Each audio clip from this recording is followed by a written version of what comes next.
The story begins with an employee coming to his boss one day and telling him about an emergency situation. The guy really needed 2 days off. The worried young man expected a refusal and promised to make up for lost time as soon as he was working again. Hearing about the need for time off, the boss remembered that the new short film department had been particularly short-staffed lately, which was why time off was not being granted. At that time, the impudent man was watching the stream on his phone. There was a beautiful girl dancing. To thank the streamer for her beautiful dance, boss decided to give her one of his most expensive gifts. Seeing the gift in the form of a rocket, the girl was incredibly happy, and she thanked her donor. The upset boy continued to claim that he really needed a weekend because his mother was sick and was now in the hospital, and he needed someone to take care of her.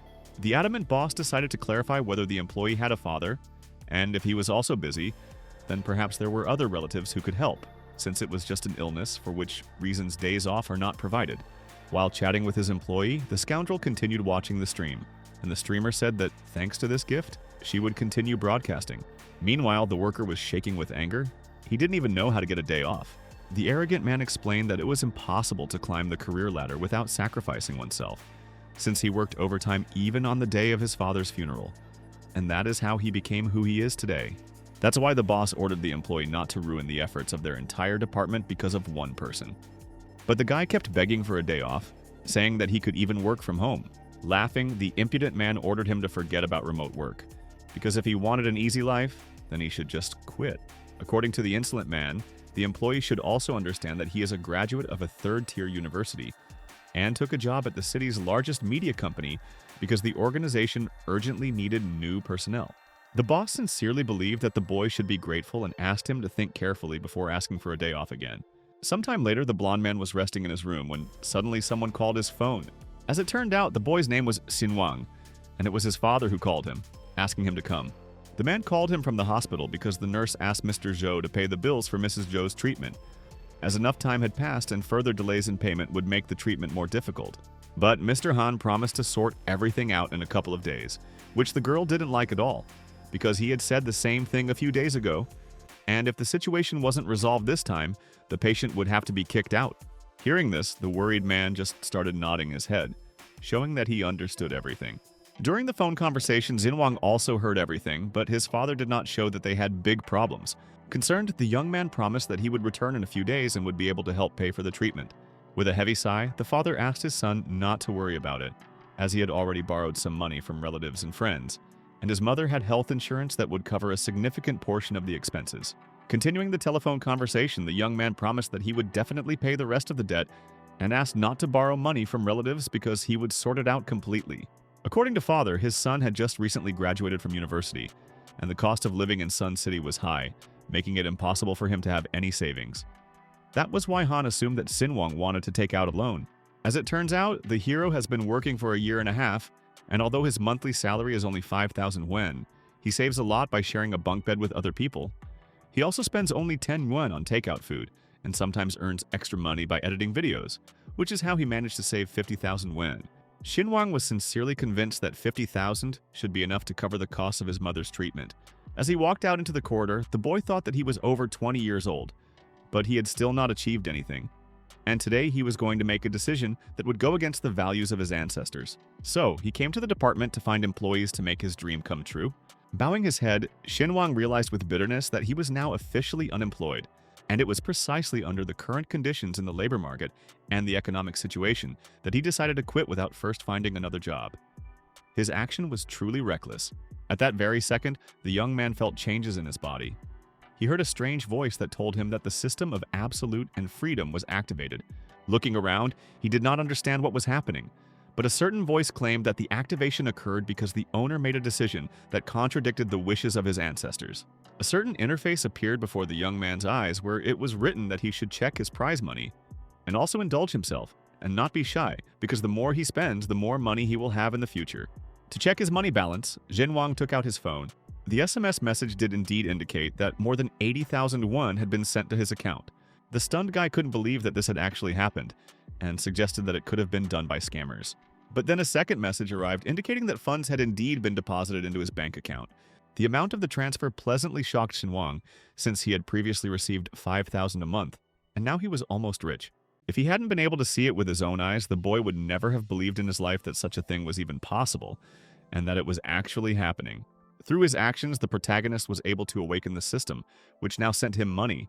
It was a system of absolute freedom. Sinwang guessed that he was able to activate the system as soon as he quit his job. Looking at the amount in his bank account, he assumed that the system wasn't that difficult to figure out, so he would be able to find a way to do it. Suddenly, a stranger appeared behind the main character and asked him what he was thinking about. An incredibly beautiful girl wanted to know from Sinwang if he had prepared a plan for her upcoming live broadcast. As it turned out, it was Gao Wen, a blogger who sang and danced for 8 million fans across the internet. Looking at such a gorgeous Gao, Sinwang could not contain his admiration and immediately blushed. Because he liked the girl so much, he even listened to what she had just said and asked her to repeat it. At that moment, Gao Wen decided to come closer and hinted to the guy that he had been very absent-minded lately. The streamer repeated her request that Sinwang provide her with more operational resources. As recently, the fans who paid the most had begun to relax, and the replenishment had decreased slightly. The girl in front of the main character was a major internet celebrity, and he was responsible for her broadcasts online. She was known as a dance goddess, but in real life she was friendly and not at all arrogant. A little embarrassed, the guy explained that he had already quit and would no longer be responsible for working with influencers, and the company had to arrange a transfer of authority. This unexpected statement immediately confused the streamer, and she decided to find out why Sinwang had decided to leave so suddenly. Although the young man knew that Gao Wen did not look down on others, she only cast sideways glances at him, because he was familiar with the activities of influencers and was the easiest to communicate with. After leaving, their paths diverged, so they had nothing more to talk about. Through his decisive actions, the protagonist realized that he had gained clarity of mind in this world. But Gao Wen decided to stop him and asked if he was really quitting, because she still wanted him to be her manager since she didn't trust anyone else. Looking at his girlfriend, the young man felt that she was behaving strangely, and this had never happened before. Although the streamer was kind to the main character, she actually saw him as an advantage. And Sinwang didn't want to feel cheated. The determined guy exclaimed that he wanted to take a long vacation. Suddenly, Gao Wen decided to hug her former manager and asked him which company he was planning to move to, because now they could become competitors. Someone else would be in charge of her blog, and who knows how long it would take to get used to the new manager. The girl's behavior was very exciting, and the hero literally could not restrain himself. However, with the system, he can easily become a billionaire, which will make the hero's future much more enjoyable. Continuing to look at Gao Wen, Sinwang saw that she had worked very hard on her appearance. At that very second, the blonde exclaimed that the streamer should fix her nose a little, because it seemed a little crooked. This statement instantly shocked the girl. She clearly did not expect such a statement. Hiding her nose, Gao Wen became embarrassed, her face turned red, and she decided to ask again if her nose was really crooked. Taking out a small mirror, the girl decided to check this personally, looking at her nose. She wanted to understand whether it was really crooked. As it turned out, the nose did indeed look a little crooked.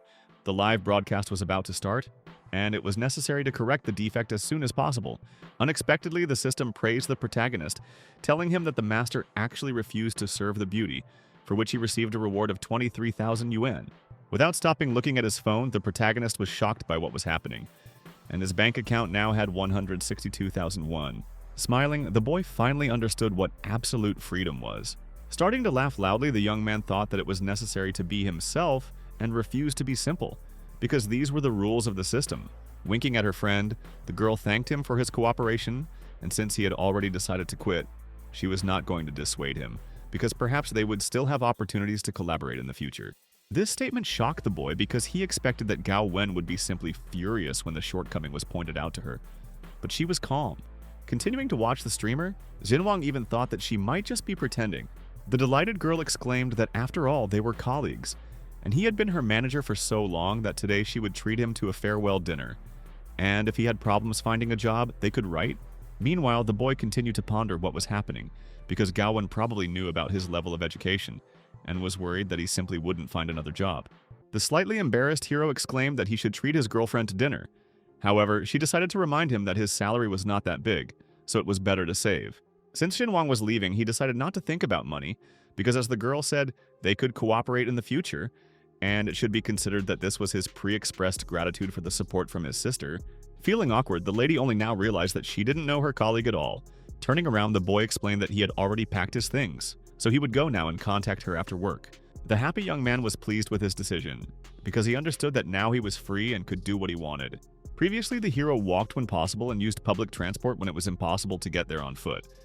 He avoided taxis, except in cases where there was no other choice. In everyday life, even sharing a taxi with someone to split the cost was literally a luxury. That is why Xinhuang decided to order the most expensive car, because he wanted to pamper himself properly. Literally 1 minute later, a luxurious car arrived.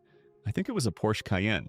A pleasant-looking man got out of the car, exclaimed that a service called Dita Luxury Rides had arrived, and asked the customer to get into the car. As expected from a luxury car, it arrived in less than 3 minutes. And it also had incredibly beautiful shapes and an amazing engine sound. Thinking back to the events of the past, Xinhuang had previously hesitated to order a taxi just for himself, although there had been times when it had been too late to find someone to share a ride with, and now he would most likely only return home around midnight.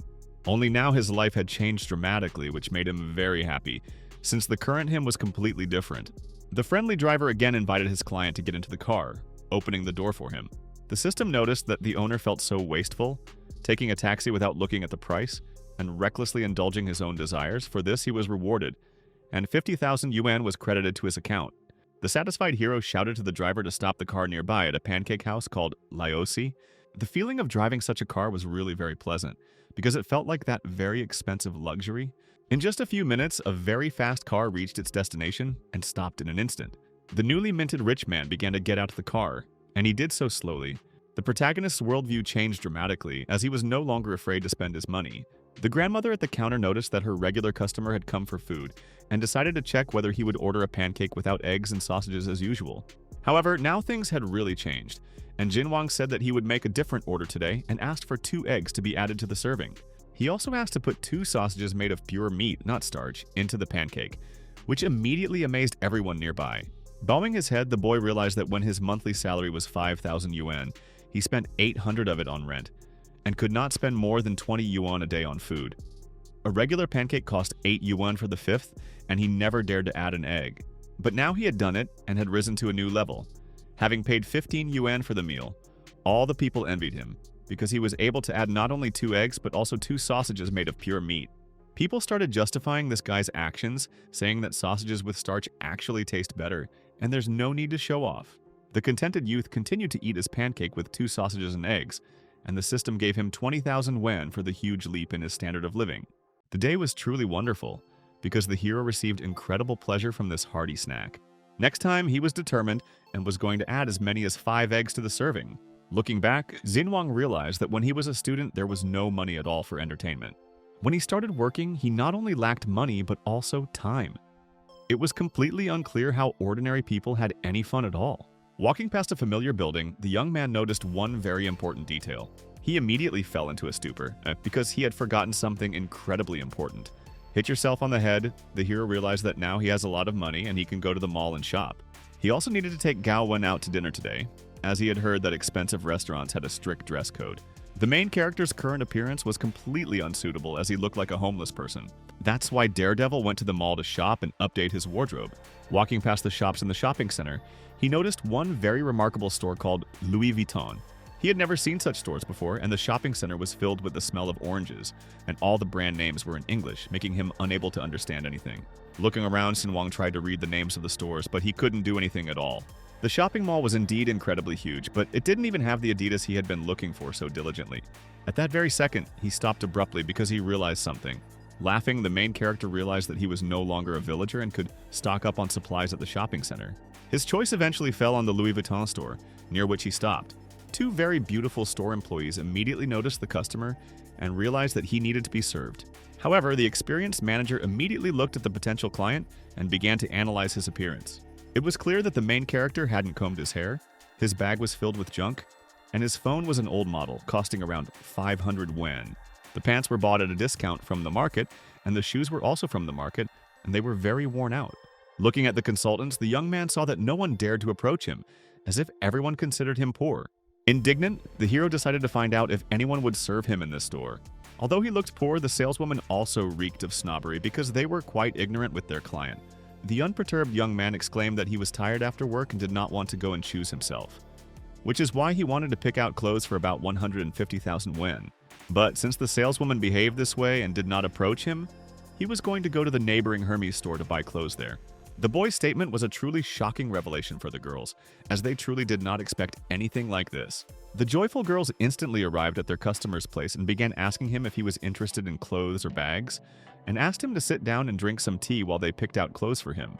It was at that moment that the main character realized that money really did decide everything. So Shinwang bought himself several dozen things, which made him look amazing, and the managers asked him to come back for more shopping. Rich people were truly treated luxuriously. Even their things were carried for them, and they would be delivered wherever he ordered. One of the girls suggested the buyer attend a jewelry appraisal event at the end of the month, but the hero said he would do it when he had time. Blushing slightly, the worker asked if the sir wanted her to deliver the items to his house. The newly rich man refused, saying later that he preferred to do everything himself. The blue-eyed beauty gave him the things she had bought and wished him a good day. Nearby, two girls were talking to each other, saying that in Loganda there were Louis Vuitton and Hermes stores, and if they wanted, they could look for something. But her friend was against it, since they did not dare buy things from boutiques, only through agents. Looking at his brand new handbag, he realized that his things were really expensive, since ordinary people couldn't buy them. At that very moment, the system noticed that the owner had spent 3 years' salary at once, and an achievement for the first serious loss was obtained. Although it was flashy, it was stylish, which is why a reward of 600,000 yuan was awarded. Just a little more, and the main character will be able to become a multimillionaire, which is why he was going to spend even more money.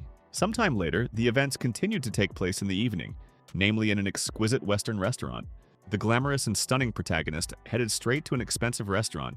The friendly girl approached the gentleman and said that she would take him to the reserved room. Scratching his nose, the boy noted that he had probably arrived a bit early, which meant he would have to wait for some time. As it turns out, VIP boxes have a separate seating area, allowing guests to enjoy their desserts while waiting for guests. Looking at the girl, she is not there. He noted that he was really judged by his clothes, and he could not have dreamed of such a service before. Arriving in a separate relaxation area, desserts and tea were on the table. The client could freely help himself to one, and if he needed anything, he could simply ring the bell. Blushing slightly, the manager said that she did not dare to disturb her client any longer, and asked him to enjoy his vacation.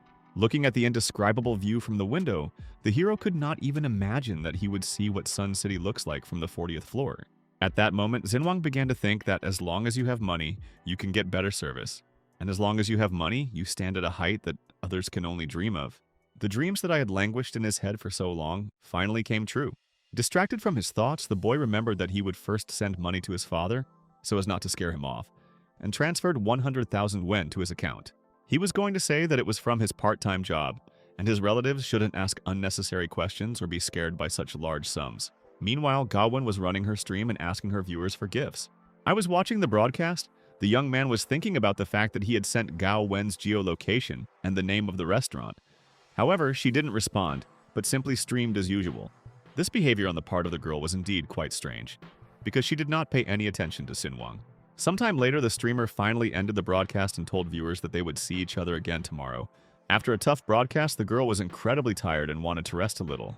Gawen's co-workers invited her to come with them and hang out, but she replied that she already had plans today. Laughing, the red-haired girl decided to find out who her boyfriend was this time, and whether it was really another sugar daddy. The tired lady replied that she was not like that, and everyone knew this guy because his name was Xinwang. The other streamers knew that this guy had left, but they realized that Gao Wen had never forgotten him, suggesting that there was clearly something between them. However, Gao Wen asked not to invent anything extra, because Xinwang had previously helped her a lot when he was the manager.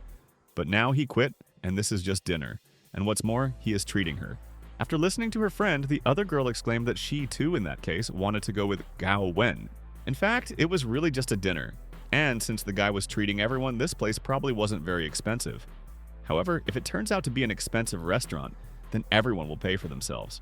The girls didn't mind because they were very tired and also wanted to pamper themselves.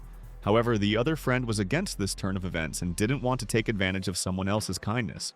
After all, the red-haired lady understood that Xinwang had such an exhausted face that he couldn't even afford to eat an extra egg during his snack.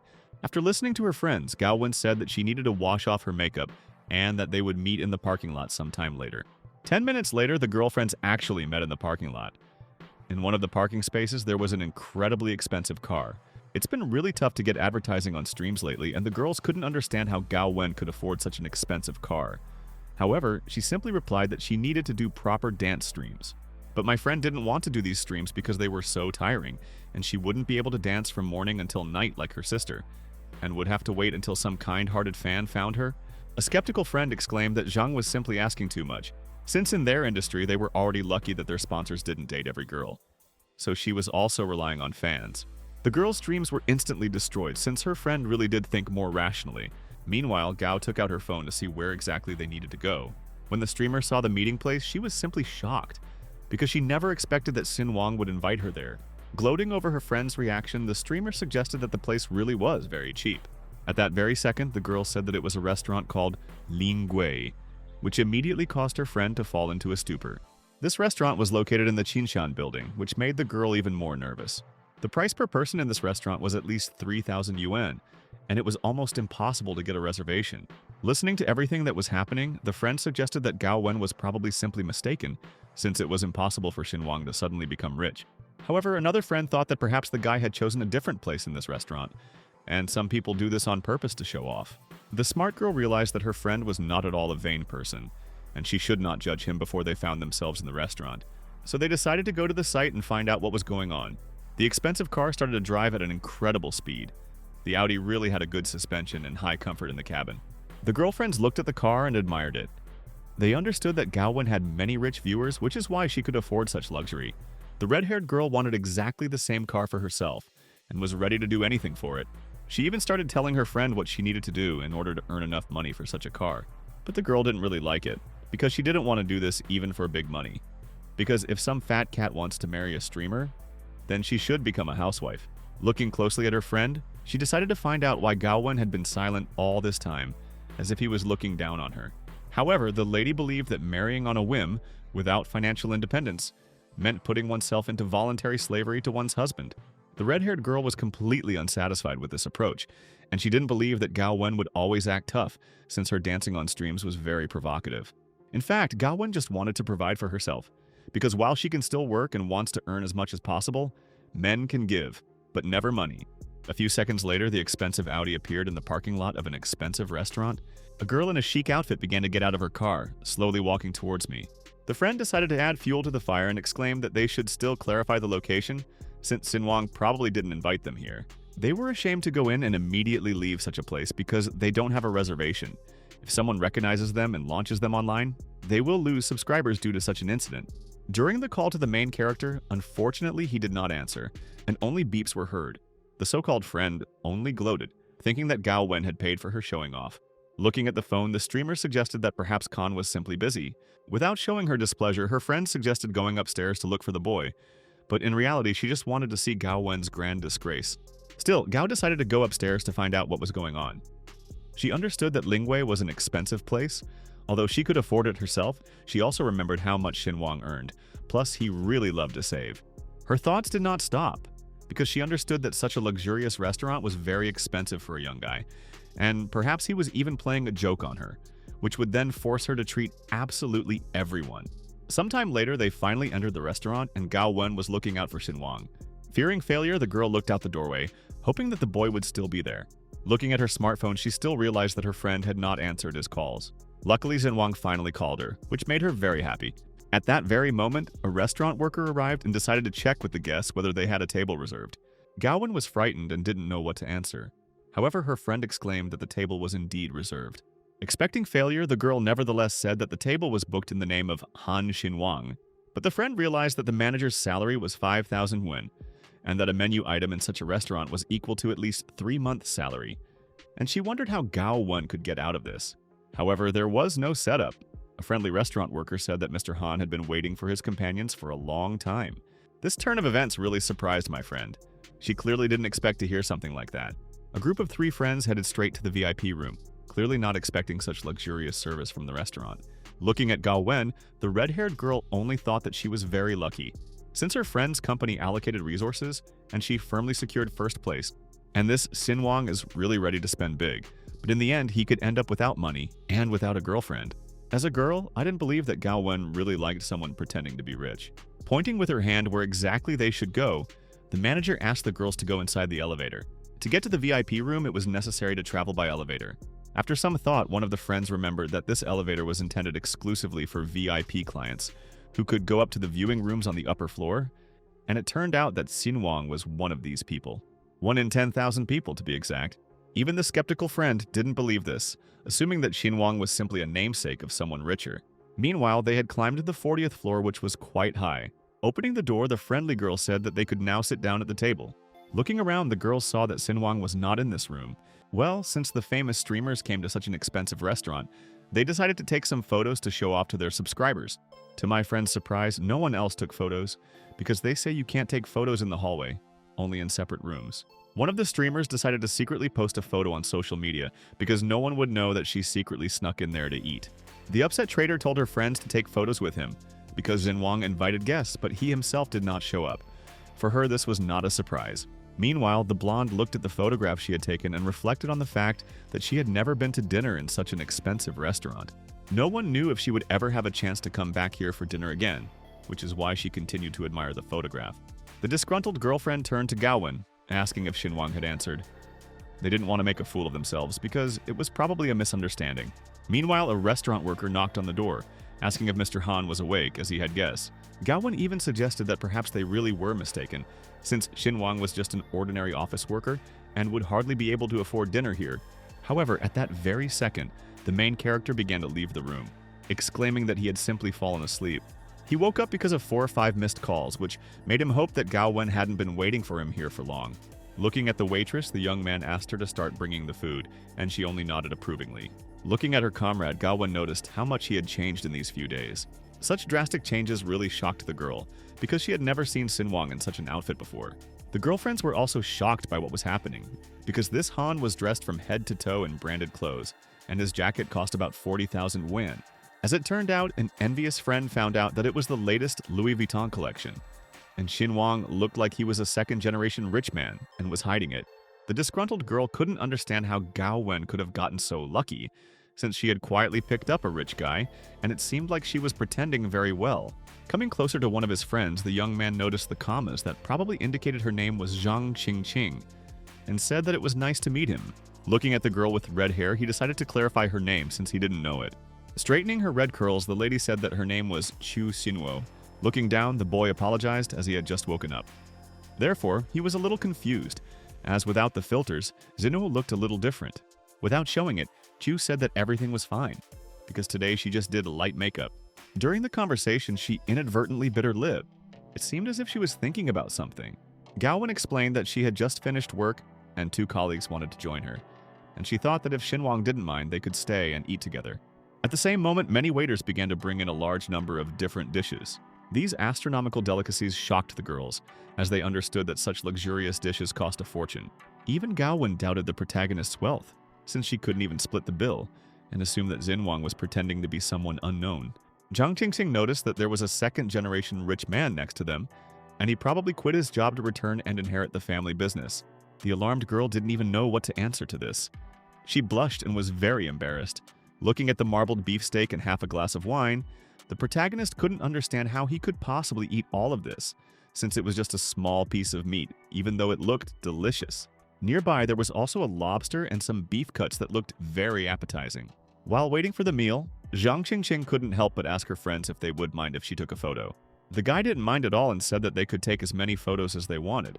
In order to post photos on social media, it was necessary to capture the best moments, and Zhang Qingqing did just that. Meanwhile, Qiusinuo decided to clarify what was really going on here, assuming that they were being deliberately kept in suspense. In fact, she and Xinwang weren't that close. Apart from work-related interactions, they hardly ever spoke in person. The few marketing events he helped her with had been profitable, and for that she was grateful. At that moment, Gaowen remembered how poor her friend was, that he didn't even have enough money for a taxi. Previously, he even asked to follow a link in order to get a discount on a taxi and a ticket for a high-speed train, because he did not have enough money for this. Gao then suggested that perhaps her friend was simply a modest and pragmatic second-generation rich man. This time, perhaps he didn't want the girl to pay for the food, so he showed that he was rich. Turning around, the young man addressed the waitress as he wanted to check if they had something simpler and more filling on their menu. Hearing this, Zhang Qingqing literally began to admire the hero, because he was not afraid to say something like this after all. Last time someone treated her to a meal that cost more than 1,000 yuan per person. But she still did not eat enough. Confused, the waitress suggested beef short ribs with black truffles, slow-cooked and salmon caviar sauce. However, the mention of these names made Xinwang lose his appetite. As it was boring, he wanted the dish to be cooked over high heat rather than low heat, and asked for more imported crabs, beef, and lamb to be brought in, and for the meat to be cut into pieces. It was the first time the girls had seen anyone order something like that in a fine dining restaurant, which was amazing to them. But as it turned out, Chu Xinhuo was clearly not impressed by this, because there was no point in going to a French restaurant if you wanted to eat something like that. With regret, the girl realized that Yan Wang was indeed a rich man, although it looked more like he was just a deceiver. After thinking for a bit, the young man also asked to grill the kidneys and kebabs on skewers. After asking if they could cook this, the kind waitress replied that of course it was possible. Sometime later, the waitress was horrified because she had spoken to the chefs and upset the guests by saying that they only served dishes from the menu and began to apologize. The young man didn't lose his composure and asked to call the manager, as he wanted to discuss this, because he was very dissatisfied with these dishes. This turn of events surprised everyone present at the banquet even more. A few minutes later, a plump man arrived, greeted the gentleman, and introduced himself as the manager of this establishment. The man felt very sorry, but they are a French restaurant, so they only serve French cuisine. Listening to all this, Chu Xinhuo gloated because the villager had just been humiliated. She didn't understand the guy's insistence on having barbecue cooked for him at a French restaurant. Suddenly, the protagonist shouted that he was paying 300,000 won to eat grilled kidneys and lamb kebabs, and if he was satisfied with it, he would give another 50,000 as a tip. Hearing this, the manager was simply stunned. He had absolutely no idea how to react to such a proposal. The streamers also fell into a stupor. They froze, waiting for a response from the manager. The rather angry man's expression changed abruptly, and he decided to ask the gentleman exactly how well he should cook the kidneys. Placing his hand on the man's shoulder, the youth said that he would reward the manager with the largest kidney sashimi in memory of their faithfulness to the restaurant's standards, although he preferred the man's cocky look. Taking on a rather bold appearance, the man exclaimed that the gentleman should sit down, because he would immediately go and give orders in the kitchen. At that very moment, the system rewarded the owner for being as impenetrable as a wall in an elite French restaurant. After all, in the opinion of the main character, food should bring pleasure and satiety, which is what he told his companions. If it were in her hand, Zhang Xingqing exclaimed that she thought so too, because photos of kidneys grilled in an upscale restaurant could be even more interesting for social media. Sometime later, the dish was successfully prepared. The waiters were somewhat perplexed, but they still brought the food. A rather ordinary dish, prepared in literally any fast food shop, was placed on the table. In the girl's opinion, money really did solve everything, because if someone had it, then that person could really do whatever he wanted. Taking out her phone, Zhang Xingqing thought that no one would believe her if she said she ate skewered kebabs at a 3 Michelin-starred French restaurant on the top floor of Qintian Tower, the tallest building in Beijing. A pleased Xinhuang exclaimed that he should enjoy this dinner with the ladies. In just 10 minutes, most of the food had been successfully consumed by the main character. Wiping his mouth after such a sumptuous meal, the young man said that he needed to go to the toilet. At the same time, the girls were discussing among themselves that they still couldn't figure out what kind of person this Xinhuang was, since his clothes cost no less than 150,000 yuan, which meant he was definitely from a wealthy family. Zhang assumed that perhaps it was for the sake of people like Gao Wen that such rich people came to work in their company. However, the girl sincerely believed that she was not that beautiful. But my friend thought that rich people like to try life out, which is why they constantly experiment. Turning to her friend, Chu Xinhuo decided to find out whether Gao Wen was truly untouched, and whether she really didn't like Xinhuang. The blonde's heart skipped a beat when she thought that such a rich guy could court her, and even spend tens of thousands of won just to please her and have dinner together. But Chu Xinhuo, on the contrary, was interested in why Gao Wen was acting so calmly, as if she knew about it and hid it from her friends. And she herself seemed to have said that Xinhuang was nothing special, and now she had her eye on him. While eating shashlik on skewers, the girl only replied that she was behaving as usual, and it had never occurred to her that her friend was so rich. After all, they weren't that close. On the contrary, he behaved like the most ordinary guy. I was hardworking and reserved, and I also stayed late at work and worked overtime, because I tried to be the most valuable member of their company. The skeptical friend still assumed that Xinhuang was just pretending, because in their time many people liked to pretend to be rich while treating girls to expensive dinners. Zhang Qingqing suddenly realized that as soon as the girl mentioned it, it could be assumed that Xinhuang was simply an excellent actor. Luckily, the friend had only one way to check whether the main character was really rich, and she decided to try it. But Gao Wen didn't see the need for it, because it would be too much for them to test the man who had invited them to dinner. Chu Xinhuo bowed her head and silently asked her friend not to make a scene here. After all, it was worth remembering that Gao Wen was a big and famous star. Anyone would have to spend hundreds of thousands of yuan to win her over, and then the man will begin to manipulate her, revealing his true nature. So friendship with such people can be dangerous for a streamer. After listening to her friend, Gao Wen exclaimed that she actually didn't want to start a relationship with Xinhuang. In any case, There was no need to worry, because now they were going to reveal his true nature. After all, they were like sisters to each other. First, Chu Shinua would help them, and then they would help her someday. Sometime later, events continued to take place in the parking lot. Three girls together with the main character were heading somewhere. Gao Wen looked at her friend and assumed that if he was really pretending to have no money, she would still pay for him. But she still hoped that he had not done anything bad or gotten into debt, because everything should be fine with him. Suddenly, Jiang Qingqing decided to ask the boy if he had a girlfriend. A little embarrassed, Xinwang replied that he had no one and had been alone all his life. This answer simply stunned the girl. She immediately fell into a stupor and mentally asked, "Is this really so?" Grinning, Xinwang explained that before, his head was filled only with work, and he had no time for relationships, and all for the sake of living literally like a dog on this money, saving every paycheck. This fate was truly sad, since the young man suffered greatly from his work and was obviously unhappy. The memories of his previous job made Xinwang literally shake, as he sadly realized that he really was a failure. One of the girls saw that it was only 9 o'clock in the evening, and they could stop by some club. Although Kusinua wasn't as rich as brother Han, she could still treat them to a couple of drinks since she knew just the right place. Internet celebrities often visited this place, and perhaps they could make new acquaintances and learn something new there, which is why the main character happily agreed, so they headed straight to the nightclub. The boy seemed to feel a little awkward as they drove. At the same time, Gaowen remained silent the whole way as if something was bothering her. The main character thought that since he had a lot of money in his account, maybe he should open his own media company. After all, he has worked so much that he knows almost from head to toe how to build an excellent organization.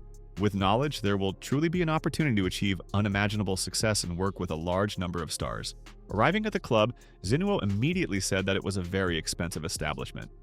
The prices here were such that she could only treat her friends to a couple of drinks. She would indeed have a hard time paying if they drank much more, but she still decided to find out if her companions were okay with it. The friendly comrades did not mind, and were happy to not abuse Chusinuo's kindness. Looking around, the main character noticed a certain rich man in the company of two stunning beauties. In fact, Jinwang was happy that he would finally be able to visit this famous establishment, and was in anticipation.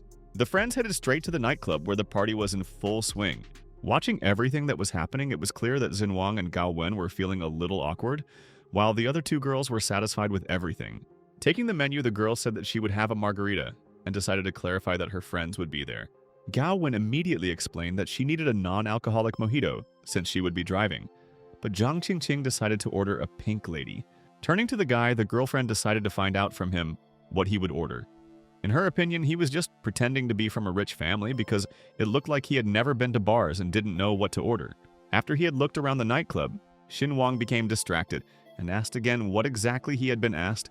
Waving his hand, the young man simply replied that it really made no difference to him, and the lady could choose any of the drinks. That's why Ku decided to order Long Island.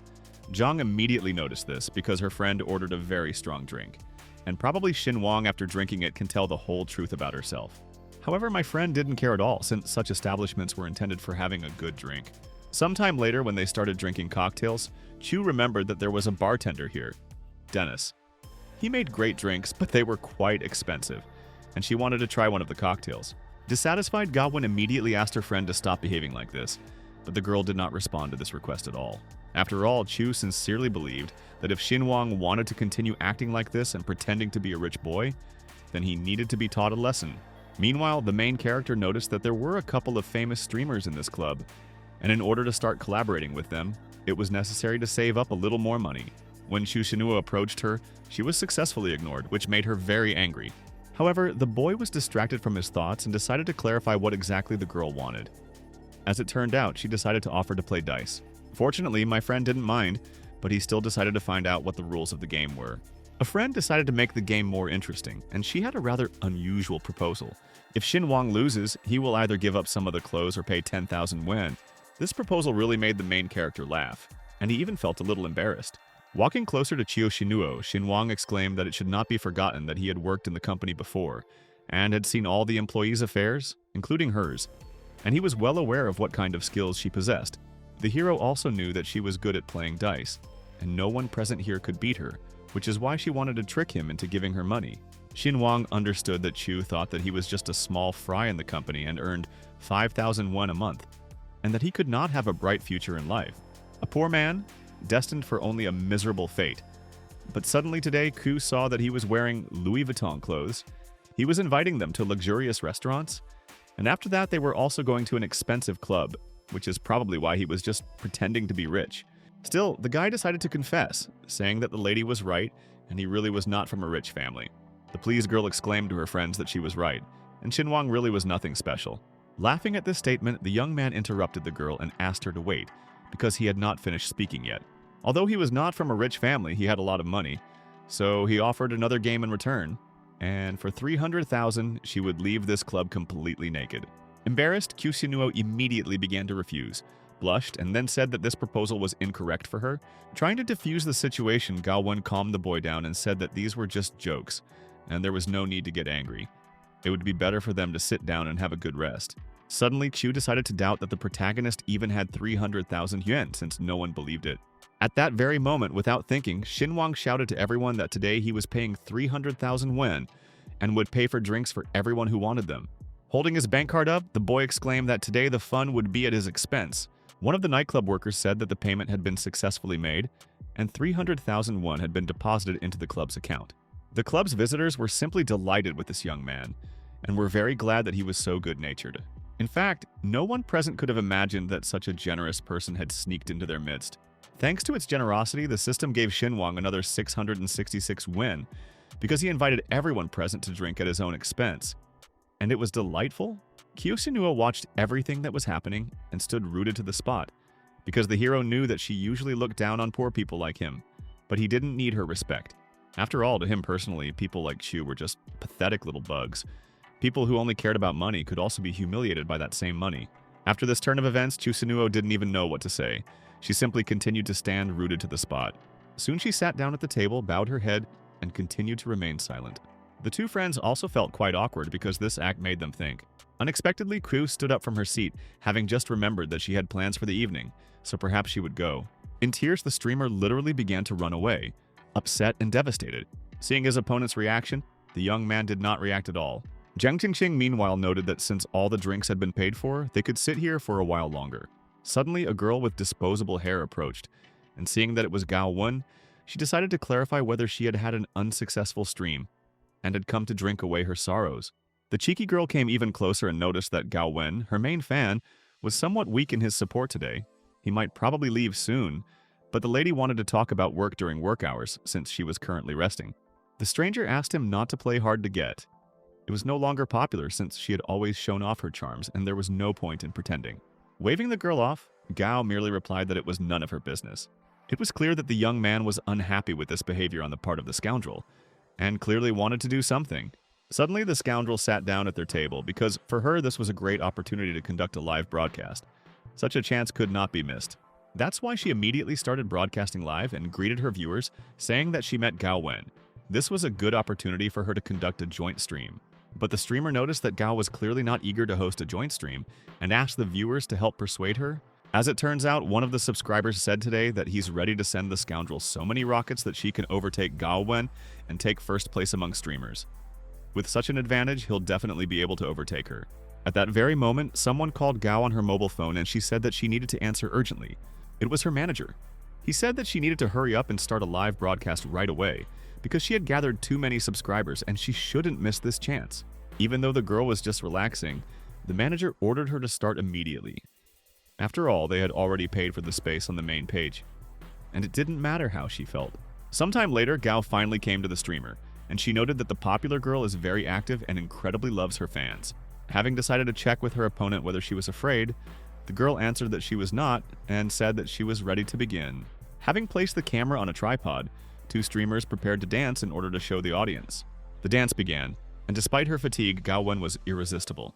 After watching the stream, Jiang Qingqing noticed that many of the subscribers were launching rockets, but they weren't aimed at Gao Wen, which is why she was losing. The scoundrel was very pleased with this outcome of events. She laughed openly, showing her superiority. Viewers noticed that Gao Wen probably uses some kind of software during her streams, because for some reason her live performance was very weak, and if you compare the two of them, the girl was clearly losing. Having opened the stream, the main character also noted that, judging by the votes, there will now be a new top 1 streamer in the world. The smart guy immediately realized that Gao's opponent had decided to play dirty, and that meant he had to intervene. At that very moment, someone decided to be generous and gave the most expensive gift on the stream. Suddenly, Gao Wen noticed this because Big Brother gave her a rocket. The kind girl immediately showed a heart as a sign of gratitude and thanked her viewer. After this small gesture of gratitude, even more gifts began to arrive, which made the streamer incredibly happy. It was clear that her opponent was clearly unhappy, as she expected to win this fight. However, the pink-haired girl did not expect that her opponent had other top donors. Looking at the comments, the hostile girl noted that viewers were wasting their money, since Gao Wen had supposedly already won, and there was no need to send more gifts. This event left Lady in shock. She continued to congratulate Big Brother for more missiles. The boy decided to check whether it made sense to continue the competition at all, since it was obvious that Gao had won. As it turned out, this was the work of the main character. The system congratulated him because he spent money as if he had bottomless pockets. It looked too pretentious, and because of this, he was given 5 million as a reward. Looking at everything that was happening, the friend even suggested that perhaps someone's child had taken a phone and mistakenly started pressing buttons at random. But no one guessed that it was Xinwang. Gao Wen was so overwhelmed by the amount of gifts she received that she didn't even know how to react, as she was so tired and didn't want to stream anymore. Meanwhile, one of the rich diamond-level streamers, Shui, was watching everything that was happening and was unhappy that this event was ignored. In order to support her opponent, she also began to receive gifts, and she thanked her fans. Her main top donor wanted her to send him videos via private messages, and this was no problem for her since he is rich and generous. After all, Shui tried with all her might to reach unprecedented heights and overtake her opponent named Gao Wen. This turn of events only made the protagonist laugh because he realized that he seemed to have found a worthy opponent. The tired girl continued to dance, although she no longer paid attention to her fatigue since she was able to earn a fortune in one stream. The next few seconds were unforgettable as Big Brother sent a whopping 500 missiles towards Gao Wen. The system even noticed that the gentleman had not ceased to amaze it, and now he had finally established himself as Gao Wen's top donor and received 10 million as a reward. The victory went to the beauty Gao Wen, which she was sincerely happy about and thanked her most fierce admirer in every possible way. After another round of thanks, it turned out that this was not the last gift, and the top donor sent another 1,000 rockets for Gao Wen. As it turned out, the more missiles Big Brother sent, the more money they would get, and the system gave him another 10 million for his efforts. Gao continued to thank her admirer in every possible way, but said that in order to earn money, one must work hard, so she asked him to stop spending money on her. Bowing her head, the lady finished dancing, and everyone in the comments began discussing how they would like to have such a kind and unbiased girl for themselves. Watching the audience's comments, Shui simply realized that all her efforts had been in vain, and it turned out that Gao Wen had grabbed all the glory for herself. Tens of millions of yuan were spent on donations, and millions of viewers tuned in to the stream. Even the platform's top streamers couldn't even dream of such figures. Without submitting the visa, the protagonist began to yawn and said that it was already late, which is why it was time for him to go home and go to bed. Addressing the subscriber, Xinwang encouraged Shui, saying that she shouldn't despair because he thought she had done well, and several big brothers had also come to support her. Overhearing this conversation, the girls assumed that their brother's words could greatly anger Shui. It was really so. The girl just stood rooted to the spot and remained silent, bowing her head. The boy didn't care at all. He started to walk out, and with a casual smile, he left the battlefield with a well-deserved victory. Sometime later, events continued to occur near the entrance to the club. Jiang Qingqing noticed that Shuya's face was clearly angry and white as chalk. She was probably cursing herself now because her plan had completely failed. And today, the girl also found out that their older brother Han is super rich, and Gao Wen has the biggest donator of all those on the platform. After finishing her statement, her friend decided to clarify whether Gao Wen was really not happy about this. As it turned out, at that moment the streamer felt something, that she simply felt unworthy of all this. Because never before had she encountered such a rush among donors on her streams, and because of this, she even felt a little anxious. But her friend thought that all this was nonsense, because surely some wonderful guy decided to support her, and she should get to know him better. The determined girlfriend nevertheless took the phone and was about to send him a message in private messages. The message was successfully sent and it arrived directly to the protagonist's phone, causing everyone to hear the notification. Not expecting such a turn of events, the two friends turned around to look at Xinwang. It was then that Jiang Qingqing realized that it was the sound from the streaming app, and it was strange that she had just sent a message to a top donor, but it went to Xinwang. Gao Wen probably already guessed what was going on, but she still didn't show it, and simply remained silent. Feeling very awkward, the boy began to justify himself, saying that it wasn't him, and that it was just a coincidence and nothing more. Even though he quit, he still gets messages from work, so there's no point in making things up.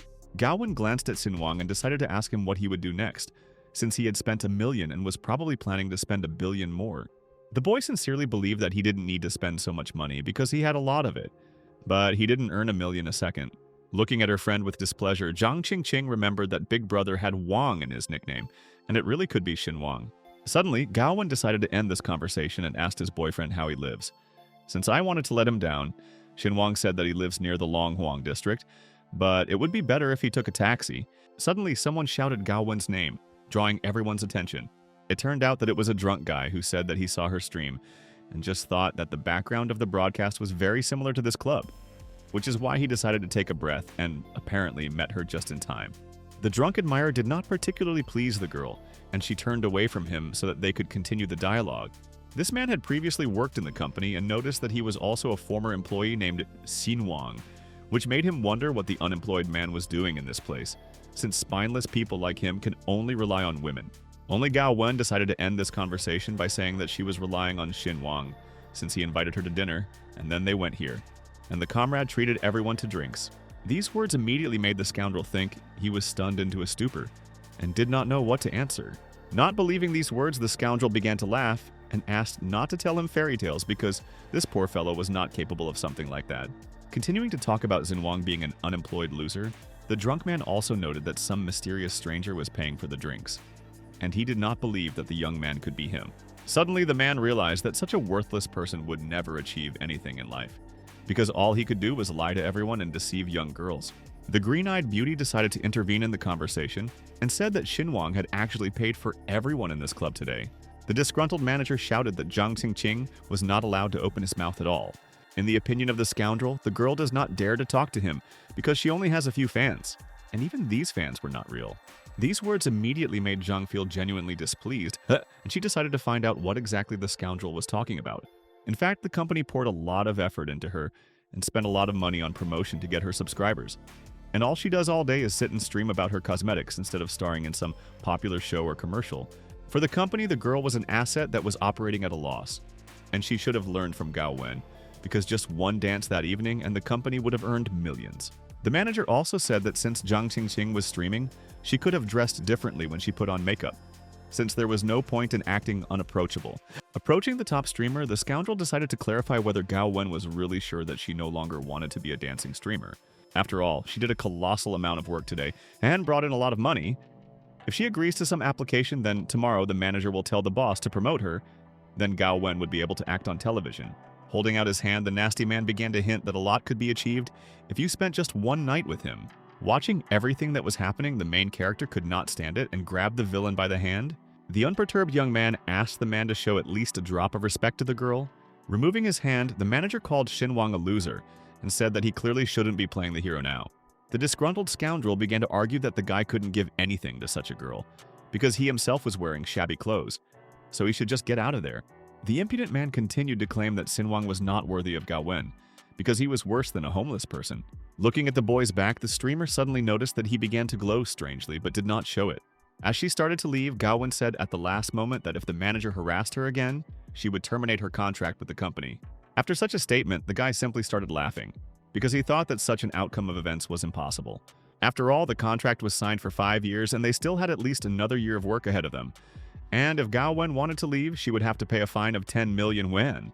Closing her eyes, the girl decided to remind him that she had earned several million today alone. Plus, she also had her own personal savings, which meant she could easily pay the fine. Gao Wen's unperturbed behavior greatly infuriated the manager, but he continued to smile sarcastically. After that, he shouted that streamers call themselves influencers, although in reality they are just people with a price tag. If they lived several hundred years ago, they would be called representatives of the oldest profession. After all, they pretended to be innocent, although in fact everyone knows everything. Still, the man decided to be honest and said that even if the streamer paid the fine, the company still wouldn't let her go. After all, no one in their right mind is going to give away a cash cow to someone else. And besides, just one word from his boss, and she will end up on the blacklist of all the other companies. But this statement made Gao Wen very nervous because after this, the streamer's career would simply be destroyed. Standing up for his friend, the protagonist exclaimed that since she can't leave, then so be it. The smart guy was going to buy a company called Meow Media in order to help Gao Wen. However, in that case, not only Gao Wen would have to resign, but also the manager himself, as Yin Wang stated sarcastically. Feeling a little shocked, the man froze, wondering if this was even possible. The manager continued to look at Xin Wang with visible anger and said that this was indeed impressive. To show his superiority, the scoundrel even touched the main character. Pointing her finger at him, he shouted that such a poor guy would never be able to buy such an expensive company, but the manager would sincerely wait for it. Turning around, the future unemployed man spat out the accumulated saliva and exclaimed that Shinwang had really pissed him off. Soon the scoundrel began to move away, thinking that Shinwang simply decided to show off to the others, but in fact, he is not capable of something like that. Suddenly, Zhang Xingqing began to tremble with the realization of her fate, because she thought she was quite a successful streamer. Although in reality all of her subscribers were fake and real people simply didn't watch her, the streamer didn't immediately understand what her friend was talking about and decided to find out what she meant. Realizing her fate, Zhang Qingqing began to cry, because her fans on live broadcasts and the rich people who constantly donated to her turned out to be fake, hired by the company. The girl was in despair because her entire career was fictitious, and in reality there was no success. Her friends started convincing her that it wasn't really like that, and that a lot of people liked watching her do her makeup on stream. Gao Wen also knew rich people who really liked her, and the manager just wanted to put pressure on her to manipulate her. A well-meaning friend begged the girl not to be upset by this scumbag's words. The protagonist observed everything that was happening and decided not to interfere in this dialogue, since he understood that Gao could handle it on her own. Gao Wen also decided to thank Shinwang for standing up for her, and she thanked her friend for being able to understand the whole truth about Shuya. Trembling with the realization of her fate, Zhang Qingqing said that there was no need to thank her, because besides, if it weren't for her, it would never have been possible to find out that Shui looked down on everyone. Having calmed down a little, the girl began to shout that Shui was a scoundrel who was ruining everyone's lives. Coming closer to the main character, the lady voiced her gratitude, but asked him not to do this again because, besides she and Mr. He are colleagues. Laughing, the young man exclaimed that it was okay since he didn't like him anyway, and now he had a chance to say everything. This ambiguous dislike for the manager even made Gao Wen laugh, since she didn't particularly like him either. Still, Gao didn't know if they would all be able to gather together like this again. But she hoped that Xinwang had a great future ahead of him, and asked him to take care of himself. The young man was even a little confused by this statement. He didn't immediately know what to answer. After shaking the girl's hand, he replied that Gao Wen should also take care of herself, and that the two of them really had a great future ahead of them. Thus, the rich streamer drove away in her expensive car. At that very moment, the boy realized that he had been so engrossed in sending rockets on stream that he hadn't even noticed the notification. Now he had a fortune in his account, more than people earned in a lifetime. The main character actually became a real millionaire, and he was incredibly happy about it. He also understood that he needed to hurry and buy a train ticket to get home, but he still decided that it would be better to fly by plane. Having chosen the nearest date, the young man began to look for the cheapest routes in order to buy a ticket. The tickets were indeed very expensive. Before this, he had only traveled on the Xinwang Express train for 300 yuan. In his own mind, he still bought that coveted plane ticket because he decided to fork out the money. The flight actually turned out to be quite expensive, and the total cost was 4,000 yuan. Because Xinwang chose the most expensive option, he would now be able to enjoy a once-in-a-lifetime first-class flight for which he was awarded a 10,000 yuan reward. The next morning, events continued to unfold in the dorm room. Suddenly, someone started knocking on the door with all his might and shouting that it was time to pay the rent. The main character was clearly unhappy with such an unexpected event, which is why he immediately woke up. Feeling very angry, the young man tried to cover his ears in order not to hear this scream, because they came to him a week before the payment and began to whine and yell, which is why Xinwang did not understand why the owner was doing this if the time for payment had not yet come. At that very moment, the landlady shouted at Xinwang not to pretend he wasn't home, as it was time to pay the rent. It was only 6 in the morning, and reluctantly the boy got up from his warm bed. Xinwang nevertheless began to come out and said that he was at home, but he replied to the woman that people should be allowed to sleep at least a little longer. I opened the door a crack, and the woman started shouting about how young people these days are all lazy, and that they need to be reminded every time about paying. In her opinion, it shouldn't be difficult to show at least a modicum of responsibility and pay rent on time. After scanning the QR code, the young man paid a year's rent in advance, as he no longer wanted to meet with the landlady. Seeing this, the woman was stunned, because she had never seen anything like this in the dormitory before. As it turned out, 10,000 yuan were transferred via Alipay. The casual guy even yawned, pretending that he didn't care about such an expense. Looking at the young man, the woman couldn't understand where he got so much money to pay for a year in advance, since he used to pay right on the last day of the month. Looking at the amount of the transfer, the landlady also noticed that the blonde man had overpaid by 400 yuan. Without taking it to heart, Xinwang simply replied that the 400 yuan should be forgotten, as it was a service fee so that the landlady would not bother him for a whole year in the future. After that, he immediately closed the door because he wanted to sleep at least a little more. The silent woman continued to stand right next to the young man's door, feeling very angry. The sleepy boy still decided to lie down on his bed, since the plane was only at 10 o'clock, so he could sleep for another 3 hours. Looking at his roommate, the friend couldn't tell if he had hit the jackpot, since he had paid for the rent for a year in advance, which was really very cool. But he also threw her a handout in the form of payment for 2 months. At that moment, the hero didn't care at all since he was already asleep, and at the same time, he was a millionaire. Unexpectedly, the system praised the young man because he surprised himself and unexpectedly paid the rent for a whole year in advance, and even left a tip for the landlady. The gentleman's coolness reached new heights. And as a reward for this, the gentleman received a villa in Swan Bay in Song City, which immediately woke Shinwang up. Even the protagonist was impressed by this reward. He couldn't believe that for such a small expense he could get an entire villa. Now, Shinwang had not only a room but also a separate house. Literally an entire villa. It was probably gigantic. Hearing his roommate, the young man was stunned because he could not believe that the blonde was so rich that he had his own villa. Having decided to postpone his morning nap, the boy nevertheless began to get dressed as he was preparing for the flight. Like a ninja, he jumped out of his bed and did it rather quickly. The comrade suddenly noticed that his friend was walking away somewhere very quickly and decided to find out why he was running away so quickly. Continuing to run, the hero explained that he was going home to visit his parents and was now quickly running to the airport. Due to the rush, the roommate probably forgot his luggage, which is why the guy said that he should take a couple of bags. But Xinwang replied that he would go without things. Meanwhile, Xinwang's parents were in the hospital, and his mother was lying in the ward and recalling that her son would arrive today. Mr. Han mentioned that their son had transferred 100,000 yuan to his account, which he had saved up while working part-time. The kind man sincerely understood that his son had earned this money through honest work, and it was used to help their family. At that very second, Xinwang burst into the room and immediately greeted my mother. The slightly tired boy began to sweat and exclaimed that he had arrived, asking his mother how she was feeling. The woman smiled because she was happy to see her son. Her health had improved slightly and she had to have a small operation. But now it was much better. The father even fell into a stupor, as he noted that his son had arrived unexpectedly and that he might have problems at work due to an unscheduled vacation. However, the son still explained to his parents that he had decided to quit. So now there was nothing to worry about. This statement shocked the parents. They unanimously decided to find out why their son had quit.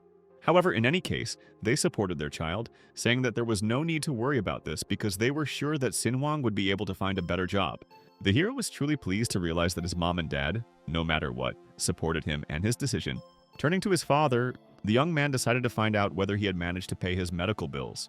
Putting his hand on his son's shoulder, the father informed him that he had managed to borrow money to pay for everything, and that Xinwang should talk to his mother now, and that the 100,000 that he transferred to you would be returned to him. The man would return to him because he was already an adult, and he had somewhere to spend this money.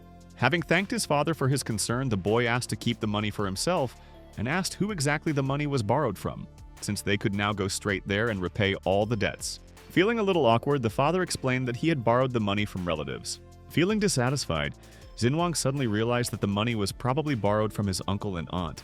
The determined young man wanted to go and return the money to them right away. However, his father began to stop him, asking him not to worry because as soon as he and his mother had money, they would immediately pay it off, since Xinwang had really worked hard to earn the money. Having overheard the conversation, Mom started crying, saying that she was to blame for everything because if it weren't for her health, then everything would be fine now. Her son tried very hard, and she and his father worked hard, and they simply could not take this money because Xinwang spent a lot of time at work and always sent them all his earnings. Trying to calm his parents, Xinwang began to claim that his work really wasn't hard and that he didn't get that tired. Continuing to convince his mother that everything was fine, the boy explained that he simply decided to earn some extra money, got a part-time job, worked a little, and earned those 100,000 there. Now he was going to go to the doctors and tell them that they needed the best doctor and that he wouldn't have to worry about his health. But first, Xinwang was going to run to his uncle from whom his father had borrowed money. Otherwise, he didn't want to feel obligated to anyone. Sometime later, events continued to take place on the street, where the young man was looking for transportation. Having found a small moped with a driver, the hero set off to Hutong Street, number 32. Transport began to move at incredible speed, and the roads, unfortunately, were not of the best quality. Experiencing a feeling of discomfort during the trip, the hero was simply shocked by the potholes that were on the roads. Then he remembered that the authorities had said that they would build new roads within 2 years, but it was all covered in potholes. The driver explained that there was a whole story behind this road repair. There was a contractor, and he seemed to have started laying asphalt. First, he removed it, and then he began leveling the ground, but soon after that, he simply disappeared. This statement made the boy angry because he didn't understand where the law was even looking, because in such a remote place the state didn't care who did what. Xinhuang bowed his head and at that moment thought only about how, if he hadn't been lucky with his parents, he could have become a beggar and remained living in this wilderness. But his parents were still able to give him an education. A few minutes later, the hero found himself at his destination where his relatives lived. Looking at the luxurious mansion, Xinhuang sincerely envied them. Since his relatives lived almost in the entire mansion, its area was simply enormous, while his family lived in a brick shack 10 times smaller. The young man simply did not have the anger to endure all this, because if all of his grandfather's inheritance had not gone to them, then their family could have lived in abundance. But now they have to beg them to lend them a measly 50,000 won for treatment. The determined young man headed straight for the door of the mansion because he wanted to resolve the issue. In order to attract attention to himself and one of his relatives opened the door for him, Xinhuang decided to knock on it. Suddenly, an incredibly beautiful girl came out of a luxurious mansion because she wanted to find out who was knocking on the door. It was Wang Ju. She immediately recognized the boy, and he, in turn, decided to find out what the girl was doing in his uncle's house. At that very second, that same uncle came out and asked if the boy really wanted to say that it would be better for his future wife to be not in her own house, but in his. At that moment, the hero realized what had actually happened, which is why he immediately turned away. Closing his eyes, the young man explained that he had come here to pay off a debt. Looking at Xinhuang, the girl did not understand why he looked at her so coldly. After all, before he only ran after her. However, her uncle noticed all this and ordered her not to look at the guy like that. Wang Ju's mood changed abruptly and she exclaimed that Xinhuang looked like a complete non-entity. And it was a sin not to absorb him. And his clothes were all the same brand, and he even said that he lived in a big city. According to the girl, life was much better in their backwoods, since they could afford to wear Nike and Adidas. Thus, the hero still managed to get into the mansion, where an elderly man was already waiting for him. At first glance, the friendly man noticed that his nephew had come to visit him. He works in the city and has now become a full-fledged city dweller. Friends started laughing at this statement, because in their opinion, Xinhuang must be making a good living like that, since one can rise up in big cities.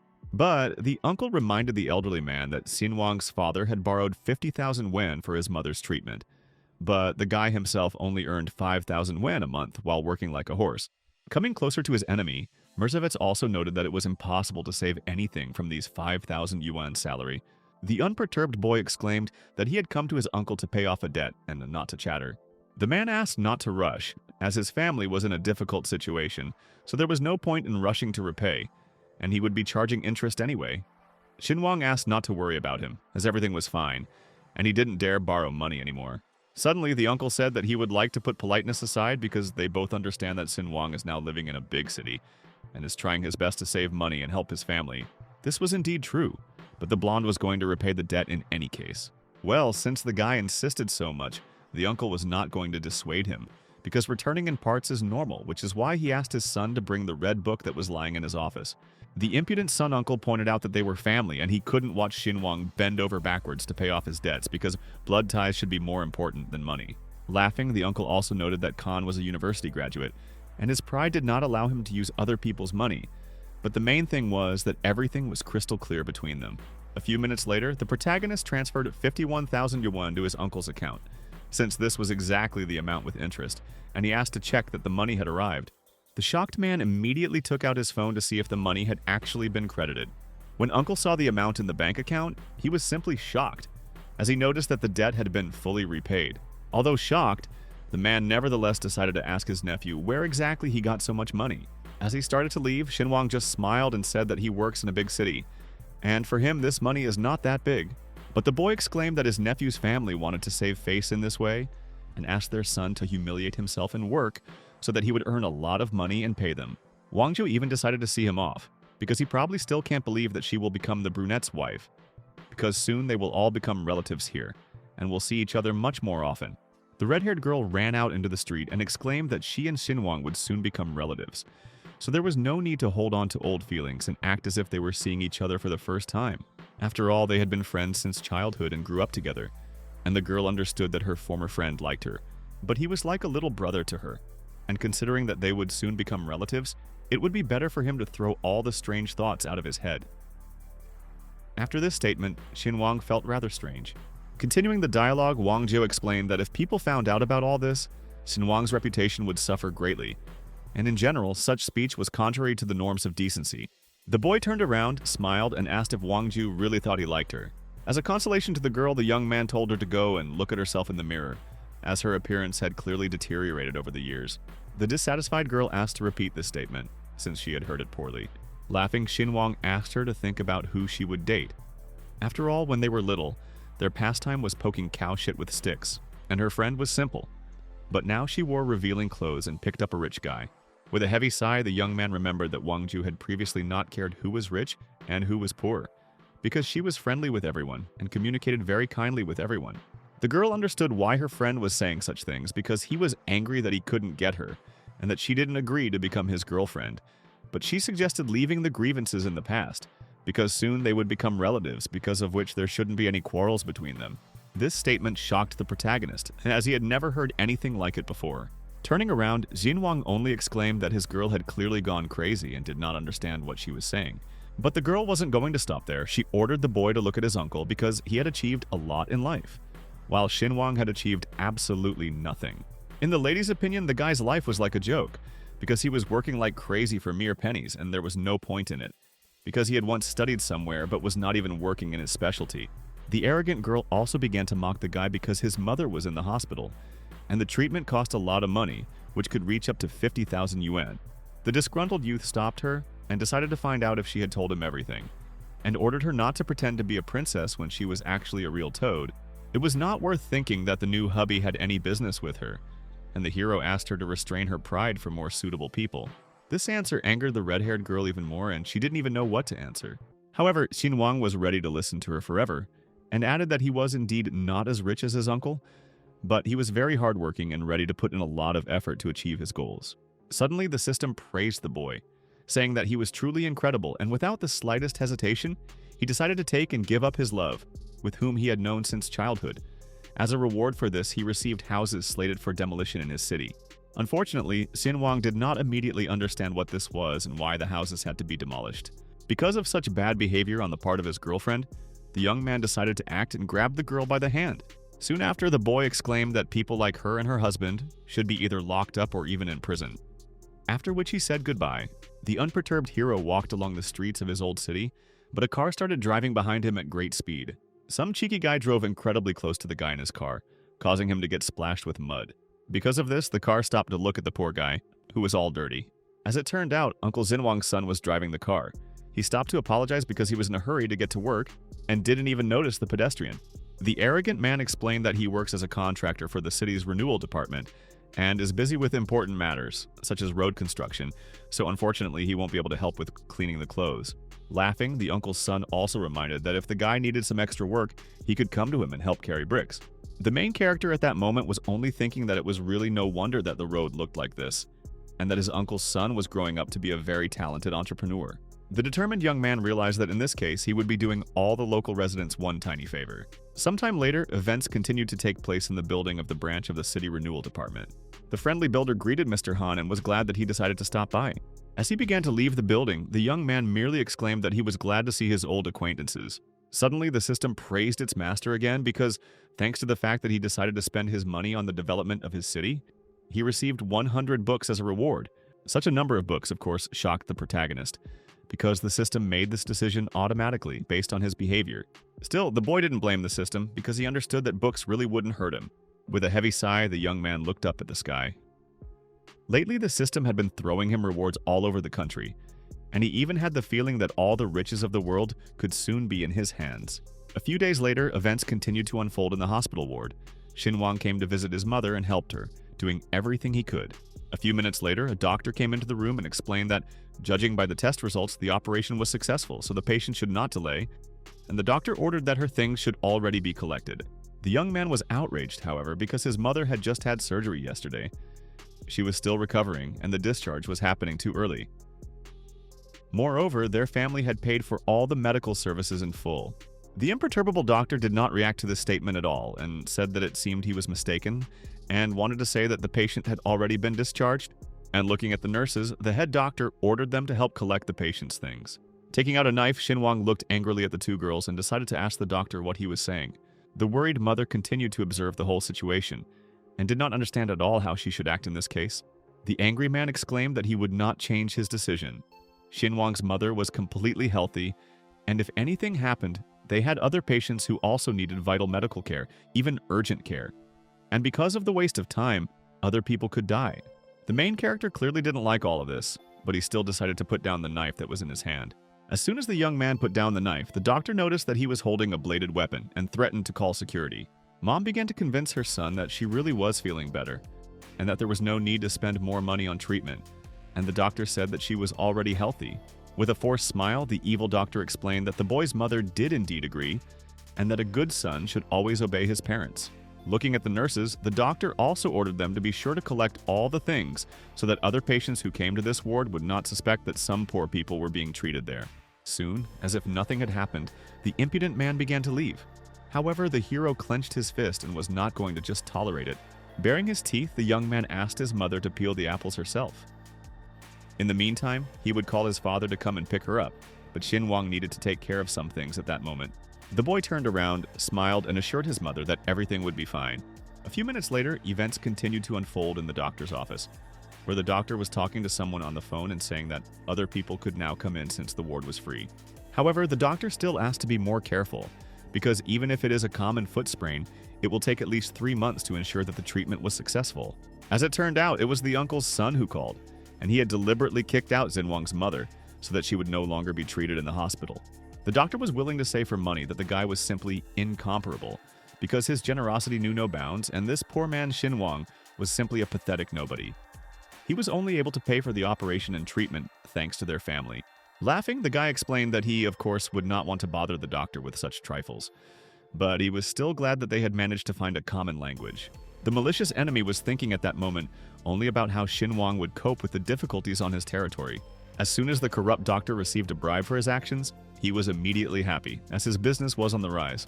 Watching everything that was happening, the main character immediately realized that all this was done only for the sake of a bribe. However, money was no longer a problem for him. In fact, the whole world revolved around money. Shinwang was now incredibly rich and could afford to do whatever he wanted.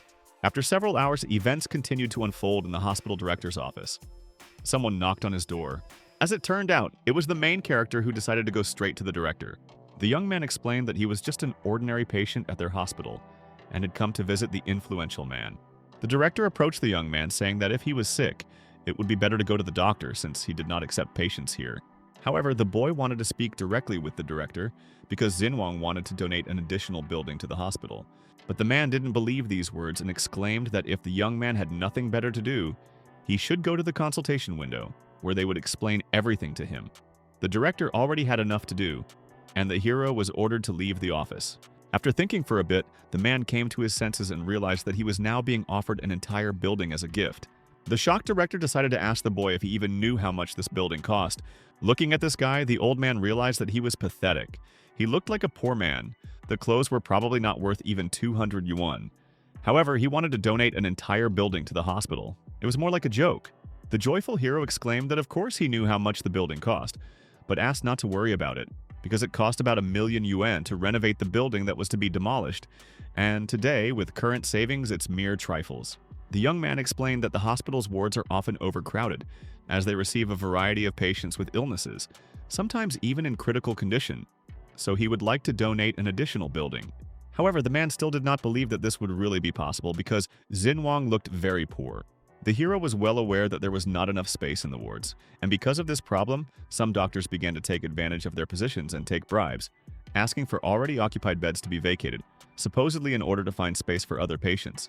Hearing this, the elderly man began to claim that he had been working as the director of this hospital for more than 10 years, and they had never had a situation where their employees took bribes because doctors are supposed to save lives. It was then that Shinwang told him that his mother had undergone a major operation yesterday, and that she needed to be under close observation. But today, for some reason, her attending physician said that she needed to leave the ward. The director denied everything, saying that it was the guy's imagination because their wards are sometimes cramped, and it's impossible for many people to fit in at the same time. But discharging a person almost immediately after an operation is simply impossible. Feeling fury, the director shouted that he did not believe a single word he said and ordered to tell the truth. Otherwise, he simply would not listen. The smart guy made a recording and deliberately turned it on in order to show exactly how the doctor treated the patient. Having turned on the recorder, the director began to listen to that very fateful recording, which contained all the evidence. After hearing the recording with evidence, the man began to deny this as well, and it is said that the recording may have been edited or falsified. The hero even thought that perhaps everyone here was covering for each other because of bribes. Shin Wong still said that the director might think that this recording was fake, and that he would actually donate a real building. Calling an old friend, the hero told him that he wanted to renovate the building for their district hospital, and asked if Mr. Kong had time for this project. Luckily, the acquaintance actually had a lot of time, which is why there was an opportunity to discuss additional information with the director, and Kong should arrive soon. Having finished the conversation, the young man smiled and said that the director should definitely believe him this time, and suggested talking personally with his friend. The boy begged the director not to be so stubborn, because the dialogue would not take more than a few minutes, and he would also be able to verify and obtain a new building for the hospital. The slightly stunned director nevertheless picked up the phone in order to talk to the strange stranger. Having started the dialogue, the man introduced himself as the director of the district hospital. Hearing the businessman, the elderly man immediately realized that it was indeed Mr. Kang's voice, who in turn said that the hospital was truly lucky since the building was given away for free. The stunned director literally cried out with happiness and said that he understood everything, after which he decided to end the dialogue. Thus, he realized that this young man really had not lied to him.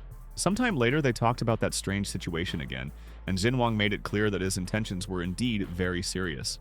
However, the director still insisted that a single recording of the conversation was not enough.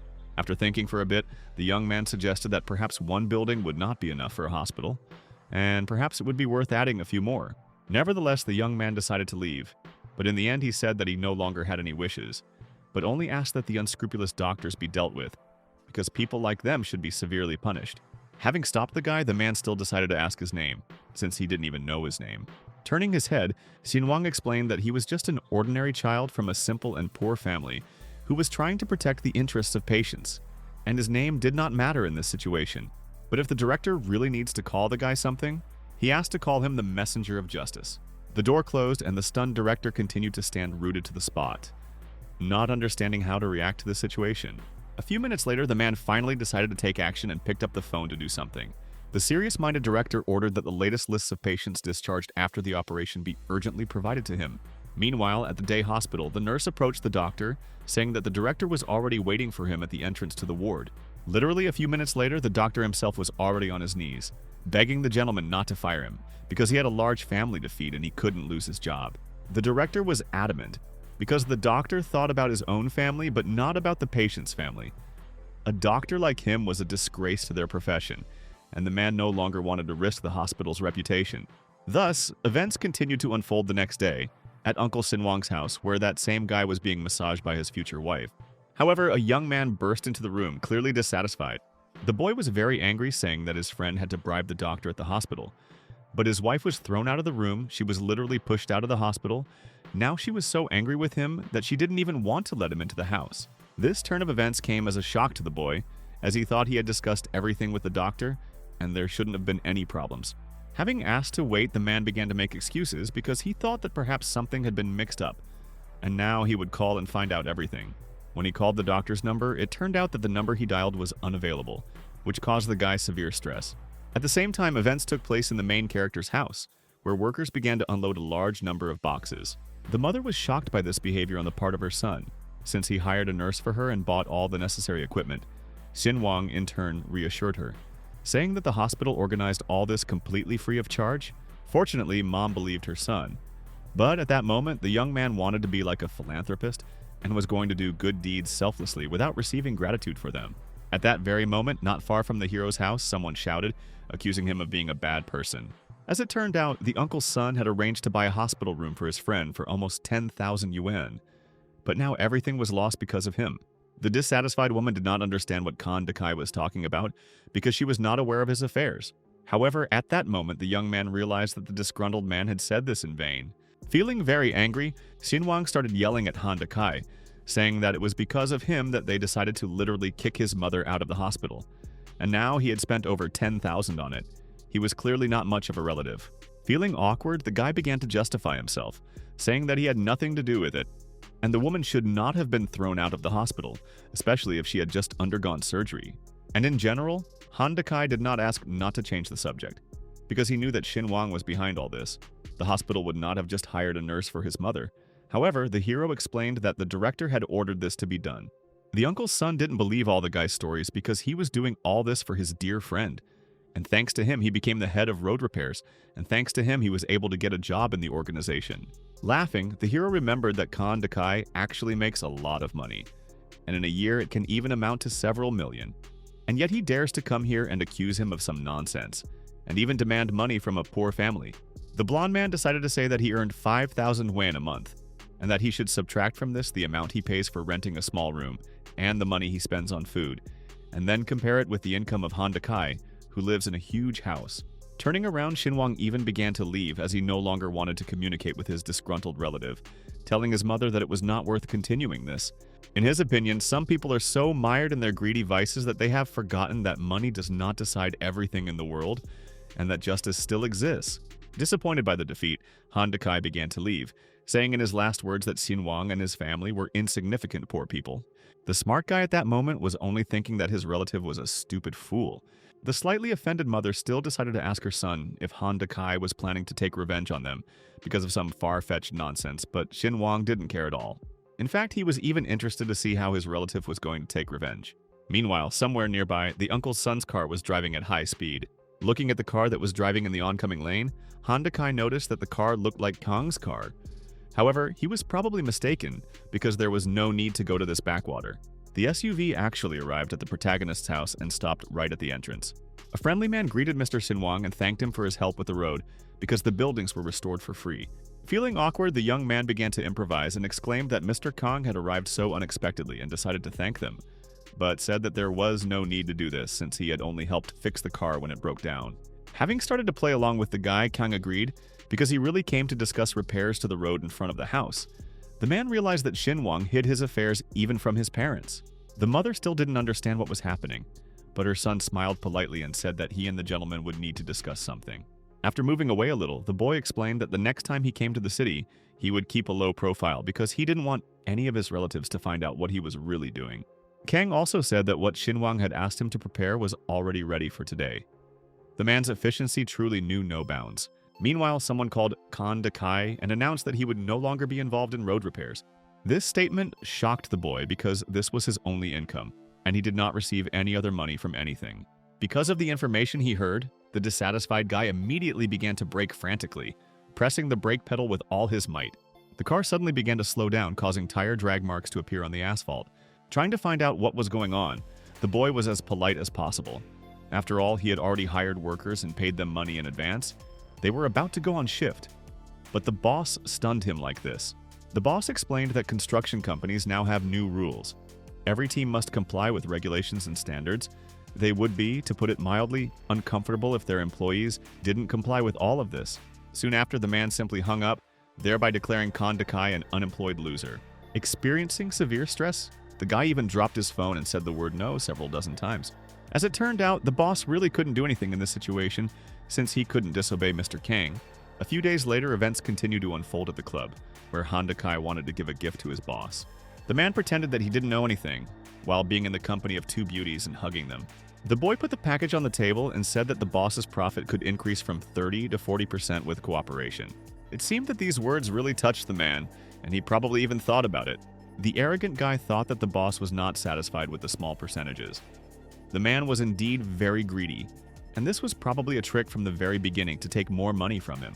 Smiling, Khan Dakai explained that they knew perfectly well that these building codes and standards for companies were just tinsel.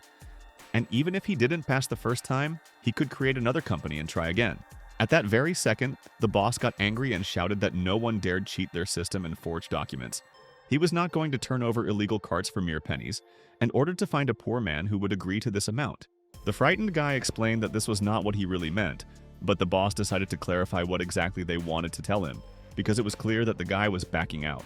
Trying to justify himself, the young man wanted to agree on a deal and offered as much as 500% of the proceeds. Feeling fury, the man shouted that he considered Khan Dakai almost like his brother, and he decided to set him up like this, and now he is simply being kicked out of the club. Even several bald security guards came and literally pushed Khan Dakai out of the VIP area, thereby humiliating him even more. In the same nightclub, but in a different room, someone knocked on the door. As it turned out, that same boss decided to visit someone. It was clear that he was quite polite with strangers. It turned out that in the club, but in another room, sat Xinwang and his new friend Mr. Kang. Having greeted the protagonist, the man from the bottom of his heart and on behalf of all the residents of his city, wanted to express his deep gratitude for the money spent on repairing the road. Looking at this man, the young man immediately realized that he was a traitor and a speculator, since the boss was very two-faced. However, Xinwang still explained that he would like all this to remain between them. It's just that his parents are already at an advanced age and their legs often hurt. At their age, they have already stopped paying attention to what's going on with the road. Laughing and looking at the boss, the hero also decided to clarify whether the road would break down a year after the repairs. This question really made the boss nervous, but he said that this couldn't be. He endured the humiliation since the guy was very rich. So the man promised to build a better road, and Xinwang was now counting on him, because he did not want to be disappointed. Thanks to his actions, the system praised the guy for solving the problem of road repairs and rebuilding unfinished houses in 2 days, for which he was given a reward of 9 million yuan. Meanwhile, events continued to happen in Uncle Xinwang's house. Someone was screaming there. These screams could be heard even from the yard. As it turned out, it was Khan Dakai's girlfriend. She really didn't like that the guy was always sitting idle on his phone, staring at things. He hadn't washed the floors or washed his clothes all day, and hadn't done anything at all. If the girl had found out earlier that Dakai was just bragging, and all his projects and work were just a blatant lie, then she would have chosen not him, but Xinwang, because at least he worked in the city, and there are definitely prospects there. These words really hurt the guy. He immediately stood up and was clearly very angry. But the red-haired one... But it didn't matter at all. She continued to call Kane Dakai useless, because even a stone would be more useful than him. If she were in her boyfriend's place, she would kneel before Mr. Zhao and beg for her job back. Turning around, the girl threatened to go to Xinwang, because he had loved her since childhood, and would have agreed to be with her anyway. Unable to bear such shame, Khan Dakai caught up with the girl and grabbed her by the neck. Due to severe stress and anger, he literally pushed her away, causing the lady to begin to fall to the floor. Khan Dakai shouted that she had not earned anything, and now she was also charging him for money. Meanwhile, the protagonist's parents were reading a certain road construction contract, which had some fine print. After reading the agreement, unfortunately, the parents did not understand its essence and asked for an explanation. Kang explained that the road construction would pass through their land and would take up no more than 1 square meter of land, and that as compensation for the damage caused to them, the company could build them a house. These words really shocked Xinwang's parents. They were stunned and didn't even know how to react. The friendly man even said that if the couple did not agree or it was unacceptable to them, they could discuss other compensation terms with them, and perhaps monetary compensation would be suitable for them. Shocked, the parents couldn't understand how prosperity had come to their village when they could build a house for a few square meters, and they didn't even have to pay for it. This was a real stroke of luck for them, and the father of the family even began to call his son, shouting to him that they would now build a new house for them. Several days later, the events continued to take place in the passenger terminal of the bus station. The main character already needed to return to the city. His parents told him that life there would always be hard, and asked him not to forget to take care of himself and his health. Xinwang convinced his parents that there was no need to worry about him, because he would definitely take care of himself. And now it was time for him to catch the bus, since he would be late and would not make it to the airport. The joyful parents said goodbye to their son and exclaimed that they would be waiting for him to visit again. Sometime later, the boy found himself in the first-class waiting room. He was very lucky. He visited his parents and also earned some money. At that very moment, the unremarkable young man was noticed by a stunning beauty who addressed him by name. It was Gao Wen. The young man explained that he was going home to visit his mom and dad. Feeling awkward, the lady explained to you that she forgot to ask the guy about it, and only later found out that her mother was sick, which is why Gao assumed that her friend quit because of this. In fact, nothing serious happened, and my mother is now fine, and the treatment was successful. As it turns out, the company asked Gao Wen to show a new side of herself and try to change her image. They also asked her to conduct an advertising campaign to support rural areas in various villages. This coincidence was truly very pleasant. Even the hero noticed it. Since the young man had quit, Gao Wen wanted to know what his future plans were, since he might have already applied to some new company. However, the girl also suggested that perhaps the guy didn't want to talk about it, and said that there was nothing wrong with that. Smiling, the young man explained that he really had nothing to talk about. He wasn't planning on getting a job anywhere for now, and perhaps, on the contrary, he would open his own business. The clever hero even wanted to specifically buy a building opposite the place where he used to work, so that his former management would shudder every time they saw him. The kind girl said that if Xinwang needed help, she could help with anything, and she also had many business contacts in their field who could also help. Suddenly, someone called the girl on her mobile phone, and she went away to answer the call. During the phone call, some guy said that Gao Wen had made a lot of money and should answer the phone as soon as she received a call, because people had been waiting for her on the live broadcast for half an hour and she needed to hurry. Feeling awkward, Gao Wen began to justify herself, saying that she had already said an hour ago that she was boarding a plane. And the manager told her that everything was fine, but he in turn told her to sell plane tickets and start the stream immediately. Unfortunately, the plane was about to take off, and if she returned the tickets, the next flight would be in 10 hours, and there was no guarantee that she would be able to buy tickets. The scoundrel didn't care because in their field you can't refuse, and the company won't give the girl the opportunity to ride on airplanes for free. According to the manager, there is nothing wrong with waiting at the airport for 10 hours until the next flight, but missing the audience and losing the audience is expensive. That's when the girl got pissed off, and she started screaming that she had been at the very top of the company's ratings for 6 months and had earned a ton of money, so there was no point in saying that she was a freeloader and was just wasting the company's money. Recalling the conversation outside the club, the man said that she shouldn't forget that Gao Wen's contract was still in effect. So if she didn't want to get into trouble, she should do as he said. After hearing this dialogue, the protagonist immediately realized that it was manager He Shui. The scoundrel heard Xinhuang in the background. In his opinion, it was now no wonder why Gao Wen was uncomfortable streaming. Hearing this, the shocked girl exclaimed that this was nonsense, and she had recently been posting photos of her round-trip tickets into the work chat. In this way, the manager manipulated the streamer, telling her that she could easily prove it live, and at the same time, it would be possible to see whether she was at the airport. These manipulations simply drove the girl hysterical. She wanted to get rid of this manager, but she couldn't do it because she still had a contract. Suddenly, Xinhuang decided to snatch the phone from the girl in order to say a few sweet words to the man. The clever young man said that since this was already a breach of contract, he would pay the fine instead of Gao Wen, and he didn't care at all about the amount. And by the way, the hero also didn't forget to mention that this conversation was completely recorded, and he has every right to sue the manager for slander.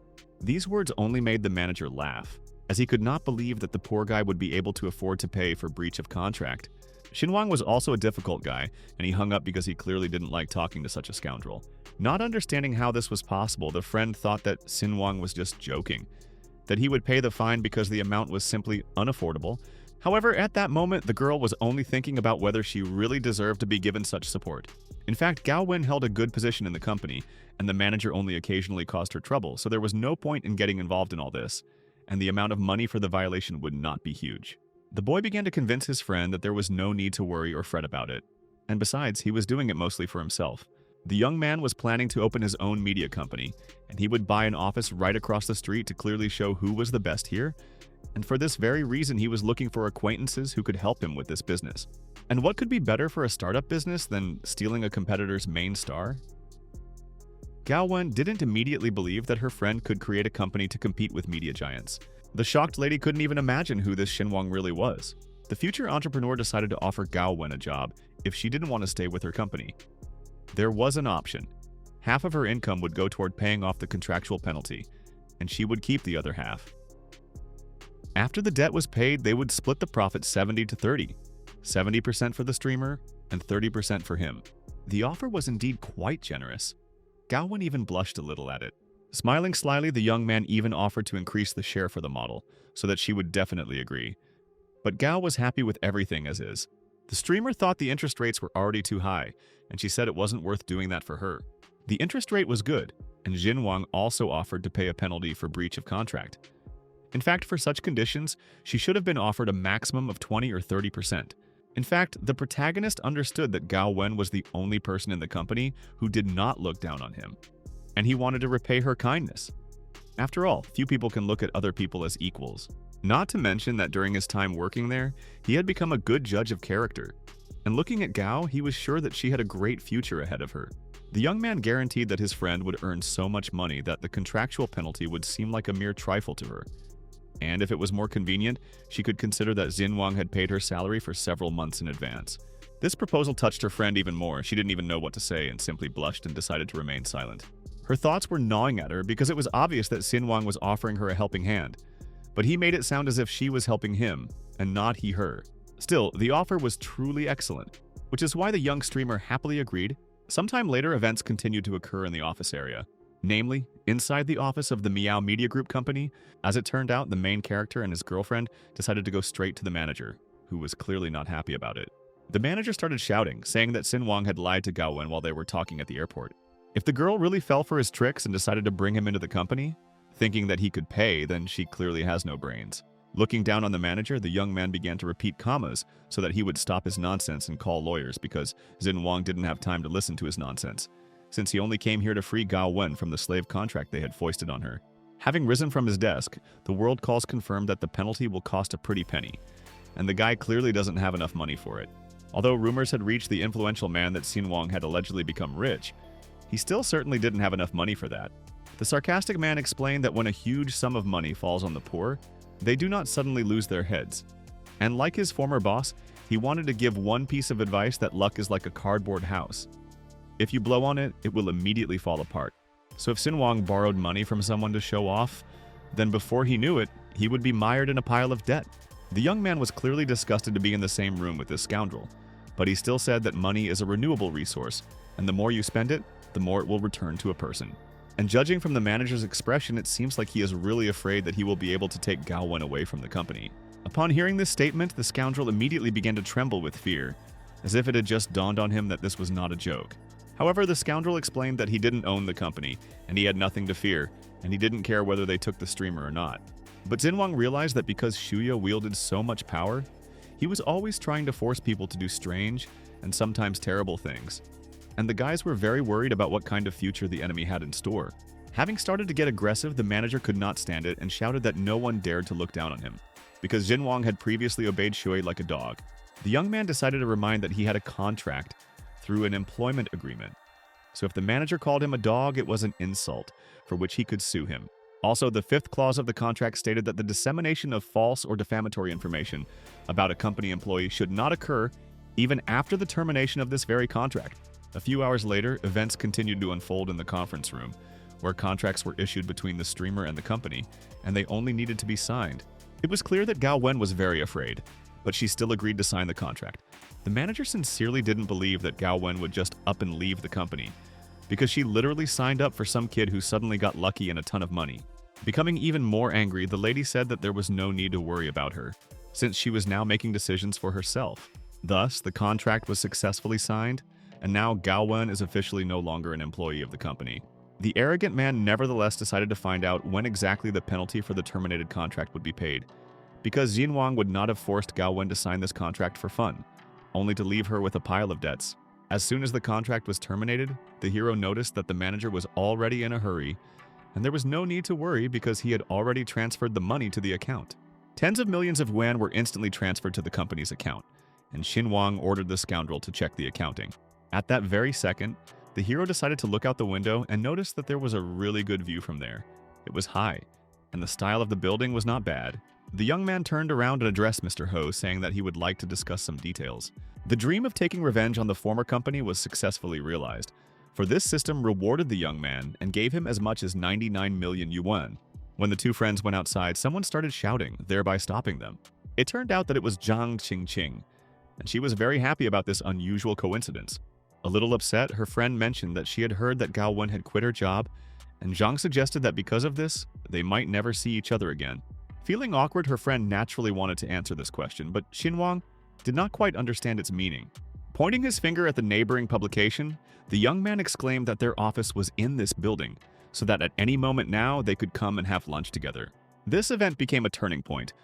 Zhang Qingqing was stunned with shock and did not know how to react to such a statement. Suddenly, someone called the boy on his mobile phone, and he said that he had to answer. It turned out that it was Li Wanyi who called, and this call was probably very important. The man called regarding the property documents. They were already ready, and he decided to ask Xin Wang when he could come pick them up. Fortunately, he would be able to pick up the necessary papers soon. Since the hero returned here with all these affairs, he completely forgot that he had his own home, and this amused him.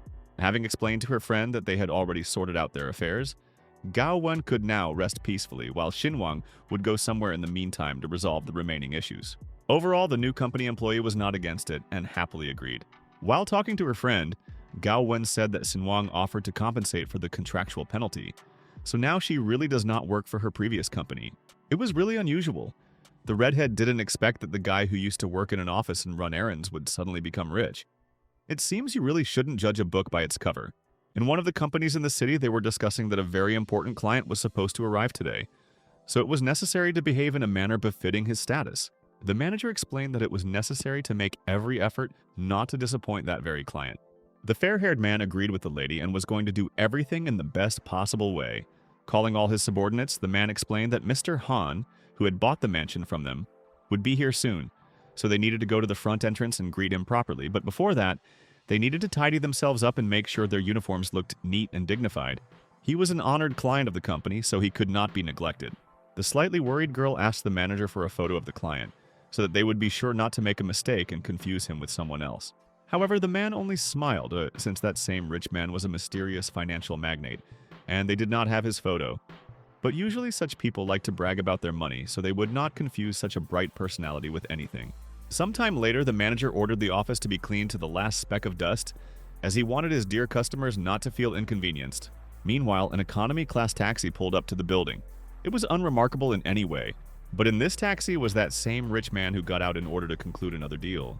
Looking at the main entrance to the company, the young man understood why it was number 1 on the list of the best real estate companies. Looking at one of the guards, Xinwang didn't understand who these people were waiting for. Probably some former bigwig. As if nothing had happened, the young man walked into the office because he still needed to get to the appointment. The company office was indeed very large, but there was absolutely no one around, and no one approached Xinwang. The hero couldn't believe that all the workers had gone outside. Looking at the model, he saw that there were a lot of trees and greenery on the territory of the villa, and next to the house there was a swimming pool designed by a famous designer. Meanwhile, a friendly girl approached him, greeted him, and decided to clarify whether the gentleman would like to see the apartment. At that very second, the head manager asked Irene to come to him, probably on some very important matter. As it turned out, the man was telling his client that they weren't accepting other clients today, and he didn't understand why Irene was even standing at the main entrance. Feeling strong anger, the boss was against serving ordinary people because the most important client was about to arrive, and he should not think that they did not respect him and did not pay due attention to him. Realizing she was right, Irene continued to insist that it was actually their fault because they hadn't put up a sign saying they were closed today. The manager still stood his ground and said that the girl was too stupid and that he would sort it out himself. The client didn't seem to have even 200 yuan in his pocket, and it was completely unclear how he dared to come to their office. The manager believed that such a troublesome client would disturb their dear client. Coming closer, the man insisted that some people who can't afford something like to come and brazenly look at it, distracting the workers from their work, and if a guest wants to buy something, then there is no point in delaying it. Otherwise, there is no point in standing there for long. Having heard such a strange remark, the main character decided to ask again whether they were really telling him this. The head manager called Irene and ordered her to clean up the building as quickly as possible, and at the same time throw out the troublesome client, since the rich man was supposed to arrive soon. For the guy, such a strange statement was quite shocking, since he hadn't even had time to look at his apartment, and he was already being kicked out. The scoundrel did not hide his hostility and exclaimed that the guy clearly did not have even 100 yuan in his pocket, and in their houses the cost of 1 square meter is 300,000 won. Xinwang was outraged to the limit.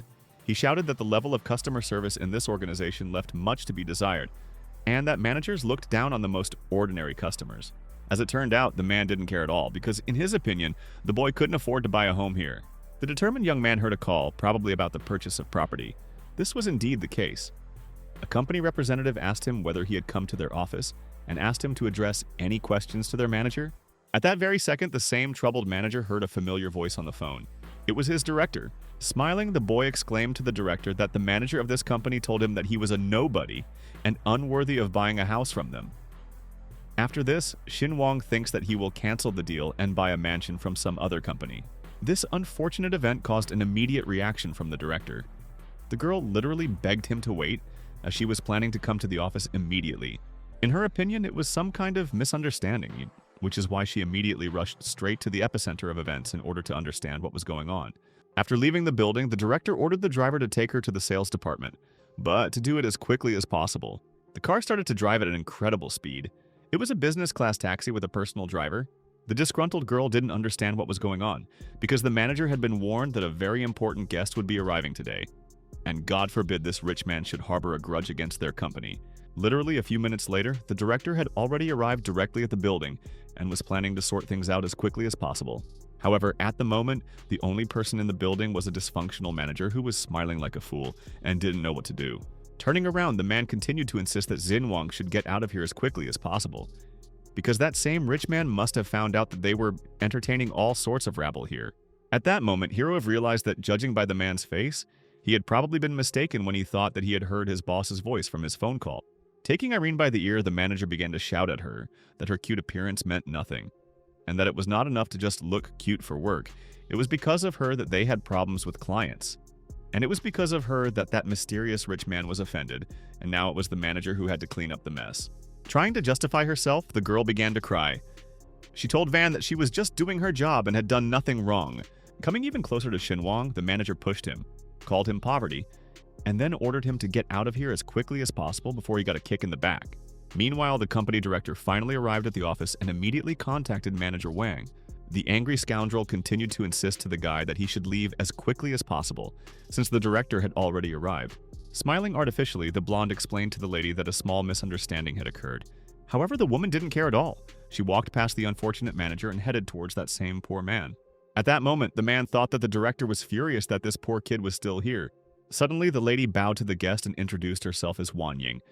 She was the vice president of the company, but Xinhuang could simply call her Li. Feeling awkward, the girls were very sorry that their company was unable to give the guy a positive experience communicating with their employees. Manager Wang most likely simply did not recognize him, so the vice president apologized if the manager's words offended the guest. This turn of events made the manager freeze in place, because he did not know how to react to something like this and was simply in shock. Looking at the poor-looking boy, Wang would never have believed that the guest was a multimillionaire. The vice president promised that in the future they would definitely improve their approach to absolutely all clients, and would not allow their employees to have the audacity to behave in such a manner. At that moment, Irene realized that this guy was the rich man they were waiting for. He was their VIP client. Ms. Li continued to insist that they actually treat all clients equally, no matter whether they are just looking or have already decided to buy a property from them. A dumbfounded Van looked at the guy and realized that this was the same mysterious rich man who wanted to buy their property for crazy money. However, he looked like an ordinary ragamuffin. Turning to the manager, the vice president began to reproach him for the fact that she had already told him hundreds of times not to underestimate clients, but Wang still did not listen to her. Filled with fear and shame, the man understood that now his career would definitely come to an end. Becoming even more angry with the man, the lady insisted that he was no better than others, since he was selling expensive apartments. Pointing her finger directly at Wang, Li shouted that he was officially fired as of tomorrow. Starting to cry, the bespectacled man tried to persuade them not to fire him, because he sincerely regretted that he had done this. Falling to his knees, Wang brazenly tried to beg for forgiveness, thereby trying to remain in office. The scoundrel claimed that he had a large family, a mortgage, a car loan, and a sick daughter who needed to buy expensive medications every month.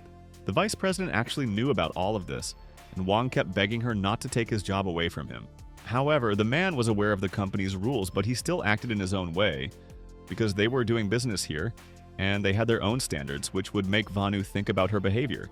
Coming closer to the main character, the man began to beg him to have mercy on him, because he admitted his guilt and asked to give him another chance.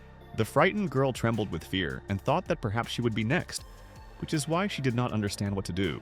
Suddenly, a friendly guy exclaimed that Irene was a good girl and should be made the new manager. For Li, this was not a problem. And since they had decided everything, then it was possible to look at Mr. Xinhuang's future house. This unusual statement shocked Van even more because just recently he managed Irene, and now he is essentially unemployed, but she is the manager of a large company. Meanwhile, Xinhuang explained that he didn't have much time and asked if they would have time to inspect the mansion. Li happily agreed to help with the inspection and also offered to give the buyer a ride. The girl blushed and didn't believe what she heard because she didn't expect to be promoted so quickly since she had only recently started working at this company. As it turned out, the system noticed the protagonist Vic. He behaved bravely and courageously like a true knight, which is why he was given a heart as a reward. The heart-shaped reward is a personal praise from the system, and it shouldn't be underestimated, because perhaps such praise could one day help at some very critical moment. Sometime later, the same events continued to take place in the courtyard that led to the entrance of the mansion. The people standing nearby were supposed to work in this mansion, and the guards would ensure Xinhuang's safety, and the 5 maids would provide the house with warmth and comfort. A little later, facial recognition will be set up on the gates so that they will work automatically. The mansion was truly impressive, although the protagonist seemed completely unimpressed. Meanwhile, the friendly director had already prepared the certificate of ownership and attached all the necessary documents. The boy understood that he needed to take a good look at everything.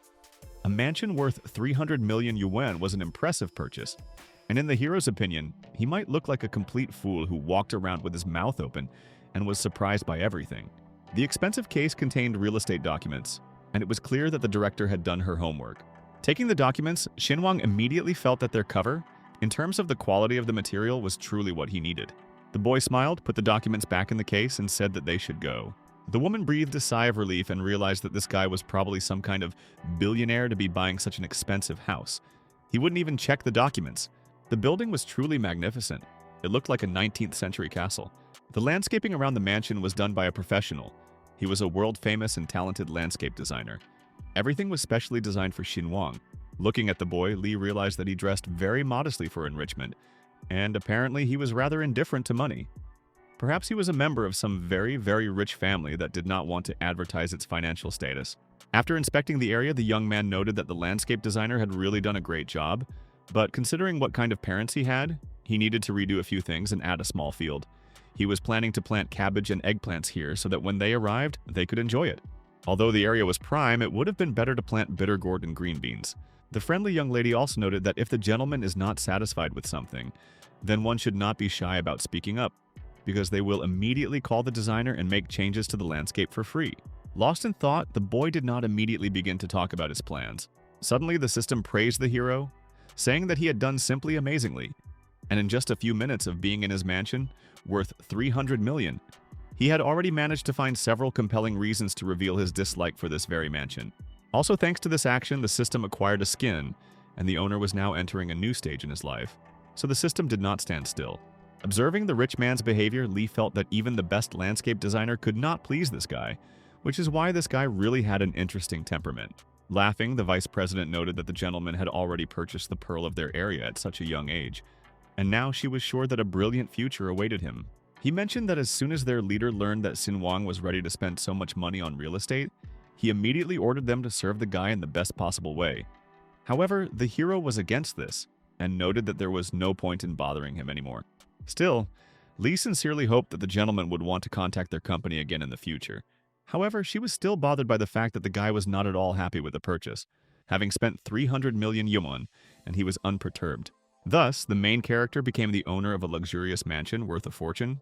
Xinhuang was still happy with the purchase, even though he didn't look like it was worth 300 million. Meanwhile, events continued to unfold in another mansion. A certain girl was interested in who exactly bought this villa. The man said that the villa was bought by a young man named Khan, who was about 20 years old. Hearing this, the lady was shocked. She did not expect that such a young person would be able to purchase such an expensive property. The elderly man nevertheless guessed that perhaps the lady knew what kind of person this was. Bowing her head, the girl explained that, in fact, the one who could afford to buy a mansion for 300 million yuan was clearly not an ordinary person. So if they wanted to know something about him, the Hian family would definitely suspect it. That is why the influential girl ordered a gift to be chosen in order to pay a visit to Xinhuang in the near future. The next day, the protagonist celebrated his triumphant descent into a new business, because after 3 long months of preparation, they were finally happy to announce that the Dujin Media Company was opening. He also wanted to thank director Gao Wen, who had worked tirelessly for the past 3 months, which is why he thinks that everyone should work just as hard, and then their efforts will definitely lead to success. Other streamers were also happy to work for this company and wanted to do everything possible to popularize it even more.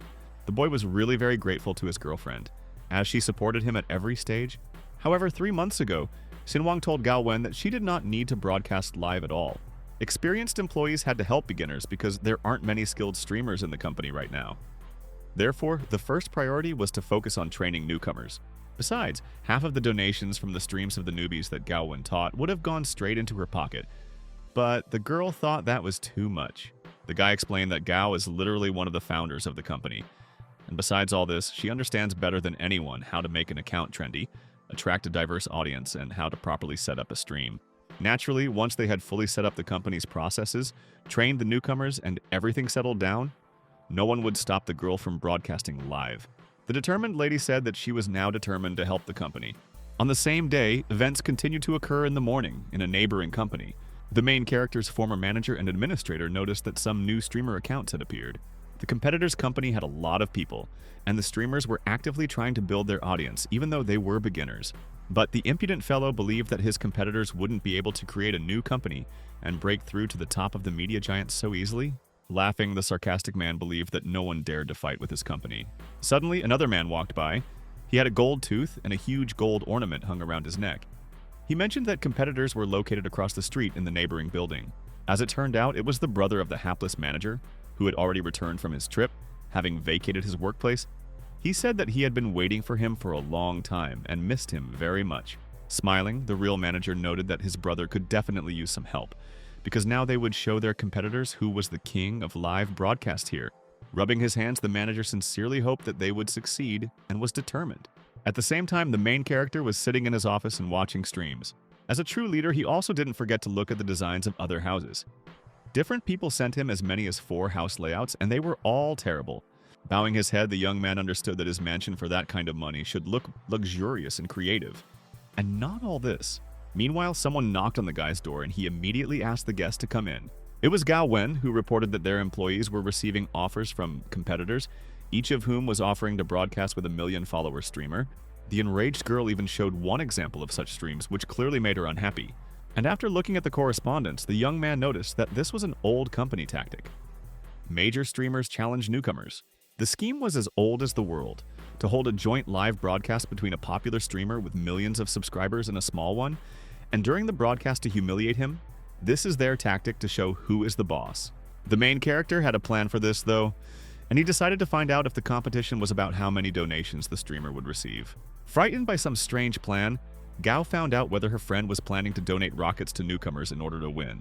Laughing, the boy admitted that this was indeed the case, since he wanted to humiliate million-follower streamers in this way. Suddenly, Gaowen realized that perhaps when she streamed and earned a lot of donations, those rockets were from Xin Wang. An old saying goes that there is nothing useful in money if you cannot spend it wisely, but if you put it to good use, then that is a different matter. However, the friend thought it might be better to save money since more than half of the donations were taken by the streaming platform. They could have simply given the money to newcomers without the platform's commission. The shocked lady thought that her guess was confirmed, and since Xin Wang was able to pay her contractual penalty, it wouldn't be difficult for him to donate rockets to her. In the hero's opinion, life was too short. They were all born without money, and they died without money. When it was their turn to go to the next world, they would not take the capital they had earned during their lives with them, which meant there was no point in saving up these pieces of paper. The best way to attract attention to a company and its people is to use the heat of the moment. And if they pull this off successfully now, their company's popularity will skyrocket in a matter of hours. And Gaowen lacks confidence, after all. She herself taught newcomers how to present content correctly. After the broadcast, many viewers will defect from the competitors to them, and this will be a real victory. Still, Xin Wang asked his friend not to worry, since he had a sense of proportion, so he wouldn't spend all his money on donations. Looking at her friend, Gao realized that the behavior and thoughts of rich people were clearly different from hers. Since Xin Wang had spent so many millions on the company, it would not be difficult for him to spend tens of millions on donations. When Gao Wen came to the new streamers, she had to explain to them exactly what to do. Not understanding what was happening, the girls were confused and wanted to ask the lady what to do, because if they agreed to a joint stream, they would definitely lose out on donations. The determined girl shouted to all streamers to immediately accept the invitation from their competitors. Meanwhile, events continued to take place in the office of the protagonist's company.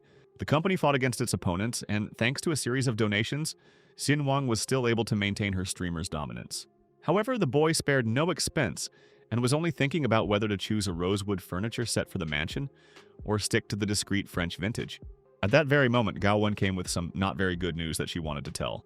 One of the streamers lost to her opponents on a joint stream, and she did it very quickly.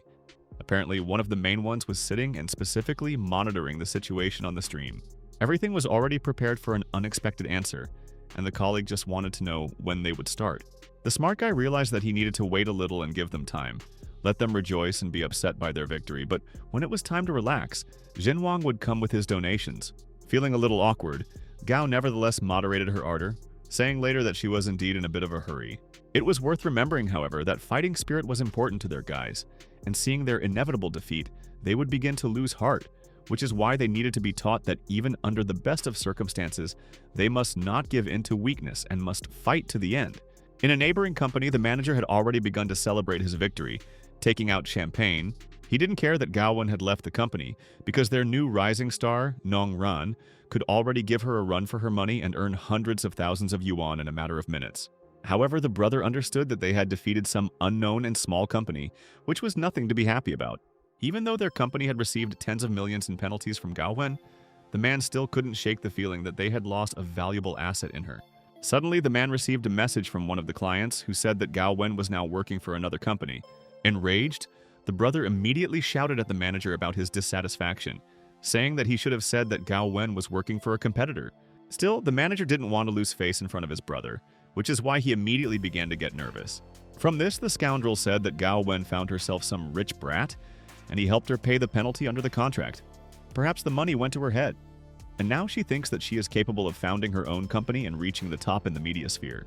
The brother considered it a fifth that there was nothing terrible about it because they definitely should have won. Suddenly, one of the employees entered the office and started shouting that their company was in trouble, and that huge donations were starting to appear on all of their competitors' streams. The manager immediately remembered that last time that same donor was able to win the battle on only one stream, and now they are hosting 10 at the same time, and he is winning on all of them. He clearly has a ton of money. Addressing his brother, the man suggested that their company most likely donates to its own streamers.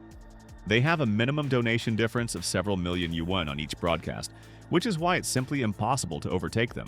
Enraged, brother shouted that they couldn't lose, but the manager thought that there was no need to worry about it, since it was probably just a random donation. But this was not entirely true, and the worker had already noticed this, shouting out the word "no." A new round of donations began, with streamers from the new company giving out numerous expensive gifts, which made the scoundrels nervous. This turn of events immediately made them wonder whether they could really win this fight. Trembling with anger, the brother decided to ask the manager if he was really sure that there was no need to worry. Turning around, the man firmly decided that they must definitely win the confrontation. Meanwhile, the main character continued to donate continuously. He sent such sums that people could only earn in their entire lives. A shocked Gao Wen didn't understand why all this was happening, since they had already won by donations. However, the young man continued to donate, and the opponent's donation bar in this streamer battle was simply destroyed. Laughing, the hero simply exclaimed that the young streamers hadn't yet seen the world of big streaming, but no matter, because now he had shown it to them. In fact, Gao didn't even know how to react to this, because there were so many gifts that she had never received so many in her entire life. However, the boy asked the girl to calm down a little as she was very distracted. The young man asked her not to forget their main goal, which was to reach the top in the media space and become someone who could not be surpassed. Now all that was needed was to go to the guys and praise them for the work they had done. Since the streamers from the competitor's company had lost, they should now remove their company's name from their nickname and put theirs instead. So, the friend went to follow the instructions, but the main character had to go on with his own business. The young man continued to look at his tablet and see the very room of his dreams that he had chosen so carefully for himself. The room had a purple tree and also had a French style, which is why he wanted something similar. However, the hero was also very interested in how much money he had in his account, since the system had been giving him rewards all this time. Looking at his bank account, Xinwang was simply shocked. He had 1 billion yuan in his account, because the more he spent, the more money the system gave him. Meanwhile, in the office of a major media outlet, a reporter ordered everyone to bring her all the information about a new company called Dujin Media. Now, all the media were paying attention to the hype, and people wanted to be the first to know about this company, because the young company was literally capturing the market. The streaming platform's office was discussing how the company had increased its subscriber count by 2 million overnight, a miracle that was the most remarkable achievement since their founding. Young streamers weren't against this success either. They even liked the fact that they were gaining subscribers so quickly. In fact, this work was tiring for the girls because they worked very hard, which is why they were tired. When they came to the boss, the girls were delighted. They told him that the main streamers of the opposing company had fought with them, and at first they had been very scared. However, they had won the confrontation. Due to a series of large donations, the streamers also wanted to get their salaries as quickly as possible. Their boss was already distributing their shares in accordance with the contract. Suddenly, the system praised the gentleman, since the system was touched by his actions, so it gave him 500 wen as a reward. However, the hero was not very pleased with this turn of events because such a reward could only frighten the audience. Gao Wen was watching everything that was happening, and she was probably proud of her comrade. The good-natured girl did everything possible to help her friend, because she understood that the feeling was mutual. The competitors were indignant at this. They read the newsfeed and understood that they had simply been humiliated. One of my colleagues came into the office and suggested changing the company name, as many stream clips had already been made and tagged on social media, and their streamers were also asked to change the company name in their nicknames. This ploy really didn't work in their favor, as it was previously a tactic of the organization to further humiliate streamers. Realizing that the management was not ready to listen to her, the girl nevertheless decided to leave, hastily closing the door. After hitting the manager, the man started shouting that he was promised that the confrontation would be easy, but 500 million yuan was donated, which would make the company a laughingstock. Now they are like doormats that everyone will wipe their feet on. However, the manager did not understand what was going on, because in fact the company had made a lot of money and there were no losses. The brother was still angry and ordered not to say another word because the manager was clearly too stupid for that. At that moment, competitors were watching the main character's company stream. The girls skillfully begged for donations by dancing. Because of this outcome of events, the boss realized that if Gao Wen were in their company now, they would have donated at least 100 million out of those 500 million. All these events happened literally overnight, and this same donor had already supported Gao Wen more than once. Last time, when she was still streaming with them, he also donated large sums to her. According to the manager, this donor previously looked like an ordinary poor person. The enraged brother did not want to listen to him anymore, and asked him not to pull the wool over his eyes and deceive everyone, even himself. Bowing his head, the scoundrel was truly ashamed, as he had literally destroyed a business that had been built over the years. Unable to tolerate such behavior from his colleague, the influential man literally kicked him out, not wanting to see him again. At the protagonist's company office, Gao Wen decided to attract attention. My colleague was very interested in whether it was really wise to spend money like that, because she calculated that out of the 500 million earned, they only received 180 million, and each of the streamers would also take a few million for themselves. However, the hero believed that they had not actually spent that much, and Gao Wen was stunned by this. In fact, the young man donated only 200 million. All the rest of the money was donations from viewers who apparently were genuinely interested in watching this, which is why they actually spent a rather small amount. Feeling awkward, her friend still realized that Xinwang had rounded off the amount a bit. She would never have thought that one day he would be able to say that 200 million was not that much.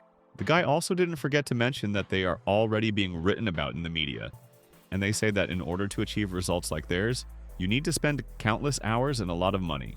That was why Xinwang was convinced that Gao Wen had a bright future ahead of her. But now he would like to thank her for her courageous and responsible work in the company, and for agreeing to train newcomers. After all, when a person literally speaks with his actions, he will also inspire those around him to new achievements. From now on, the path to the top was supposed to be even easier, and besides, Xinwang was going to invest money not only in streaming, but also wanted to launch his own talk show and start filming dramas. At that very second, the boy's phone rang. This call was probably very important. As it turned out, it was an employee of the repair company that the hero had recently contacted who was calling. So, the hero decided to mind his own business, because he received a call from a company that does renovations. So he urgently needed to go home and supervise the finishing work. The guy also didn't mind if Gao Wen took some of the streaming earnings for herself, as agreed upon. After all, they had previously agreed that part of the newcomer's donations would go into her pocket. So everything was fair. The young man's business ideology was truly simple. The more workers work and earn money, the happier they are, and the better they begin to work. The statement was indeed true, causing Gao Wen to happily agree. Sometime later, the events continued to take place at the entrance of Xinwang's mansion. Inside the builder's mansion, they were busily rebuilding one of the rooms, making it custom-made. They stacked cement and bricks near the entrance, and the hero asked them to be careful since it was impossible to dismantle the load-bearing walls. Suddenly, an elderly man came to visit the boy, which was quite unexpected.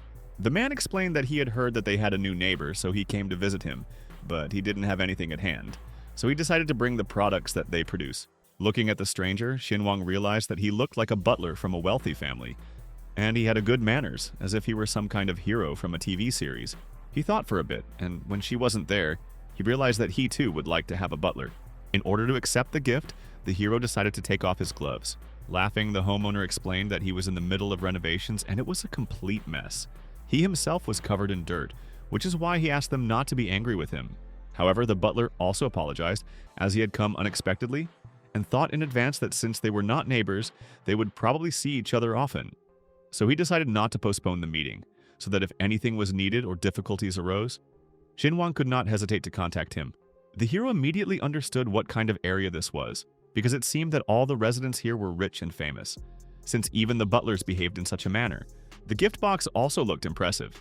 It was decorated with gold and silver, and inside was supposed to be wild mountain ginseng. After shaking hands, Xinwang thanked them for the gift and said that he also believed that neighbors should help each other in difficult situations.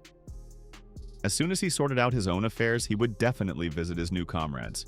A few hours later, it was lunchtime, and the workers needed to rest. The hero was also quite tired and understood that he had been doing repairs for half a day without a break and needed a rest. Suddenly, someone called him on the phone and said that they would be having a class reunion this weekend. His friend also heard that the girl Sinwang had been chasing at school would also be coming. The class reunion was a good excuse to show off because during his studies he was the worst in his class. He was called a beggar and was always invited to the class reunion just to make fun of him once again. But this time things were different, and the protagonist was indeed ready for the meeting, which is why he happily agreed. Having heard the answer from the man was simply shocked, because he did not expect that he would agree so quickly. Probably this happened because of the girl he had been chasing after before. In another mansion in the same area, the butler told the girl that the new neighbor was quite polite and courteous, did not look down on him, and even though he was a butler, he still treated him with respect. Even before taking the gift box, he took off his gloves and wiped his hands. In general, this young man looked very decent, and the man thought that he could gradually begin to build a relationship with him. And he worked together with the builders to build the mansion, doing everything with his own hands. While telling her story, the neighbor suddenly heard someone approaching her. Turning around frantically, she immediately looked at the uninvited guest, exclaiming that it must be him again. Some guy actually brought a girl into the house and was brazen enough to walk around the mansion. The lady was clearly dissatisfied and decided to ask the uninvited guest why he had brought the man here. The impudent boy explained to Ping Zhao that she was her future daughter-in-law. He loved Silly and was going to marry her. Starting to cry, Silly tried to appeal to his pity, saying that the problem was only hers and that it would be better for her to leave. However, these tricks didn't work on Ping Zhao, as she was quite experienced in relationships and business. Even more embarrassed, the girl made every effort to show them that it was best for them to leave, as Mrs. Ping Zhao was not very happy to see them, and the scoundrel did not want to spoil her relationship with her sister. The unwavering man began to convince her that her little sister had been behaving like this her whole life, and that there was no need to worry. This pretentious behavior made Ping Zhao even more angry. She didn't want to tolerate it anymore. However, the brother continued to say that one should not forget the words of the grandfather, and if Pin wants to receive the inheritance, then she needs to get married, and probably the sister is jealous that he still managed to find himself silly in order to marry her. Turning around, the little sister began to laugh. Because she had only just turned 20 years old, it was quite early to think about marriage. And unlike her brother, she was not chasing an inheritance, and did not run to marry the first person she met. Moreover, she will not allow anyone to approach her and immediately share the Ping family fortune with him, because her marriage will depend only on her grandfather's consent. Sometime later, events continued to take place near an expensive restaurant. Gaowen was going to go to the client to deliver the goods, and about an hour later, she was going to pick up Sinwang. So the girl set off in an expensive car because she was in a hurry. It was at that moment that the main character had a premonition that today he would be able to earn a lot of money. Looking ahead, he suddenly noticed several people watching him closely. It was a group of young people. They noticed what the stranger looked like. Suddenly, the blonde noticed that this guy's name was Xin Wang. He arrived in a Mercedes S-Class, which could cost almost 10 million yuan. However, the guys did not believe that he could have an expensive car, and he was probably dating some rich woman. And in fact, it was her car.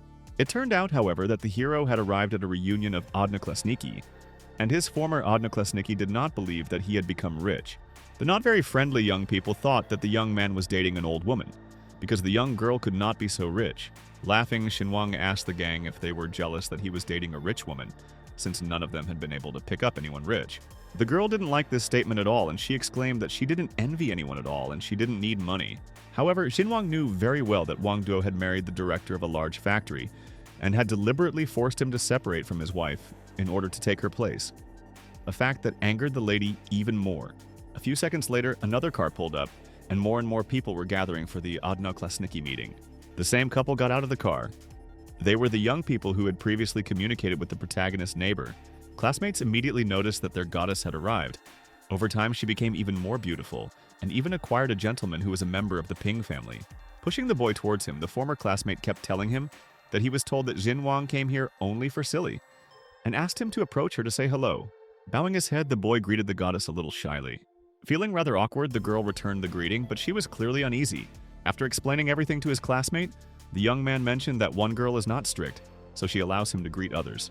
Meanwhile, other classmates assumed that Xinwang clearly wanted to get closer or talk longer with the goddess, but apparently realized that he had no chance and decided to leave. The rich young man turned to his girlfriend and asked her to call when everything was over because he was going to pick her up later. At first glance, the kind girl said goodbye to her gentleman and was quite polite. Everyone envied Silly because they thought she had a great relationship with a rich guy, and they even asked her to invite them all to the wedding. Laughing awkwardly, the girl nevertheless said that although her boyfriend was already busy, he still decided to let her down, and she would like to go to the restaurant as soon as possible. There was a special room rented for the event because a party was planned there. All the classmates were happily drinking drinks and singing funny songs, since there was karaoke. Only the main character sat on the sidelines and watched everything that was happening. He clearly didn't like this event very much. One of the guys mentioned that due to the economic crisis, he was unfortunately only able to acquire one floor on a plot of land opposite the city hall. Upon hearing this, Odnoklassniki were simply shocked, because that very plot of land opposite the city hall cost literally tens of millions of yuan. Meanwhile, the girls were discussing how Silly was indeed very lucky, and that she planned to become a housewife after her wedding. As a sign of his serious intentions, her boyfriend even gave her a luxurious ring with a huge diamond. The only thing on the girl's mind was that the poor people were simply jealous of her, and nothing could be done about it, since she was born such a beauty. Meanwhile, the boy received a letter stating that the renovation of the building had been successfully completed. But it turned out that Xinwang had completely forgotten to donate the promised building to the hospital, due to his many other things to do. The arrogant former classmates assumed that Xinwang had only come here to play on his phone, since he was most likely upset that their goddess was getting married. However, the boy exclaimed that he was not sad about this, because since Silly had decided to get married, then on the contrary, they should support her in this decision. There was no other way. The red-haired guy decided to ask the hero where he works since he gets 5,000 yuan a month, or if it's just a salary with overtime. Having started a conversation, the young man immediately put his phone in his pocket, as he realized that he needed to act. Smiling, Xinwang explained that he had indeed been working overtime. After all, for him personally, the most important thing in life is for the world to become a much better place. This statement made all his classmates laugh, as they believed that it was simply impossible to make the world a better place with such a meager salary. In the opinion of nasty people, Xinwang was already quite old, but his thoughts were still like those of a child, which is why they suggested that he go to a construction site and carry bricks, because he could earn more there. These words touched the depths of the protagonist's soul. He wanted to show everyone what he was truly capable of. Seeing the boy's reaction, Odnoklassniki immediately shut up and said that they were joking, because in fact they were saying all this for his own good, and could even help Xinwang find a new job. Smiling slyly, he simply told the hero that it was really very sweet of them. Still, he told his former classmates to continue having fun, eating and drinking to their heart's content. But he was going to leave, because he had started new finishing work in his house, so the construction crew needed supervision. But no one believed him that such a guy managed to buy a house. After all, if he had a house in a rich area, he would have to invite everyone to the housewarming party. Laughing, the hero explained that his modest abode was too small to accommodate everyone, and mentioned to a classmate that housing prices in the city were simply astronomical, and that a salary of 5,000 yuan required several days of hunger strike to save up for a couple of square meters. Xinwang continued to insist that Odnoklassniki would indeed be able to squeeze into his house, but his classmate stopped him, saying that the guy couldn't leave without paying the bill. Feeling angry, the young man nevertheless said that they should send him the check in the general conversation, after which he would pay his share. The blonde continued to insist that they were in an elite restaurant in the city, and that they couldn't just open a bottle of first-class wine and then leave, because Xinwang could just leave the conversation. With a heavy sigh, the young man showed the transaction where 10,000 yuan was sent. This situation made Odnoklassniki make fun of the hero even more. Since his nature has not changed at all over the years, he is still the same miser and tightwad. In their opinion, he saved these 10,000 yuan for an eternity to brag and show off in front of them. The girl also mentioned that there was no point in showing off, since his check would not have amounted to 10,000 yuan anyway. At that moment, Silly looked at Xinwang and exclaimed that she would pay for him, causing everyone to admire the goddess's action. In this way, she simply wanted to humiliate the boy, pretending that she was too kind to do such things. If the hero had not known the true nature of this girl, he would indeed have been glad to thank her. But in fact, Silly had previously called him a worthless and beggar. Thus, Xinwang refused the help, saying that 10,000 yuan was not that much for him, so it was not worth paying for it. The other girls became indignant because Silly had shown a gesture of goodwill, and she had not only been thanked, but also refused. But since the girl was called a goddess several times, she apparently thinks that she has truly ascended to the pantheon of gods. Xinwang thought that since they were all old classmates, they shouldn't put on masks in front of each other and pretend to be God knows who. But Silly didn't seem to have changed. The steadfast young man still insisted that he would pay his share of the food bill. Suddenly, one of the Odnoklassniki exclaimed that it was not worth doing this, since Xinwang would clearly not be able to afford it. After all, they were in the VIP lounge, so the VIP client should pay.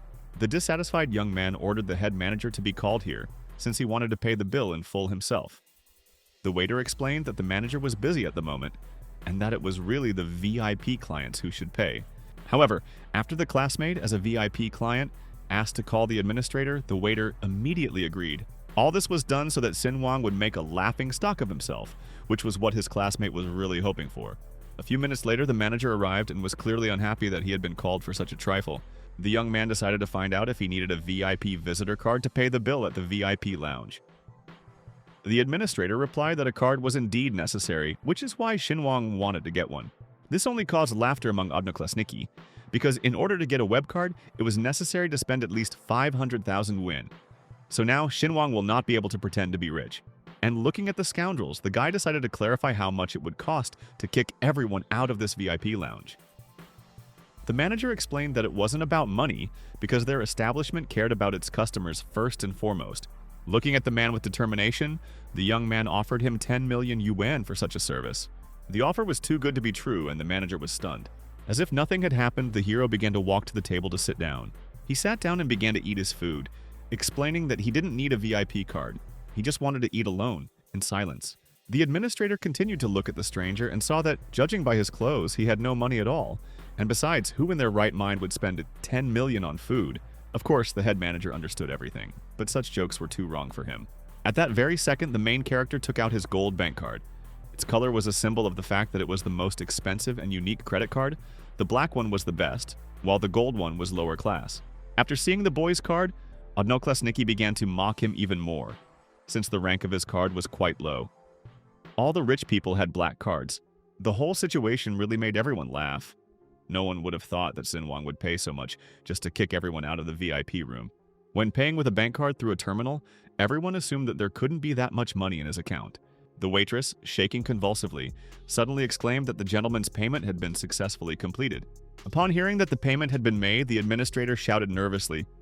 He had never seen anything like it in his life. All of his classmates immediately shut up, because Sinwang really did have a substantial amount of money in his bank account, and he clearly had more than 10 million yuan. Such consolation was only necessary so that the manager would finally allow the guy to eat in peace, and at the same time kick out all the intrusive classmates. Because of this act, the administrator told all the guests that they would have to leave the establishment. One of the dissatisfied customers shouted that this was an inappropriate attitude on Sinwang's part. After all, they were all former odnoklassniki members, and you can't just throw them out. Other girls also said that many of them were famous people in the city, and there would be consequences for such an act. As it turned out, the main character wasn't afraid of making enemies because odnoklassniki had specifically invited him to this meeting. They needed to find a scapegoat because they all wanted to make fun of him and stroke their own ego. With this approach, they had to think about the fact that they could make enemies for themselves, and Shinwang could really afford to expel absolutely all enemies from his circle. The disgruntled girls began to claim that it was just food, and that they really should leave. Suddenly, a rich guy arrived at the party and shouted that he would give 10 million and 1 yuan to get Shinwang out of there. Please Silly still wanted to ask the gentleman why he came here, because he already had things to do. But the guy only answered that he had nothing more important than his girlfriend. It was that same guy from the Ping family and also their savior, because everyone thought that Sinwang had no chance against him, since it was clearly impossible to compete with the family of magnates. The hero realized at that moment that his opponent had simply raised the bet by 1 yuan on purpose to mock him. After thinking for a bit, he remembered that this guy's last name was familiar, and it seemed that it was this butler who came with a gift from the Ping family. The disgruntled guy drew attention to himself again, asking the hero why he had gone quiet, suggesting that the 10 million were all his savings. In Silly's opinion, Shinwang was clearly no match for them. The goddess believed that they shouldn't mess with him because he was clearly not himself. The disgruntled young man mentioned that the guy shouldn't be there at all since it was an argument between him and his classmates. However, he still thanked his opponent because he could not have imagined that such a rich man would come and help him earn even more money. Taking out his bank card, the young man decided to up the ante and added another 5 million yuan to the sum. Hearing this, the administrator blushed deeply. He did not understand what was happening, as if the gods had descended from heaven to bestow even more money. Or perhaps it was just a dream. The stakes were raised. The rich man wanted to pay 15 million and 1 yuan, but the main character raised the stake to 20 million yuan. 20 million yuan was successfully paid out, causing the system to give Shinwang another 50 million as a reward. At that moment, all Silly could think about was that marrying the right man was truly the secret to success. The disgruntled youth exclaimed that he was already tired of his opponent and was betting 30 million yuan. However, the classmates still wanted the Ping family member to win this competition and told him to continue fighting. However, at that moment, the boy's reaction was rather strange. He simply remained silent and continued to look at his opponent. Silly ordered him not to dare lose, otherwise she would be humiliated for the rest of her days. The rich man clutched his head. The only thing in his mind was that this guy named Xin Wang was simply sick, because he spent a lot of money on ordinary food.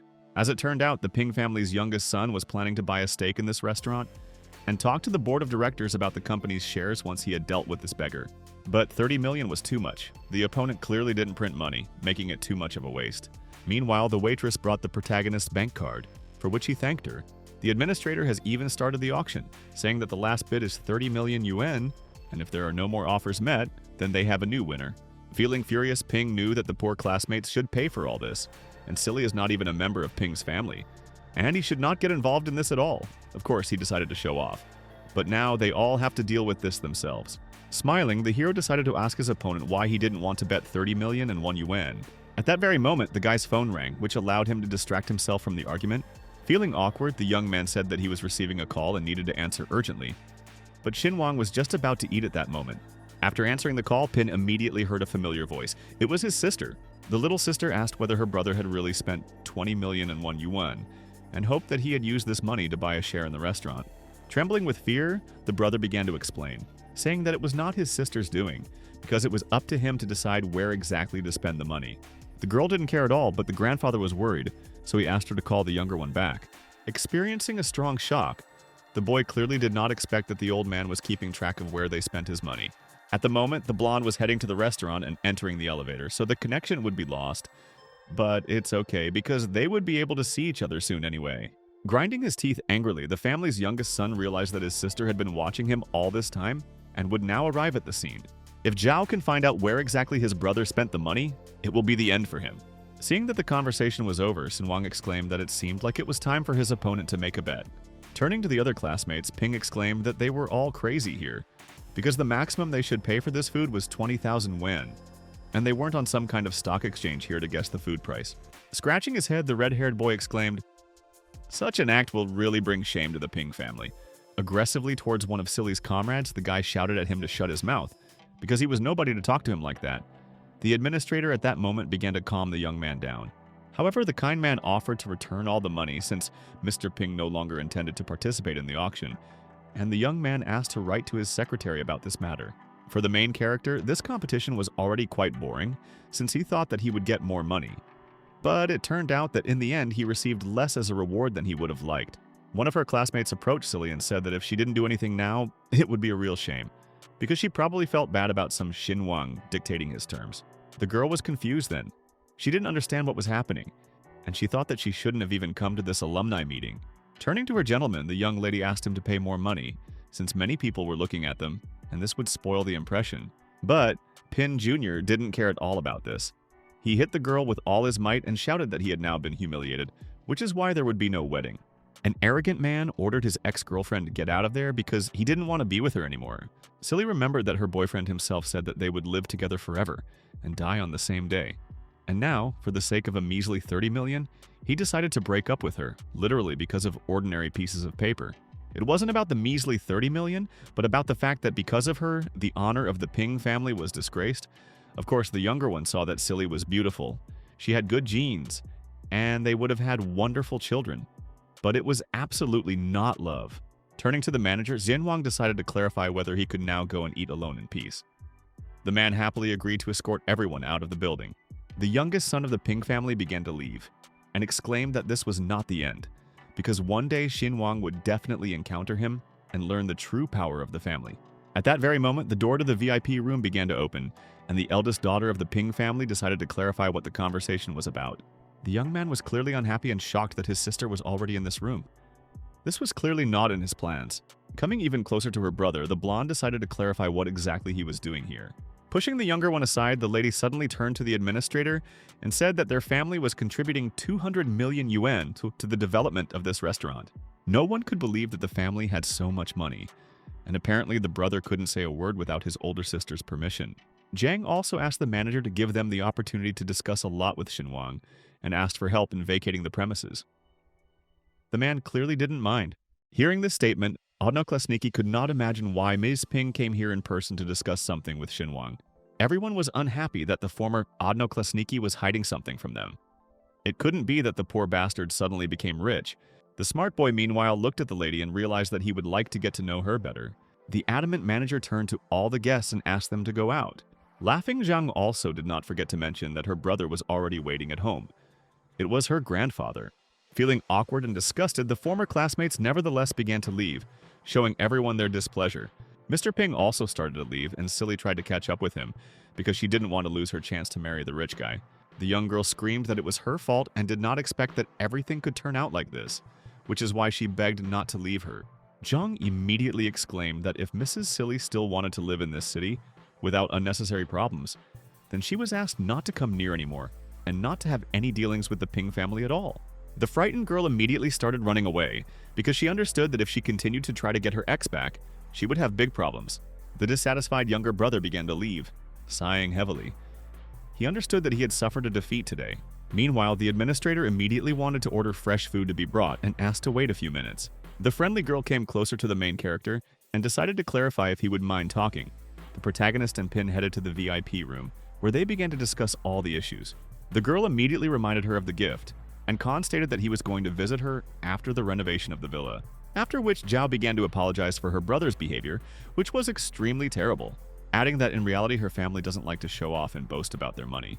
At the same time, Pin calmly poured a glass of wine and noted that she had not bought out the restaurant's share in order to rein in the guy. The young lady tried in every way to please Xinhuang, saying that her family was indebted to him. She then drank a glass of wine, declaring that their misunderstanding needed to be resolved. Naturally, Khan completely agreed with her and asked what she wanted to talk to him about. Zhao then admitted that she simply wanted to send her brother away so she could have a snack in peace. The teenager was extremely surprised. He couldn't even imagine that Pin would actually be so sweet. After which they had a rather pleasant conversation with each other in a friendly atmosphere. Suddenly, Zhao announced that she was no longer hungry and he could continue eating without any hesitation. Xinhuang immediately followed her advice and began to eat. He caught himself thinking that the girl was simply silently watching him eat lunch. Pin, in turn, understood that the young man was a good person and, moreover, not picky about food. However, Khan found her behavior strange. Everything indicated that she was planning something bad. Suddenly, he tried to fill the gap in their communication and encouraged Zhao to set the topic of dialogue. The stunned girl noted that they had just met, and she was a little shy. Of course she was right, but it wasn't very comfortable for Khan to eat lunch while people were looking at him. At that moment, his phone suddenly rang, and the guy hurried to answer. It was Gao who asked what floor he was on. Xin happily informed her that he was having lunch upstairs. After a certain time, Wang rushed off, telling Ping that his girlfriend would join them. Soon Han met Wen, and the young lady asked if the food was good. But when she saw Xinhuang alone with Zhao, a surprised Gao asked where the others were. After all, it was a class reunion, so naturally Pin didn't like what was happening. In connection with this, she hurried to leave the restaurant and reported urgent matters, which seemed rather strange to Han and Wen since she herself wanted to communicate. Not paying much attention to her departure, Gao again asked where all her classmates were. Xinhuang replied that it was a very long story, and immediately invited the girl to join him and have a little snack. Soon the girl enjoyed such exquisite and expensive dishes, saying that she had never tasted anything tastier. However, it seemed to her that even such delicious food should not cost that much money. Khan noted that if she continued to work with him, she would be able to afford to have lunch like this every day. After he asked about the client, Gao stated that the issue of live broadcast was currently being discussed, but the main thing is that they will have several presenters, since this is a new trend now. Xin was pleasantly surprised by her talent for running a business. At the same time, she understood perfectly well that it was precisely with the help of the teenager that she had succeeded. So Wen began to thank Wang once again, saying that he appeared at the most opportune moment in her life. She also realized that she could do more than just perform for the crowd in front of the camera, but also help others become better. Khan, in turn, assured them that a bright future awaited them, and that they would definitely succeed. Then they poured more glasses of wine, and the teenager said he wanted to drink to her. The girl smiled sweetly and also took the glass in her hands, declaring that they should drink not only for her, because without the participation of Xinhuang and his company, nothing would have worked out. The guy started talking about their future again, claiming that he knew how to make more money. At the same time, he constantly asked Wen not to be shy and to have a good snack, especially since the food was incredibly expensive. After a certain amount of time, a luxury sports car was discovered on the street, which people began to examine from all sides, literally dreaming of such a car. Soon a young boy came out of it, and the girls started talking about how incredible he was. Naturally, Zhang was in demand among young girls because they understood that he was rich. At that moment, Wen suddenly came out of the building. She was surprised to see the young man. The teenager immediately started saying that if she had problems with money, he could help her. He offered to give her a ride to the restaurant, but Gao refused and said she had a lot to do. But the guy continued to insist and said that he would take her to all her errands, and after that they would go to a cafe. But this did not influence the girl's decision in any way. On the contrary, it only pushed her away from Jiang. Naturally, he was upset by this result because he had already told his friends that he would come to dinner with her. Suddenly, the main character stopped in front of them on a scooter and asked her who this person was. Wen had no choice but to introduce him to Xinhuang, saying that Chen regularly sent her donations. Han greeted the stranger with the utmost politeness, but Zhang was hostile. After an unsuccessful conversation with him, Wang called Gao with him, and the girl headed towards his scooter. After saying goodbye to Wencheng, she smiled sweetly and said that it was time for her to leave. A shocked Zhang just looked at them, not understanding who this teenager was and why she was with him. Moreover, his luxurious sports car was clearly more elegant than some electric scooter. Looking at his incredible machine once again, Chen wondered how this was possible. Soon he got into the car and started calling his mistresses because his wife was returning from a business trip only in a couple of days. Naturally, the girl agreed to go with him to a restaurant, thereby giving him a chance to assert himself and make up for his failure with Gao. Meanwhile, a huge traffic jam formed on the road. But for Han and his scooter, this was not a problem, because he and Wen simply drove around her from the sidewalk, which Xin began to boast about. The young lady, in turn, hastened to check the map and noted that they were on the right track. Van happily said that he was tired of ordinary food and this time he wanted crayfish, after which they headed to one establishment that the teenager had been telling her about the whole way. Of course, Wen agreed, since she herself wanted to have a snack. And a moment later they arrived at the place. Where they were served a lot of crayfish with garlic sauce. Xinhuang suddenly asked for noodles.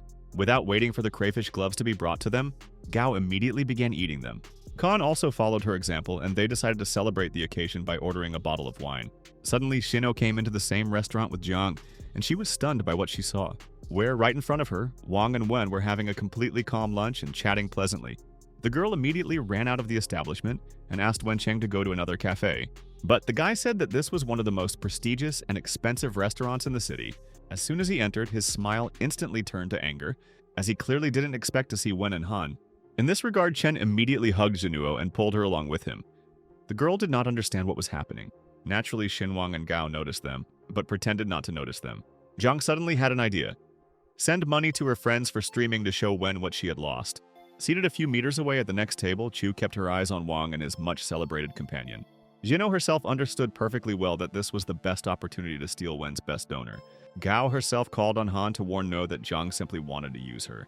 However, the teenager stated that it was better for them not to interfere in their relationship, and they would clearly sort everything out themselves. At this time, the extremely kind and helpful Chu offered to clean the crayfish for Wencheng. Of course, the businessman agreed, stating that she definitely knew how to do it well, after which she even began to demonstratively feed him from her hand, which was done intentionally. But at that moment, the young man was suddenly called out by his wife, who had appeared so unexpectedly in the cafe. The stunned guy decided to pretend it wasn't him and rushed towards the exit. However, Wencheng's nimble wife immediately ran up to him and grabbed his hand. Having stated that while she was on a business trip, he decided to have some fun with another girl. Naive Jiang thought that he only needed to give a few compliments and Lin would calm down. The enraged woman then turned to Zhenuo and asked if she didn't know that Chen was married. Q was shocked by what happened, especially since this whole thing happened in front of Wang and Gao. At the same time, Lin continued to scold her husband, to whom she gave so much money, and instead of waiting for her at home, he decided to spend her money on some girls. Suddenly, Chen declared that it was actually Chu who had been pestering him, and he had fought her off as best he could. Surprisingly, Lin believed her extremely cunning husband and hit Zhenuo. Wencheng continued to play the victim, insisting that the treacherous woman had dragged him into the restaurant by force. Then Nuo finally realized that he had nothing, and that he even sent donations from his wife's wallet. Suddenly, the girl turned to Jiang and asked if he really loved her. The young man knelt down and replied that she was his only one. But Lin couldn't calm down and demanded that he prove that it was Xin who had harassed him. Without thinking twice, Chen jumped up from his seat and slapped Zhenuo. Everyone was shocked. A shocked Chu said he had no right to treat her like that. But the guy said again that she was running after him and his money, and he had refused her more than once. Naturally, No began to deny everything, saying that she didn't even know about the existence of a wife. Xinhuang, meanwhile, could not stand such injustice and headed towards them. Gao, in turn, understood that she had made the right decision and did not get involved with Jiang. Unexpectedly, Han grabbed a plate of crayfish from his table and walked towards Wencheng, who tried to drive the teenager away, but Van, with a lightning-fast movement, threw the plate at his face. A stunned Shinwo asked Han why he decided to intervene. Chen, publicly humiliated, was in turn simply horrified by what had happened. After a few seconds, the hot sauce began to sting his eyes and Jiang began to scream. A puzzled Lin asked who he was and what he was even doing. The young man did not explain anything and ordered them to leave the establishment immediately. The girl couldn't understand why, but she couldn't shake the thought that this man had done the right thing. Wiping his red eyes, Wenchen promised that Han would soon be in trouble. But the self-confident Xinhuang declared that he could not do anything to him. Nuo was pleasantly surprised by the fact that even while in Wen's company, the young man decided to help her. Chen, enraged by the provocation, instantly grabbed the bottle and headed towards Wang, after which he smashed it on the table and said that today was his last day of life. He then immediately attacked his worst enemy, not expecting any resistance in return. But Xinhuang managed to dodge the attack and delivered a series of crushing blows, thus sending the overconfident Zhang into a horizontal position. Han also urged Lin to find a more worthy man who would not cheat on her and spend all her savings. Suddenly, she caught herself thinking that she liked this brave man. Wenqian, in turn, could not understand where this thin guy got so much strength from. At that moment, Chu thanked him for his help, but the teenager noted that the issue was not about her at all, but about justice. But the naive girl thought that he was simply embarrassed to tell the truth in front of Gao. Meanwhile, an enraged Jiang jumped up from his seat and called on his wife to call security so that they could throw Wang out of the restaurant. But suddenly she ordered him to shut his mouth and not act like a little child. Then she even asked Sin for his phone number, and everyone was shocked by such a sudden turn of events. Soon the conflict died down and the protagonist and Wen hurried to leave, but Chu stopped him. Having said that he really wanted to thank the guy with dinner, he naturally refused. He said that there was no need for this and that he had a lot of unfinished business. But the girl continued to persuade him and suddenly asked for forgiveness. However, the young man stood his ground and said that he was tired of the arrogant Wen Cheng, and he didn't try to help her at all. And Xinhuang also repeated that he and Gao needed to hurry on business. But even so, the teenager continued to be liked by the helpless Xinuo. Therefore, she decided not to give up, especially since Wen and Han were just friends. At that moment, the restaurant manager approached Chen and asked for compensation for the destruction. Lin immediately declared that Wencheng was to blame for everything, and therefore he had to pay for this misunderstanding. Unexpectedly, she even hit him on the head with her heel, demanding that he leave her alone. A stunned Zhang couldn't believe that in just a couple of minutes he had lost such a position, after which the angry Lin headed towards the exit and walked past Xinuo. Q also silently rushed towards Zhang to dot the I's and cross the T's once and for all. Chen himself quickly realized that everything was over with Lin, and therefore he could try to befriend Nuo. In connection with this, the teenager literally threw himself at her feet, begging for forgiveness. The girl was stunned by Wencheng's behavior and stepped aside, so the guy flew past her and hit his head on the ground, after which Chu said that if he dared to approach her again, she would call the police. At this time, Gao told Xinhuang that she did not expect such zeal for justice from him. Han said he didn't like Chen from the start, and realized he was clearly a troublemaker. Wen, in turn, hastened to present him with a new project on which she had been working for a long time. The girl recommended that he focus on small shows, as this had become a trend. Moreover, these programs are quite profitable. Han decided to give it a try and completely trusted the experienced Wen in this matter. But he wanted to film several shows, and a stunned Gao said that they didn't have that much money in their account. Then Wang suggested that she not spend the company's budget and use his personal funds. He added that money is only needed to spend it, and that he has no problems with it. Due to the guy's noble intentions, the system rewarded him with 5 million. This was just what the teenager needed, and the teenager rushed to transfer the necessary money to Gao. Xinhuang then hurried home where he was doing some repairs, urging Wen not to stay out late. Naturally, she understood that she liked him more and more with each passing minute, but she did not dare tell him about it. The young man left the group quite calmly and got on his scooter. By that time, it was night. Suddenly, he heard screams from the neighboring building and decided to find out what was going on. As it turned out, Xiao had been arguing with Xi, claiming that she only wanted his money, but the girl tried in every possible way to deny it. Suddenly, Ping couldn't hold back and hit her, something Xinhuang never expected from the guy. As a result, the young lady collapsed to the ground and immediately burst into tears, asking Xiao why he was doing this to her, since she had given him no reason for such behavior. Suddenly, Xinhuang approached her and handed her his handkerchief. She slowly raised her surprised gaze. Where she saw Khan in front of her, and literally froze in place, of course, she recognized him. The main character, in turn, really wanted to help her, and therefore did not pass by. Sai took the handkerchief from him and asked if he really wanted to laugh at her. Khan replied that he simply heard screams and decided to figure out what was going on. He added that he was actually renovating his new mansion, and pointed to the builders who were carrying things. The stunned young lady asked if this estate was really his property.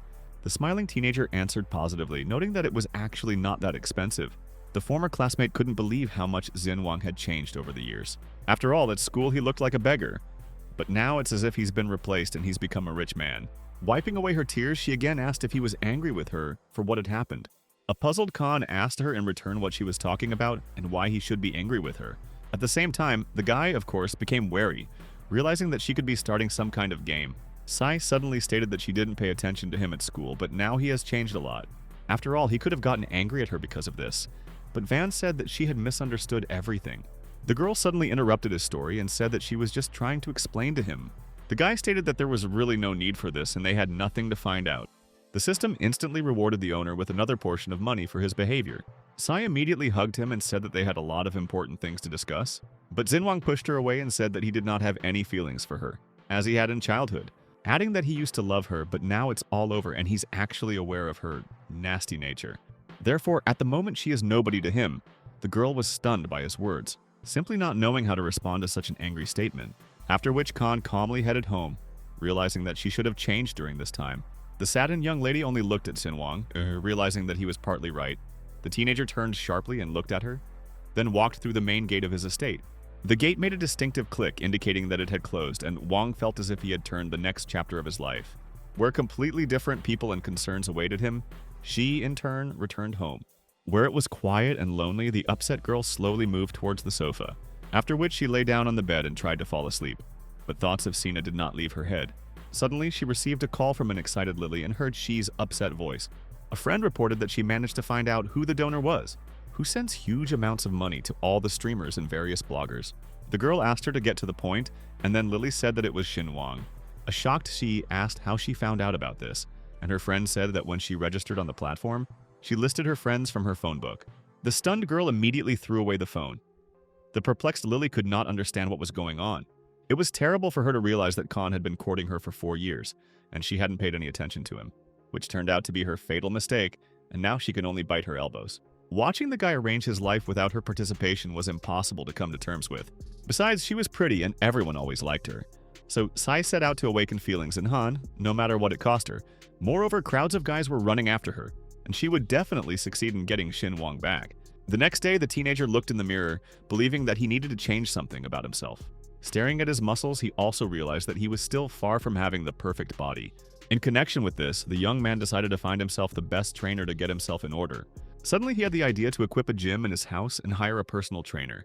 And after a certain amount of time, he still managed to find what he needed, which made him extremely happy, realizing that very soon his life would really change dramatically. Suddenly, the system informed the protagonist that he had made 2 girls repent. The program also suggested that he update the application, and Xinwang was surprised. Han learned that he had greatly upset Si, but Xinwo also began to rethink her actions. At the same time, the system notified Khan that he had been given 5 skill points, and he could spend them on strength, charisma, or intelligence. Naturally, since he intended to become stronger, the choice was obvious, and Wang felt the effect immediately. Realizing that he should have updated the program before he purchased a 20-lesson subscription, however, the teenager was not very upset about this, since he had enough money. Moreover, he also had to furnish his parents' house with new furniture, and besides, the renovations were already completed. After looking through several options before going to bed, Xinwang finally went to bed. The next day, the guy went to the gym, which looked like a pretty serious establishment. Khan immediately showed the worker a receipt for a subscription for 20 workouts. The girl began to check this information while the young man looked around. Where the newest exercise machines were installed, then he understood why this gym was so expensive. The employee soon confirmed his payment, but stated that since he was not a member of their club, he could not work out.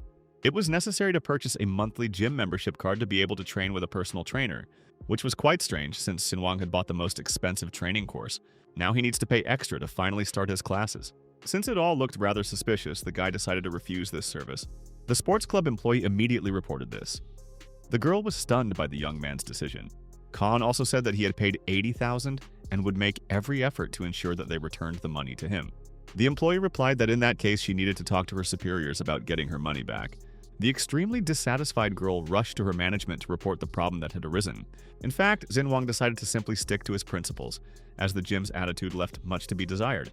Unexpectedly, the system notified the owner that 1 yuan had been transferred to his account for his zeal for justice. What was rather strange was that suddenly Van called out to him and approached him. When the teenager turned around, he recognized him as that same Xinwang and was simply shocked to meet him. Khan, in turn, also did not expect to see Talon. For a moment, they froze in place. Lan immediately called the girl to go back to the reception, saying that he would sort it out completely. After which they discussed the misunderstanding that had arisen, where Sin refused 20 training sessions and wanted a refund. Naturally, Tai agreed to return the 80,000 to him, saying that it was no problem. Unexpectedly, Van noticed that he had another classmate working at the gym. A moment later, he called Gao, which of course Han was not very happy about, but he had no other choice. Tylan stated that they had obviously not seen each other for a long time, and she would also be glad to meet. A couple of minutes later, Yang ran up to them and looked at Van with surprise in her eyes. She clearly didn't expect to see him at the gym, and Shinwang also didn't think that his visit to the gym would lead to a meeting with her, after which the main character decided to look at the girl's characteristics, which he asked the system to do. The program gave him absolutely all the available information in detail. The teenager then realized that he needed to do something special to raise her level of regret. Khan, in turn, could not even imagine that such lovely girls could turn out to be so bitchy. At that moment, he plunged into his memories where Yang tried to warn him about one of those girls. Shinwang insisted that he didn't really like anyone, and that he didn't think about it at all. Because he was only in love with her, Gao was flattered to hear this from his classmate. However, at the same time, she manipulated the guy's feelings in every possible way, and asked him to continue doing her housework for her. Then it seemed to him that he was really in love with her, and everything would be fine between them. Yang happily accepted gifts from him, but was in no hurry to enter into a relationship. She said the same thing to Jian Yang, who also had genuine feelings for her. Wei was the next to fall into her trap and began giving her rather expensive gifts. But Gao refused absolutely everyone. Besides, she had a wealthy family and was used to expensive gifts. That's why she chose the muscular and strong Talon, who was always a bully at school. Then Shinwang had an idea. In order to make Yang regret it, he just needed to defeat Wang. It would have been even more stupid to refuse money since it is never superfluous. Gao looked at the boys and asked what happened between them and why they called her. Han continued to think about showing her how insignificant this Lan was. In connection with this, he began to escalate the situation by declaring that he was not going to pay for membership in the club. Besides, he had already paid 80,000, and Tai immediately began to be rude to him. However, in the end, he unexpectedly agreed to purchase a subscription for a year in advance. Van pointed out that he should leave some money for food, as he clearly didn't have enough money. Talon also suggested that Xinwang was still in love with Gao, and that was why he was acting this way. Suddenly, the teenager asked his former classmate for a discount, because they were not strangers. The stunned Wang didn't know what to answer. He simply didn't expect such a turn of events. At the same time, Han understood that the Gao family was much richer than Tailan, and they clearly gave him money to open the gym. Finally, Wang agreed to give a discount, but increased the number of training sessions by 10. But this was not so important for Xinwang, who was pursuing a completely different goal. He also didn't miss the opportunity to laugh at Khan once again. Then, a smug Wang headed into the gym with Yang and asked Zhang to train with Xin. Gao in turn smiled sweetly at him and wished him luck, noting that he was too thin. At this moment, she approached him and asked if he had trained once before, but Han suddenly refused to train. He stated that he had a lot to do today, so they should postpone training. Zhang naively believed that the guy simply decided to show off and was not in the mood for painstaking work in the gym. Naturally, the young man heard people talking about him behind his back, which gave him real pleasure. Sitting on his scooter, the teenager asked the system to demonstrate its own characteristics, where he suddenly found himself growing a whole centimeter. This was due to an increase in strength. Shinwang understood that if things continued like this, he would soon become the strongest, and then it will be much easier to gain the regret of Yang and the other girls. Han again asked the system to show him information about Yun and Sinuo, where he was left with only 20% to fall into despair. So, of course, the teenager decided to deal with her and then deal with Ku. Meanwhile, the girl was actively putting on makeup in front of the mirror, believing that she had every chance of getting Van, understanding perfectly well that men cannot take their eyes off beautiful makeup. Therefore, she needs to be at her best to make a lasting impression on him. But just a couple of minutes later, her phone rang, and it was the main character. The delighted Yun couldn't believe her luck, realizing that Xinwang was walking into her arms, naively believing that the guy simply can't forget her and constantly thinks about her. At that moment, the system informed the young man about the girl's increased regret. Naturally, he was glad about this, since at this rate it would not be difficult for him to fill the entire regret scale. In fact, Han realized that he fell in love with her at school only because of her resemblance to Gao, but this no longer made any sense because all this time she did not love him. Soon the young lady picked up the phone and asked Shinwang what had happened. The guy started a simple conversation. In fact, he wanted to check something. The girl didn't imagine that he was suffering without her and wanted to invite her on a date. But suddenly Khan announced that she had to return the scarf he had given her that evening. Yun's expression literally changed, not understanding how he had the audacity to say this. The program immediately notified the owner that his behavior was somewhat strange, and that he should find a different approach to it. After hanging up the phone, the girl was in a state of bewilderment, because no one would ask such a thing. The teenager's behavior was indeed extremely suspicious, but she couldn't get him out of her head. Afterwards, Yi thought that he was simply embarrassed to ask her out on a date and said some nonsense instead. She soon convinced herself of this and began to think about what the next step would be. At the same time, the girl tried to understand how she should now behave with him. After all, if he really wasn't joking about the scarf, then the situation is very strange. As Yoon began to look around her room, she began to think that if she brought him a napkin, it might help. Then an equally strange thought occurred to her, and she hastened to make it a reality. Meanwhile, the system informed the owner about another increase in Xi's regret. Then Sinwang remembered the moment from school when the student stole her towel, after which he continued on to the coffee shop where they had agreed to meet. It was an extremely cozy place, and so Khan invited her to this wonderful establishment. While waiting for Xi at the table, Wang was considering new investment so he could finally start playing for high stakes. Having found a lotus teapot at one of the trading auctions, Shin became interested in it. This item was the property of the Zhou dynasty, and the boy decided to buy it. A moment later, a thin voice of an extremely smiling Yoon called out to him. Noticing Khan looking at the auction items, she assumed he was indeed a rich man. This, of course, raised her spirits even more, and Sai began to charm the young man. After which she sat down at the table and showed a certain box. Shin Wang pointed out that he hadn't really rekindled his feelings for her, and she shouldn't have spent so long wearing makeup, adding that for some reason she brought his handkerchief in such a strange box. An enraged Yoon instantly jumped up from her chair and declared that she had not even tried to please him. Besides, before he had to grovel before everyone all his life, but now it was their turn. The girl burst into tears, saying that she didn't even have time to say anything, before he attacked her with insults. The system immediately registered an increase in regret on Xi's part, which was exactly what Han was aiming for. At the same time, Yoon continued to say that he shouldn't have put on such a show, and he could have simply refused to meet with her. The protagonist stated that it would be too boring, especially since he was eager to make fun of her. Just like Xi and the others constantly bullied him. So he repaid her in kind. A stunned Sai said that he had become a bad person, after which she ran out of the cafe. The system immediately informed the owner about the girl's level of regret increasing by 1%. Han again remembered his school years, where Yoon used him for her own purposes and persuaded others to do the same, claiming that such people deserve to be humiliated because they are unable to defend themselves. Understanding that he had gone through this school of life in his time and now he would not make the same mistakes. So Shinwang earned a few points and decided to spend them all on strength. The guy instantly felt a surge of strength, and he wanted to put this energy to use somewhere. At the same time, he was preparing for Sinuo, but before that, he decided to test his strength in the gym. The next day, the young man went to the gym, where he began to work hard and told Qi to intensify his training. But Zhang said he first needed to find out the boy's approximate level of preparation so as not to overdo it. Besides, they often had newcomers who wanted too much and quickly broke down. However, the teenager stood his ground and asked to increase the weight of the barbell to 150 kilograms.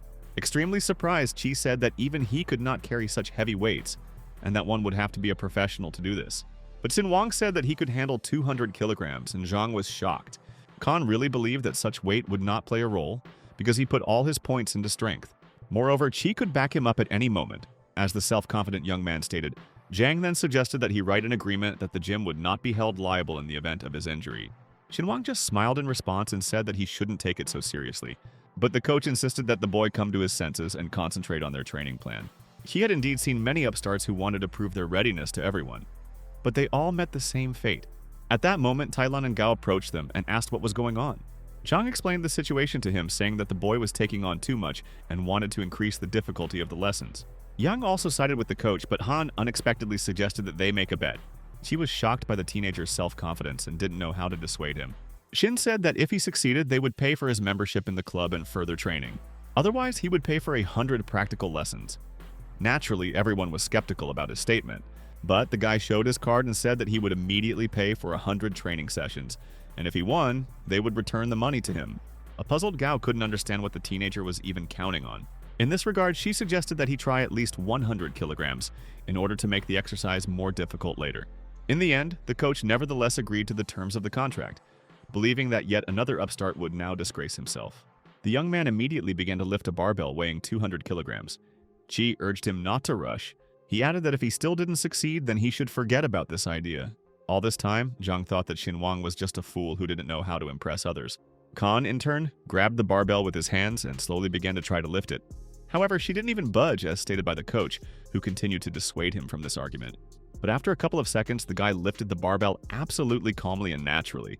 Everyone was simply stunned by Xinwang's incredible strength, not knowing how to react to it. Then Khan started doing push-ups, which shocked everyone. It seemed impossible. He immediately fell silent. Just like the others, he watched what was happening. Yang understood that even though Xin was so thin, he was stronger than even her Tailan. After which, the self-confident teenager put the barbell back on the racks and said that they should give him his money back. At the same time, he suddenly announced the end of the lesson and asked to change his trainer, saying that he was too weak. A couple of minutes later, he received a call from Shinwo, and the guy immediately smiled. Then, showing that a girl was calling him, he noted that one shouldn't make a lady wait. Gao couldn't believe he had managed to get himself a girlfriend, and wanted to know if she was beautiful. Soon the protagonist headed to Sino's restaurant to continue his performance. Q began to thank the young man for the invitation, despite her attitude towards him in the past. Shinwang only reluctantly answered her, then looked down at his grilled steak. The girl believed that he was deliberately pretending to be disinterested in her in order to appear cooler. After all, last time he refused to meet with her at all, but now he invited her to dinner. Suddenly, she started talking about their company, which was literally going bankrupt more and more every day. With most of their sponsors having abandoned them, Khan wondered if things were really that bad. Jinwoo stated that some streamers are being forced to terminate their contracts and pay the corporation penalties, and so she decided to meet with Jian to earn some money, but Wang saved her from this scoundrel. But the guy understood perfectly well that if it weren't for the money, she would have continued to consider him trash. As a result, the teenager was taught all the tricks of women and knew how to deal with such people. Initially, it was necessary to fork out a little money to get the girl hooked, and then become completely cold towards her. This behavior would make her doubt herself, so Xinwang said that he had a favor to ask of her. The inspired girl replied that she was ready for anything, after which she asked what they were talking about. Khan noted that newcomers are coming to Dojin Media, but he needs an experienced person to teach them everything. But while they were talking, the teenager's phone suddenly rang and he couldn't help but answer. After talking to someone for a few minutes, he asked his interlocutor to wait. Then he even informed Nuo that he had a lot of things to do and needed to leave. Q naively believed that the young man was trying to offer her a job in his company. The guy himself walked out of the restaurant into the hall absolutely calmly and naturally. The system instantly alerted him to the increase in regret on Sinuo's part, which couldn't help but make him happy since the task was completed, and all that was left was to continue walking along this path. After heading home, Shu saw the news about Zhan transferring to Han's company, realizing that he must definitely invite her to work. The girl regretted not having transferred to Dojin Media initially, and now she can only watch the success of others. The next day, Sinuo came to the Meow Group office, where the girls, for some unknown reason, avoided her. The perplexed Chu couldn't understand why everyone was whispering behind her back and discussing her. Suddenly and enraged, he jumped out of his office and furiously ordered her to come to him. Where the guy said that she tried to seduce the best donor, and now he refuses to deal with them. A stunned Jinuo replied that the boss himself had asked her to do this. And besides, she was the one who became the victim in this situation. Then he said that he would pay the penalty himself, but would increase the amount of the fines in her contract, adding that she herself should have understood perfectly well what her actions would lead to. The shocked girl immediately ran out of his office, not knowing what to do. Noticing her colleagues taking personal belongings out of the office, she asked what was going on. One of the girls said that many decided to quit and go to Dojin Media. Moreover, the director is a young guy who respects his employees and pays them generously. Jinwoo thought about it once again, realizing that this was truly the only way out. Her friend strongly encouraged her to do the same, but the naive Yu decided to act differently, assuming that Sinwang was actually trying to lure her over to his side. But in the end, after thinking it over thoroughly in her spare time, she nevertheless changed her decision. As a result, Sue went to talk to a former colleague about employment at Dojin Media. However, by that time, the company's recruitment had ended due to an influx of newcomers, so Khan did not need her. Shinhua was simply crushed by this news when her friend told her about it. After all, she was only able to pay the penalty to Mayo Group now that recruitment at Sin Wang's company had ended. Meanwhile, the teenager was in his office watching the news about the collapse of his competitors. The program suddenly notified him of the increase in regret of Chu, who wanted to work for him. The girl sat at home and eagerly awaited a message from the main character. Then she decided to write to him first. But Wang replied that Chin was handling everything and therefore there were no vacancies. Thus, Xinhua was left with nothing but debts, not knowing how to pay her bills. Q believed that he was involved in this, threatening her with an extremely bleak future. He said that he would do everything possible to ensure that she would not be hired anywhere. Despite the fact that she paid all the fines according to the contract, he did not spare her, thus leaving her with nothing. It seemed that there was simply no way out of this situation. The girl did not understand how to continue living and what to do to change the situation. Meanwhile, Gao came to Sin Wang's office to discuss Shinuo. Wen stated that Xu called her and said that she wanted to meet him to talk, adding that she was actually very experienced and could help them in business. Then the teenager smiled and said that he agreed to meet with her. Just a few hours later, they met at a cafe, Nuo looking unhappy. Naturally, the young man was immensely happy about this, watching the sad Chu with pleasure. Suddenly, Xinwo began to talk about how she had rethought her life, realizing how arrogant she had been before. At the same time, she began asking him for a job, stating that she was in a terrible situation. The unexpectedly self-confident guy raised his hand, signaling that she should stop this conversation. The sad girl looked down and waited for Xinwang's verdict, who urged her not to humiliate herself since he would not be able to push her into the top streamers. However, the young man agreed to provide her with a job, but on one condition. He said that she would have to start at a low rank, where there were few bonuses and a small salary, but it all depended on her. Of course, Ginuo thought that she would succeed and would definitely prove herself. A moment later, she agreed, and then the teenager asked her to contact Gao. At the same time, she once again thought that she should have been more gentle with him earlier, so Q decided to apologize to him and said that this would not happen again. Khan, with a smile on his face, replied that he was extremely happy to hear this, and that he was happy for her. The system immediately reported an increase in Nuo's regret. Wang understood that people were designed that way. They needed to experience everything firsthand. Only then, to realize everything, the program soon gave him more points, which he invested again in strength. Xinwang felt a greater surge of energy each time, and as always, it needed to be put somewhere. The idea came to him to immediately demonstrate his skills to Talon and Yang, and as soon as he had the opportunity, the guy immediately rushed to the gym. Where, of course, Wang was training, Han confidently headed towards him to show off his power. Approaching the counter with an employee, he asked to start today's workout with a jog. Gao, in turn, noticed that in just a week, Shin had transformed into a muscular man. Lan didn't like this and decided to teach him a lesson by asking to become his coach. Khan agreed, and then Tai encouraged him to start with a jog and finish with strength training. The cardio was supposed to last about an hour, which was pretty weird. Wang continued to say that in addition to strength, endurance is also necessary. Xinwang agreed again, noting that he hadn't run for a full hour before, but it was still worth a try.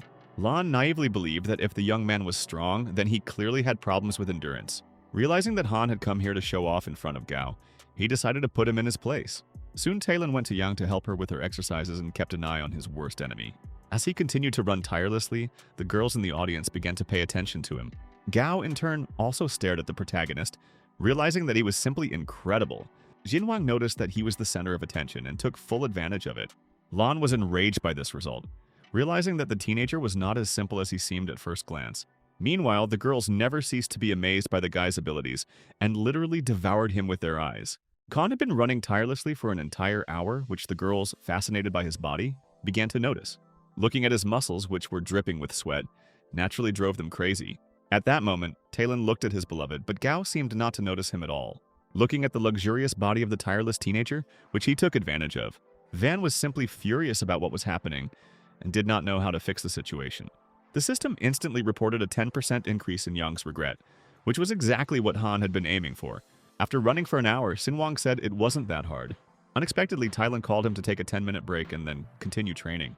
But the young man said that he didn't have much time, so he would study without breaks. Gao, like her Wang, thought that the guy was just pretending, saying that he was supposedly not tired. Lan began to think about how he could stretch out his studies to earn more money. Since the training was paid by the hour, Tai again urged him to rest, as any body cannot be overloaded.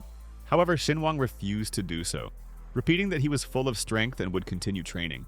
Suddenly, Van remembered his school years when Han was not so impudent and was constantly beaten by everyone, and he, in turn, staged the attack on Yang in order to look like a real hero in her eyes. Thus, the fake people beat Han, and Gao naturally made her choice. At this time, Xinwang once again began to urge Thailand to continue training, noting that if it is too difficult for the coach and he needs rest, then he will do it himself. Lan suddenly noticed his skinny legs and began to think about how to stop him. Then he said that he urgently needed to start pumping up his leg muscles, because they had to support his entire body. This means that the legs must be pumped up, and naturally the young man agreed with his statement, and they immediately headed to the exercise machines where Tai intended to humiliate him. To look more masculine against his background and regain the attention of Yang, who was constantly keeping an eye on Han. However, Gao agreed with Wang. Looking at Shin's legs, she came to the conclusion that he really needed to train more. After a certain amount of time, the guy once again amazed everyone in the gym. While working on the simulator, he noticed that it was too easy for him, and that the difficulty should be increased. A stunned Lan couldn't believe what was happening because before this lesson he had run for a whole hour. However, Han still looked energetic, and Yang's regret continued to grow. Suddenly, she couldn't stand it any longer and ran up to Xinwang, which clearly didn't make Tai happy. He tried to call out to her, but the girl seemed not to hear him, and headed towards the young man, flirtatiously asking if he would come to tomorrow's training. Shocked, Talon simply froze in place, realizing that Gao would soon reject him. Moreover, the young lady even asked the main character to become her friend in order to stay in touch with him. A furious Van watched what was happening, not understanding how he could stop this madness. Soon Xin-Wang exchanged contacts with Yang, and Lan had great difficulty restraining himself. After which, with the gait of a winner, the teenager headed towards the exit of the gym. Tai immediately approached her, but Gao continued to ignore him and look at the guy's account. Wang was depressed, realizing that he was getting closer to breaking up with her. Suddenly, he couldn't stand it and asked her why she added him as a friend. Yang replied that Han was an important client. So she treats him properly and thinks about developing the business, but Tai objected to her. He said that he was not an important client at all and just wanted to impress her, since the young man had been chasing her for a long time. Gao stated that he can't even admit to being jealous, and that's why he acts like that. After which she left in an unknown direction. A stunned Lan urged her to calm down. Thus, the system informed the owner about the advancement of Yang's level of regret, realizing that he practically didn't have to do anything, and Van's mistakes speed up the process. After all, the one who tries harder to win attention will naturally suffer defeat. But sometimes doing nothing is much more effective than trying your best. You just have to wait for the right moment. Unexpectedly, the program alerted Xin-Wang to increased regret from Shi, who immediately called him and asked if he was free today. The teenager responded sharply that he was busy and would not be able to meet her, adding that if she wanted to tell him something important, he was willing to give her some time. The happy girl said that she would like to invite him to an unforgettable dinner. But Khan suddenly stated that he should have thought about this earlier, since he was busy now, after which the guy calmly hung up and began to wait for a message from the system. But it never came. So Xin-Wang began to think about how he could raise her level of regret. Yun, in turn, still couldn't believe that he just hung up. As a result, she immediately jumped up from her chair and left, and the stunned hairdresser noticed that her hairdo was not ready. However, now there was no point in her, because Khan refused to meet with her. Returning home, the girl flew into a rage and fell onto the bed. Meanwhile, Xin-Wang returned to Dojin Media's office, where Gao became concerned about his condition. Because the guy suddenly started sneezing, but Khan replied that everything was fine and someone was just remembering him. Wen also gave him documents about the auctions that he asked her to find out about. The teenager immediately began to look through the files. The girl silently watched him. Having selected a cultural treasure of Sheshang, Wang asked her to register the item. But Gao noted that there would be foreigners there, and the self-confident young man declared that it was even better that way, since they would be able to take the artifact right from under their noses, which Wen quickly agreed to. A few minutes later, she came to her senses and once again tried to call Shin, but the guy simply dropped her call and continued doing his own thing. Yun was shocked. Running around the room, she tried to understand what she had done wrong and why he was behaving this way. Having literally started to rack her brains, C still couldn't find any reason for the guy's behavior. Realizing that she had most likely missed her chance to get such an independent Khan, the protagonist also walked around his company, waiting for the percentage of Yun's regret that he so desperately needed. But instead, she called again, which he happily hung up. The stunned girl did not understand why he was ignoring her and what had happened. As a result, she panicked again and started destroying the entire house. Soon Xin-Wang went to the gym, where Gao reported him for being late. The teenager answered absolutely calmly that he was at a very important meeting. Unexpectedly, Yang offered him a bottle of water, trying to interest him. Because Talon, as always, was busy with his own affairs and completely forgot about her. And Khan was always attentive and courted her for a long time at school. And now he also has acquired money. Taking the water from her, the guy noted that he was used to writing down all his expenses. But Gao said it was a gift. But suddenly the young man refused the water, saying that usually one should respond with gifts. But he had nothing for her. This put Yang in an extremely awkward position, and she began to doubt herself. As it turned out, an enraged Taylan was watching everything that was happening, and he didn't like it. At the same time, Wang was absolutely sure that Xin-Wang liked Gao and was deliberately avoiding her. Naively believing that the teenager's self-confidence would soon simply destroy him, Khan then immediately began training hard, sparing no effort. Naturally, this could not go unnoticed by such young and pretty girls, who began to discuss the guy's incredible figure and his huge muscles. They were all wondering just one question: does he have a girlfriend? At that moment, Gao walked towards him. Yang asked what muscle groups he intended to train today, and Shin replied that he wanted to pump up his legs. The surprised woman noted that he had done this yesterday, but Khan said it was very important. Then Gao thought that he was doing this on purpose to show off in front of her. Suddenly, he also asked her who she would be training today. The girl replied that her clients were late, but she did not understand what Xin-Wang wanted: to invite her or to distance himself. At that moment, Talon unexpectedly approached them and abruptly hugged his beloved. But Gao replied rather nervously that he had been too busy and had now found time, adding that he should leave as she was busy training with Han. A stunned Wang couldn't understand why she was acting like this, but Yang avoided him in every possible way. They claimed that they were constantly being distracted from their classes, and that this was leading to a deterioration in the gym's financial performance. Meanwhile, Xin-Wang received a message from the system, stating that Gao's regret had increased. Lan and Yang continued to quarrel vigorously while the guy went to train, understanding perfectly well that Tai will do everything himself, and there is no need for him to try so hard. Wang grabbed Gao's hand and again urged her to calm down, suggesting that she was going through a tough time. Yang nervously replied that there was no point in shouting about it throughout the gym, and the guy immediately began to apologize to her. Then she broke free from his embrace and demanded that he not come near her again. Because he had been constantly irritating her lately, Talon was shocked by her statements. Bitterly realizing that he had lost her, Xinhuang would not miss his chance. The distraught coach decided to teach Khan a lesson, believing that all this happened because of him. In connection with this, he immediately called his friend and asked him to come to his gym, since there was some work for him, and besides, it was necessary to put one person in his place. Just as the protagonist was about to leave the gym, Yang suddenly called out to him. The girl unexpectedly invited him to have dinner with her, under the pretext that they were classmates and hadn't seen each other for a long time. Surprisingly, he agreed, intending to see what exactly she had in mind. Naturally, Gao began to believe that his feelings for her had still not cooled, and she asked the guy to wait a little. She herself rushed towards the shower to quickly change her clothes and go on a date with him. The teenager remained waiting for her on the couch, realizing that her regret would soon increase. However, the system remained silent, which seemed rather strange to him, but Xinhuang was not going to give up. Tylan, in turn, continued to move furiously around the gym. A few minutes later, Yang came out to the young man in a dress and declared her readiness. At this time, Wang called his friend again and said that they had left the building. Now, all he could do was wait for good news from him. His friend assured him that everything would be fine. Once outside, Gao told Han that she knew a very good place. Soon they hurried to get into the car to head to the restaurant. However, at that moment, an unknown person suddenly closed the driver's door of the car. He stated that it wasn't his parking space and the guy should have known about it. His henchman also ran up to him, but Xinhuang was not afraid and asked whose parking space it was. Suddenly, an enraged Yang emerged from the car and demanded that he leave them alone immediately. The fat man asked if it was her car and the girl answered yes. Then the stranger said that he had noticed this place in the morning and would like to take it. Gao replied that this was a public parking lot and that the space could not belong to one person. Xinhuang began to realize that this man was clearly looking for trouble. Suddenly, the fat man grabbed her by the hand and ordered her to immediately move her car. But this had no effect on him. The unknown man continued shouting and demanding that he vacate the parking space. In the end, the teenager could not stand such rude behavior from the stranger. Having ordered him to let the girl go, the fat man naturally began to be insolent, holding Gao back. Turning to the young man, the thugs declared that he was clearly tired of living, since he decided to stand up for the lady. At that moment, Yang grabbed her phone and said she would call Tylan right away. But Xinhuang said that it was too late to do that. Gao was very surprised. After asking Han what he meant and why it was too late to call Van, the fat man, in turn, demanded that they immediately kneel before him. Of course, no one intended to do this. Xinhuang, on the contrary, made the situation worse, and in the end it paid off as the unknown thugs immediately rushed towards him.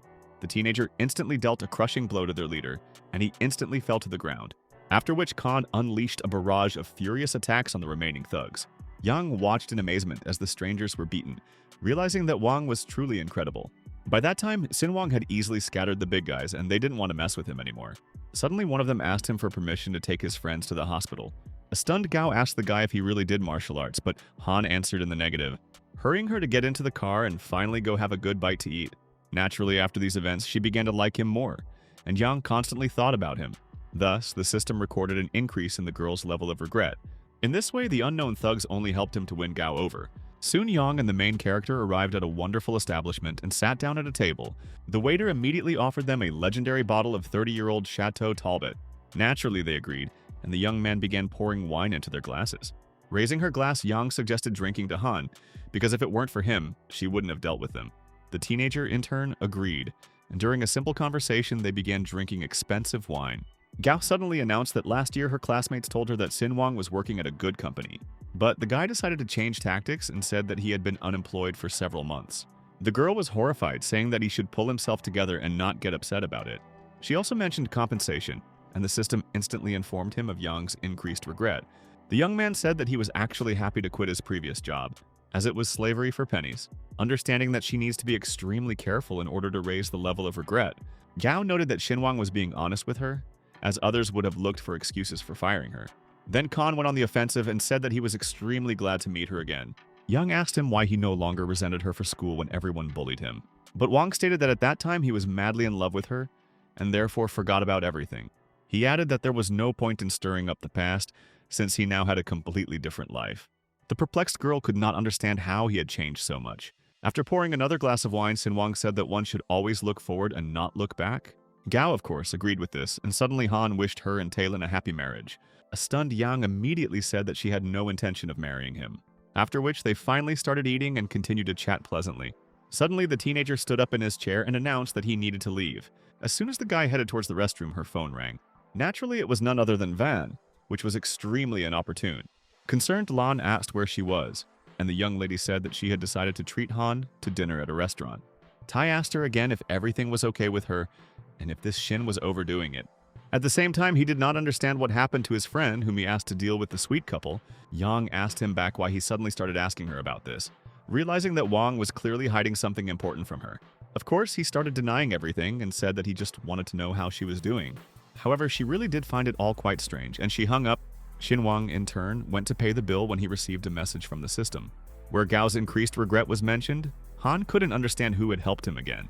Yang herself continued to reflect on Tylan's suspicious behavior. And just when she assumed that her husband had set it all up, Van returned to the table. At the same time, he noticed the phone in her hands, realizing that Lan had clearly called her and helped him once again. This has become a trend lately, and in general, Xinwang could rely on him in this matter. Noticing the sad grimace on Gao's face, the guy pretended to be concerned about her condition. Naturally, she was flattered that Khan was supposedly worried about her, since the young man played this role extremely convincingly. Suddenly, he even began to insist on taking her home, saying that she was clearly not feeling well. After all, he knew perfectly well that one should always stop at the right moment and show the girl his best qualities as a gentleman. Yang noted with a smile on her face that Xinwang had been looking after her all day today. The guy replied that true friends always do that, and the girl became embarrassed. Khan was curious if he could bring her regrets to 100% in one day. Once outside, the protagonist politely walked her to a luxury car. Meanwhile, it was late evening, and the teenager, like a true gentleman, put her in the back seat. They soon arrived at her home, and Yang invited him over, but Han suddenly refused. He added that they would only be separated for a couple of days and would then meet again in the hall, after which a self-confident Xinwang, with a smile on his face, declared that it was time for him to return home. The guy understood that this is how a real man should behave and always be in control of the situation. Suddenly, the girl called out to him, asking him to wait a bit, and the young man stopped. Gao suddenly suggested doing a live broadcast from their gym, since Han worked in that field. The teenager was confused for the first few seconds and didn't know what to answer. Looking at the smiling Yang, the young lady literally began to beg him to do it. Xinwang thought about it. He eventually agreed to introduce her to Wen so they could organize the stream, after which he calmly caught a taxi and said goodbye to the girl, who in turn only looked at him and also headed home, not understanding why he still refused to go to her, since she herself invited him. Meanwhile, the system reported 99% regret for Gao. As a reward, Xinwang received 5 attribute points, which he was extremely happy about. In addition, the program gave him 6.5 million yuan for rejecting the girl. This made him once again convinced that he was on the right path, fully aware that even if a person was born beautiful, he has no right to wipe his feet on others. A joyful Khan immediately asked the taxi driver to stop in the nearest neighborhood. Arriving at the scene, he got out of the car in a good mood. At this moment, Xi's regret also increased by 1%. Wang understood that she should have been simply ignored before. This time, the teenager decided to invest his points in charisma to always be on top. The system congratulated him once again, informing him that the owner had become more attractive. Unexpectedly, he met Yoon alone at such a late hour, which made him extremely surprised. The girl, looking innocent, rushed towards Xinwang, asking how he was doing. The guy immediately greeted her, but did so extremely reluctantly. Xi caught herself thinking that Han had become much more attractive and handsome. Yoon became noticeably nervous and couldn't do anything about it, not understanding why her heart was beating so hard when she saw him. Xinwang, in turn, asked her what she wanted and what she was doing here. At the same time, he behaved as usual, but it seemed to her that the young man was looking at her mysteriously.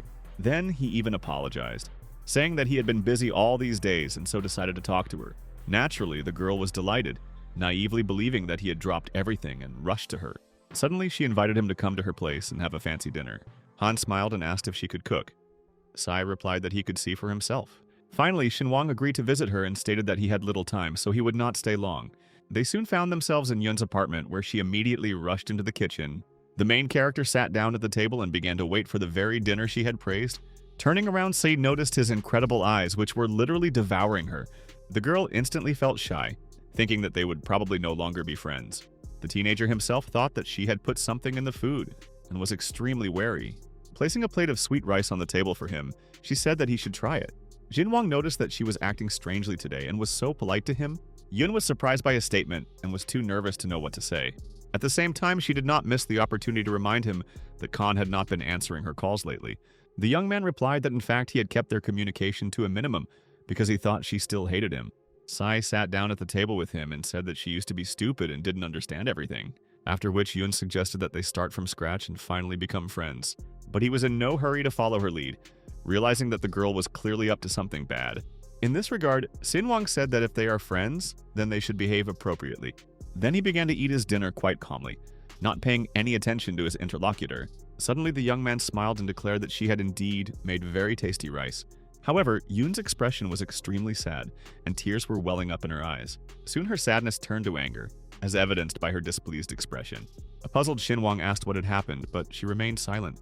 The teenager noticed that no matter what he did, for some reason Sai was always dissatisfied with everything. In connection with this, Khan decided to leave the confines of her apartment and go home. But at the last moment, she grabbed his hand and told him that he had misunderstood everything. The stunned young man immediately froze in place, waiting for an explanation from Yoon. But she only pressed herself against him and laid her head on his shoulder.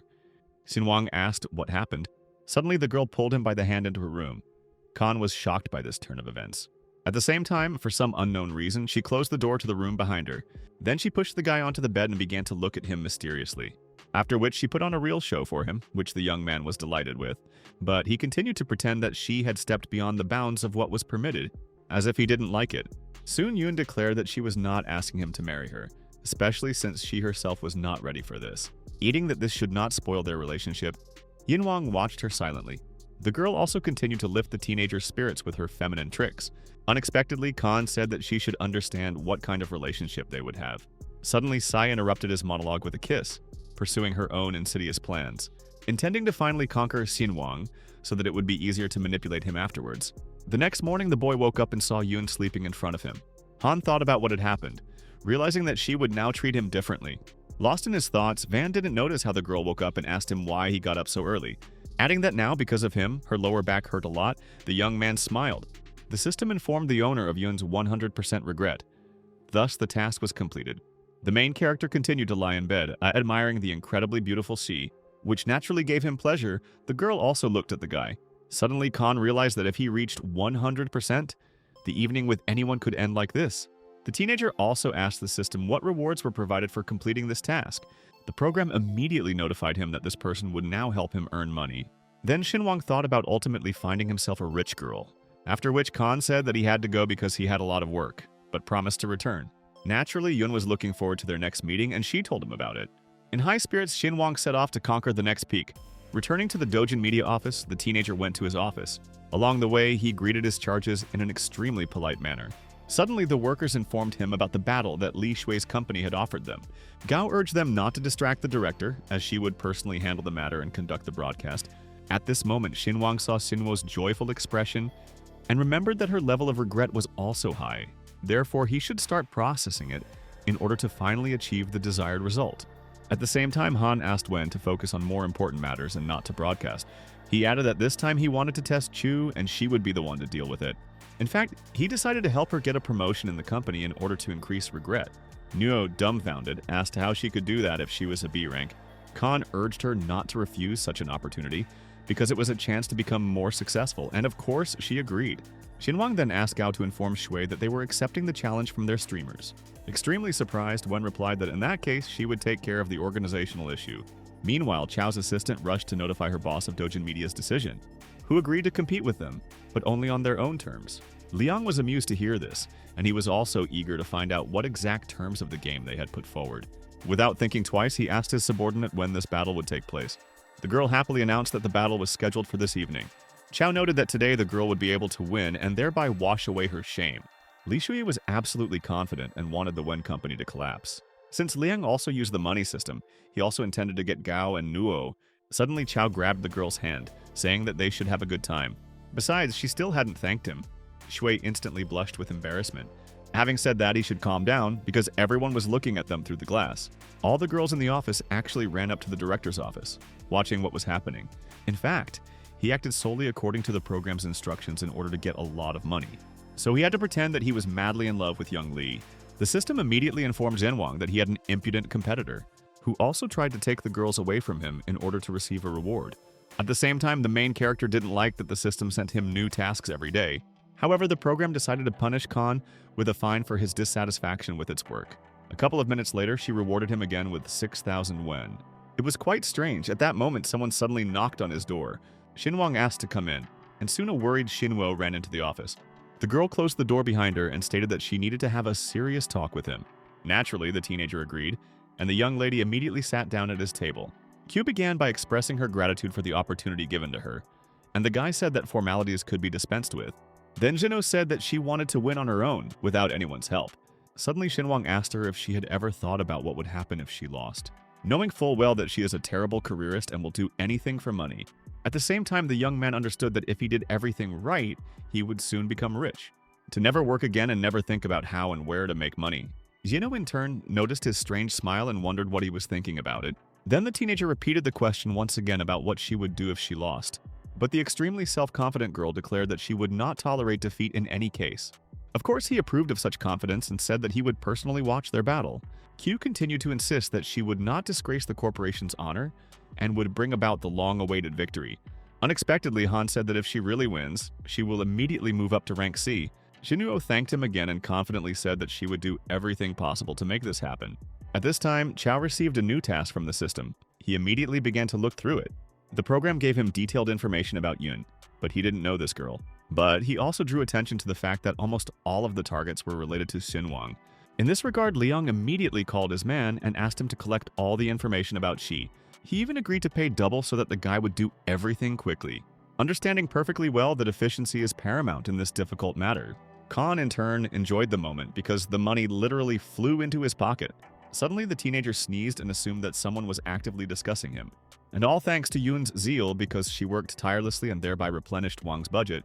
The system regularly notified him of profits of several hundred wen. A couple of minutes later, he received a call from Shi, who again invited him to dinner. Xinwang replied that he had no time and was very busy, so he would not be able to come to her. But realizing that she had already done so much for him, Khan abruptly changed his mind. Yun suggested that he go to a restaurant in Xiangxin Tower, which offered an incredible view of the city. The guy agreed to meet her in the evening, which made the girl extremely happy. While in his office, Chao received another message from the intrusive system. The program notified him that Shi was trying to intercept his main competitor. Naturally, Liang couldn't sit idly by and began to think about how he could prevent their meeting. After a certain amount of time, the protagonist finally met the charming Yun. Everything was going as well as possible. They were having a nice conversation and drinking expensive wine. Their table was located near the window, which offered an incredibly beautiful view. Suddenly, Xinwang noticed that she was very tired and had probably worked a lot today. After replying that he was extremely observant, Shi told him about several advertising agencies she had met with. But Yun didn't know how to interpret what was happening, whether it was Han's concern or whether he was doing it on purpose. In fact, she continued to see him as a better man, kind and sympathetic. Van urged her to eat more meat to at least replenish her energy reserves a little. The girl smiled back and said that she knew about it. Of course, she was pleased to hear something like that from Khan. The young man himself began to think about whether he should enter into a relationship with her, since it was a troublesome matter. The program suddenly issued its recommendation on this matter, stating that maximum effort must be made to achieve this. Then Xinwang decided to finally focus on the rest of the girls with Shui and her company. Unexpectedly smiling, Yun said that she needed to step away for a couple of minutes. Naturally, the guy let her go and continued to think about conquering Chu. He was also curious about when the next target would be unlocked, so he asked the system about it. The program responded that to do this, he needed to expand his social circle and meet new people. Xinwang liked the idea and decided to follow the advice of his system. Moreover, he was soon to go to an auction, where there was clearly something interesting to be found. C, in turn, was primping herself in the dressing room in front of the mirror, adjusting her hair. When she left the room, the girl suddenly ran into an unknown man. Yun ran to the side in surprise and slipped. Chao did not expect such a turn of events. In this regard, Liang of course decided to help her, and immediately extended his hand to her. After a couple of seconds, he grabbed her by the waist and pulled her towards him so that she wouldn't fall. After which, like a true gentleman, he asked her for forgiveness. And if everything was okay with her, the girl immediately broke free from his tight embrace and replied that everything was fine. At the same time, Chao used a hackneyed technique for getting to know her, and stated that her face was familiar to him and that they might have already met. Naturally, such a banal approach did not please her, and she said that he was clearly mistaken. However, Liang was not offended that the young lady did not appreciate his attempts to get to know her. After all, he naively believed that soon she would belong to him, and his friend was supposed to help him with this, which helped him create a conflict situation where Chao was in the role of the hero. A couple of minutes later, a stranger approached her and started a conversation with her, but Yoon immediately rejected him. However, the unknown person insisted that they exchange phone numbers. The girl demanded that he stop pestering her, but the persistent guy continued to press. Aggressive, she said his parents should have taught him how to behave around girls. The stranger immediately grabbed her hand and said menacingly that she would not go anywhere, after which he began to declare that it was too noisy here, and he knew a more comfortable place, especially since he had a luxury car. At that moment, as expected, Leong suddenly appeared, intending to save her from the hands of the villain. Naturally, Chow immediately went towards him and pushed him away from the young lady, ordering him to get out of there. They then acted out a scene where the persistent guy continued to insult them and intimidate them with his connections. Leong, like a true man, responded with equally refined curses. But Yoon wasn't so stupid as to not realize that they were acting out a scene from the same TV series in front of her. Having finally gotten rid of the enemy, Chow asked Shi if she was okay, naively believing that the girl would throw herself on his neck and thank him for his help. However, Yoon said that he should ask her for forgiveness, and that would be the end of it. His friend continued to escalate the situation and said that he would call his people right away. Leong said that he could call anyone he wanted because he was not afraid of anyone. But at that moment, Shinwang approached them and asked where she had disappeared to. Surprised, she asked him in return why he had come, and Han said that she had been in the restroom for too long. So he thought that Yoon might need help, and decided to check it out. A stunned Chow began to realize that this was the very guy the system had warned him about. Then she told about the situation that had developed, where one was harassing her and the other was behaving extremely strangely. Shinwang thanked him for his help, although he understood that it was clearly a performance to please the girl. Liang replied that it would take any man a long time, but he himself did not know how to get out of this situation. Realizing that today's battle is clearly lost, but giving up is not an option, as the reward is extremely high. At the same time, Khan urged his friend to hurry up his friends because their food was getting cold. Of course, Yoon was pleased that the teenager cared about her, and he clearly had feelings for her. Then she also decided not to be shy about showing her love, so that everything would be mutual. Chow, in turn, could not think of anything better than to leave the restaurant in disgrace. In this regard, he said that since the lady was in good hands, he could go calmly. As he left, he quietly called on his friend to also rush towards the exit, thinking that Shinwang might actually have fallen in love with this girl, or they will pretend in the same way for their own benefit while his friend hastened to leave. But Khan suddenly called him an incredible actor, and the guy immediately turned around. Wang asked what acting school he graduated from. Naturally, the stranger pretended not to understand what was being discussed and rushed towards the exit. At the same time, Chow's stunned friend could not understand how the young man found out about their performance. However, Shinwang asked again how much the man had paid him, and she was shocked, realizing that her guess was correct.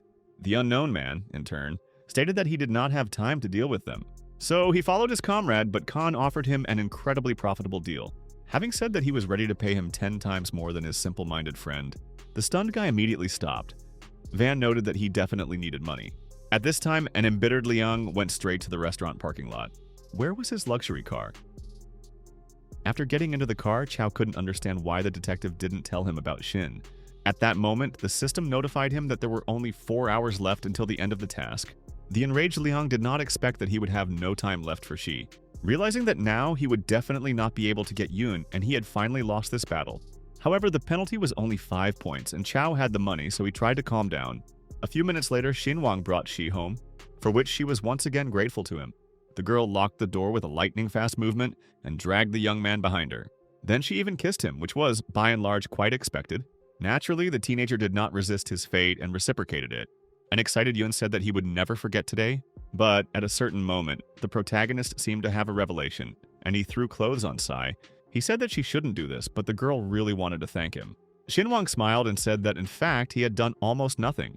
He didn't like the fact that Yoon was currently in control of the situation, but it was simply impossible to resist something like that, because it was a beautiful sea. Moreover, she turned out to be extremely persistent, which awakened incredible feelings in the guy.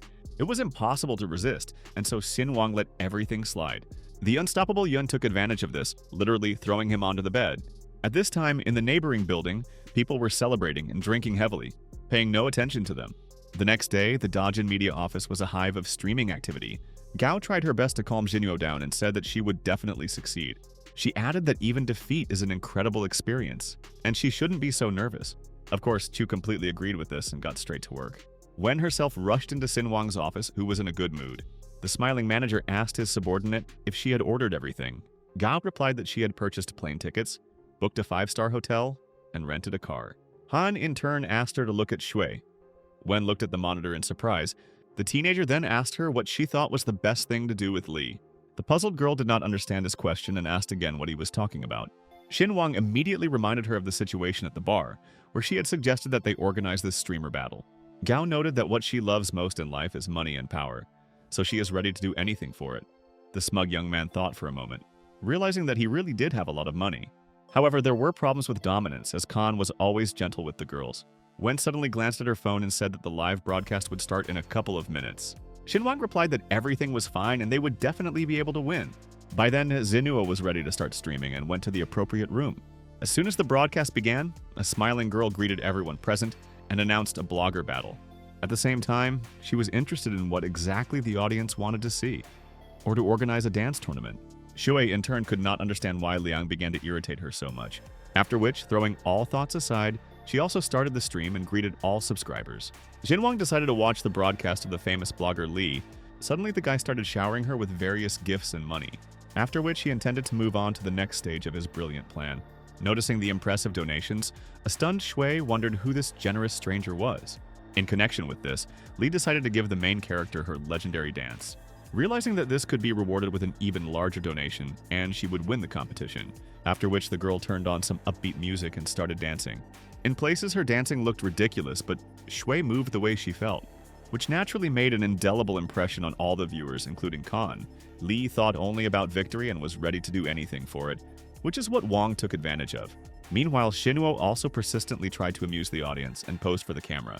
This brought her a lot of gifts and donations, which literally flowed like a river. People were going crazy over her live broadcast, but Shui kept up with her. Having received several very substantial donations, the young lady thanked everyone for their support. Soon, Li surpassed Chu in views, and the system rewarded Xinwang with 6 million yuan. Then the teenager decided to start playing for high stakes and play a little with the girls. By running Xinhua broadcast on multiple phones simultaneously, Khan thus dramatically increased her views, but this was only the beginning, because then he started sending gifts and donations to his own subordinate. For a certain time, the young man did not slow down and continued to shower Chu with donations, who also began to dance on camera, which is what the cunning guy was counting on. Of course, her efforts were justified by hundreds of gifts, which made her immensely happy. However, there were also those who were not very happy with what was happening, which angered Xinwang. Xinho also noticed the controversy in the comments and couldn't figure out what was wrong. Naturally, Shui also noticed the absence of her main donor, since there were practically no other gifts. Then she decided to find out what was going on, and once again started corresponding with him. But all the messages from the unknown person were deleted, which was quite strange, so she quickly left. Having told everyone that she needed to change her clothes, she was also curious about what Liang was doing, who in turn tried to understand who this stranger was and where he got such money. A moment later, Li burst into the office and announced that they were losing. Chao, stunned, asked how this was possible and what had happened. Shui encouraged him to join the game and also send her money to win. But the director said that Xinuo had received a huge number of donations and he couldn't get around them. The system instantly notified Liang that Li's attitude towards him had worsened by 50%. Chao was simply shocked by such an unexpected turn of events. Liang soon announced that he was about to send her some money, but Chu's fans literally bombarded her with donations. Finally, the girl calmed down and noted that nothing terrible had happened, and they would definitely win. At the same time, Chao understood that he could only spend the 200 million limit on conquering girls. Li, in turn, hastened to return to the live broadcast, declaring that she was expecting money from him. Ling didn't know how to get out of this situation because the program didn't give him any reward. However, it was impossible to let Shui lose since this was his first goal, which meant he had to see it through to the end. Then he began to send his last money and gifts to his ward. Naturally, Xinwang was aware of what was happening and decided to respond to such a generous donor. Besides, he was eager to finish this exciting game with his victory. As a result, the system gave him a reward of 600.5 million yuan, thus burying all the efforts of Chao, who could not understand how this happened. Suddenly, he dropped the phone from his shaking hands, realizing that this was the end. The guy was simply crushed and didn't know how to solve this problem. The employees passing by also did not understand what had happened to him and why he was in such a state. Meanwhile, an enraged Shui was moving around the office, declaring her defeat. Approaching her manager, she asked what they should do now, since after the last stream, many had moved to Dajin Media. At that moment, the program informed him that he had lost another 20% of Li's relationship. Chao was horrified because he had spent 50 million yuan and still had not achieved any boring results. At the same time, he understood that Shui was also to blame for what happened, since she always wanted too much. Afterwards, he stated that there was nothing terrible in defeat. Naturally, the girl did not agree with him. Then he said that he did everything possible and spent all his money on this stream, which means that the problem isn't her, The embittered Lee did not expect to hear reproaches addressed to her and reacted immediately. She sternly declared that she had had enough of this bullying and intended to quit. The angry director noted that the whole problem was her selfishness, because she always thought only about herself. Xinwang, in turn, modestly celebrated the victory in his office. Suddenly, Gao came into his room and said that Shui had decided to leave the company. Khan, of course, expected this, but he didn't think that everything would happen so quickly. He then asked Wen to do everything possible to ensure that Li became their employee. A stunned Gao declared that she was absolutely not suitable for them and was quite willful. But Xinwang said that she was an experienced worker and would be of use to them, and the young man urged Wen to prepare for the auction. Assuming that Khan was knowledgeable about this, she decided to trust him completely in this matter. As soon as she left the office, Wang immediately sent another donation to the defeated Shuya as a consolation. At this time, Li continued to be angry at her former boss, not understanding how he could allow this to happen. A moment later, she received a message about a large sum of money being transferred to her card. A couple of minutes later, she received a new message from an unknown admirer, where the guy asked if she could guess who he was. The next notification simply shocked her as Khan stated his name. Out of the blue, he wrote that he had booked a table at a restaurant and wanted to have dinner with her. Shui couldn't believe that this was really the same director of Dojin Media, and of course, she couldn't miss such an opportunity to meet him in person. After a certain time, the girl came to the restaurant and knocked on the door of the VIP room. Where the main character was, as soon as she entered, Khan noted that they had not seen each other for a long time. Lee asked him why he needed all this, since he had his own corporation. The teenager immediately changed the subject and invited her to sit at the table to have a snack after a hard day at work. Sitting down at the table, she again asked if it was he who had brought Gao to the top streamers. She was also curious to know why he sent her so much money. The young man only smiled in response. At this time, the sommelier poured them glasses of expensive wine and headed for the exit. Xinwang admitted that it was he who helped Nuo win this competition, something Shui had already guessed. At the same time, she noted that if they started communicating, Gao might start to hate him. But the guy said that if she joined his company, they would become colleagues and their feud would end. The stunned girl thought about it, realizing that with him she would really get rich. Khan continued to persuade her and urged her to name the amount so that she would agree to sign the contract. But Lee misunderstood everything and demanded that he admit that it was Wen who sent him to mock her, after which he decided to get ahead of the situation and named the figure of 100 million won, which simply shocked her because Shui only wanted to ask for 10,000. The system informed the owner that the teenager had exceeded all of the young lady's expectations and therefore returned 90 million to him. Lee doubted Xinwang's proposal for a long time, but money was a powerful tool. Khan began to rush her with an answer, saying that she might not have such an opportunity again, because he has a huge amount of money and he can help her become better and happier. Shui understood all this perfectly well, but at the same time, a strange feeling did not leave her. The program immediately notified Khan that the girl's regret had increased by 40%. She suddenly agreed to take a job with him, but noted that she would not stay for long. Xinwang said that she could resign whenever she needed to.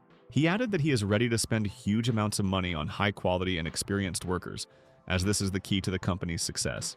It is worth noting that with the increase in charisma, the young man became more eloquent and was able to persuade anyone. So, of course, a positive result awaited him, and in the end they shook hands as a sign of further joint cooperation. Khan caught himself thinking that he was moving in the right direction, because in just one evening he had won Shui over. Chao, in turn, continued to oppress himself, realizing that his future was over. The system constantly urged him to start a relationship with Yun, otherwise the mission would fail. Enraged, Liang once again began to destroy everything around him, not understanding how he could achieve this. The program also notified him that in case of failure, 20% would be debited from his account. This caused the guy to fall into complete despair, not knowing what to do to improve the situation. However, he still rushed towards Xi, thinking about how to win her favor. The girl, in turn, continued to work hard on the next shoot, thereby earning money for her beloved, but she didn't know about it. The main character was only happy about this and could only count his money. However, he was confused by Yun's way of earning money, so he decided to find her a job.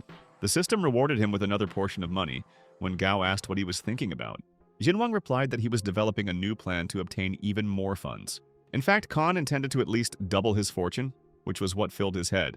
Then Wen suggested that he expand the corporation, but this also required money.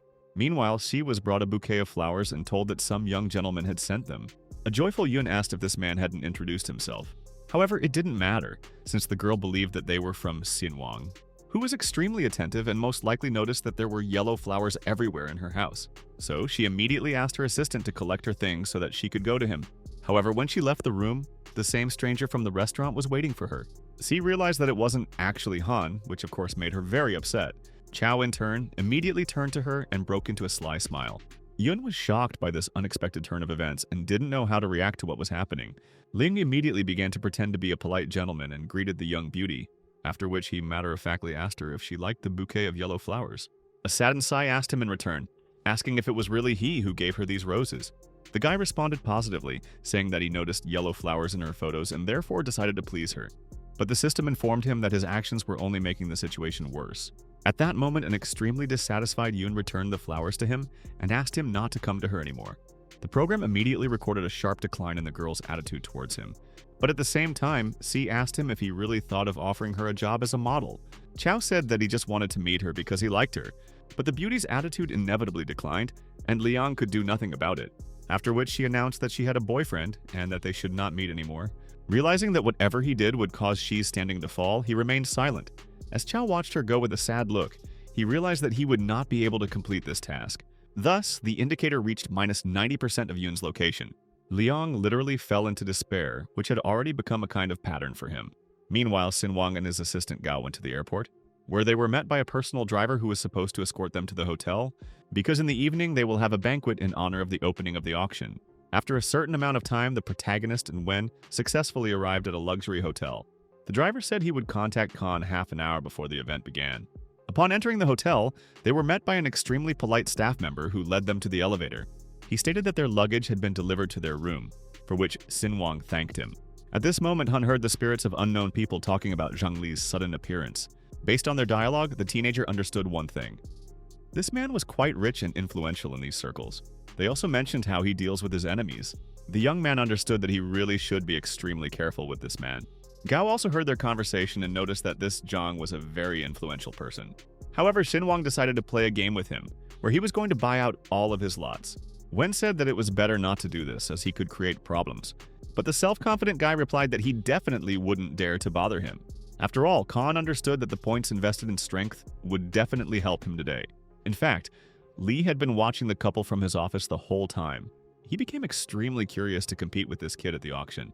Suddenly, he waved his hand and thereby beckoned his assistant to him. The charming girl immediately rushed to her patron, asking what was the matter. Businesslike Zhang, smoking a cigar, asked if she knew what needed to be done. The young lady said that this boy should be given a hint that it would be better for him not to get involved with Lee. The smiling guy replied that he was actually interested in competing with him. However, he clearly needed to be made to understand who was in charge here and where his place was. At this time, Wen informed Sinwang that she needed to change her clothes to look appropriate. Of course, Khan had nothing against it and let his young companion go. Lee's maid was already watching them and waiting for a more opportune moment. She also understood that she needed to deal with this guy first. Since the girl was only his assistant, she rushed up the stairs, where she jumped out of the window in an extremely dexterous manner, having first caught her belt on the cornice. In this way, she intended to penetrate the ventilation in order to get to Xinwang, which she ultimately managed to do without any obstacles, after which Zhang's henchman headed to the guy's room through the ventilation.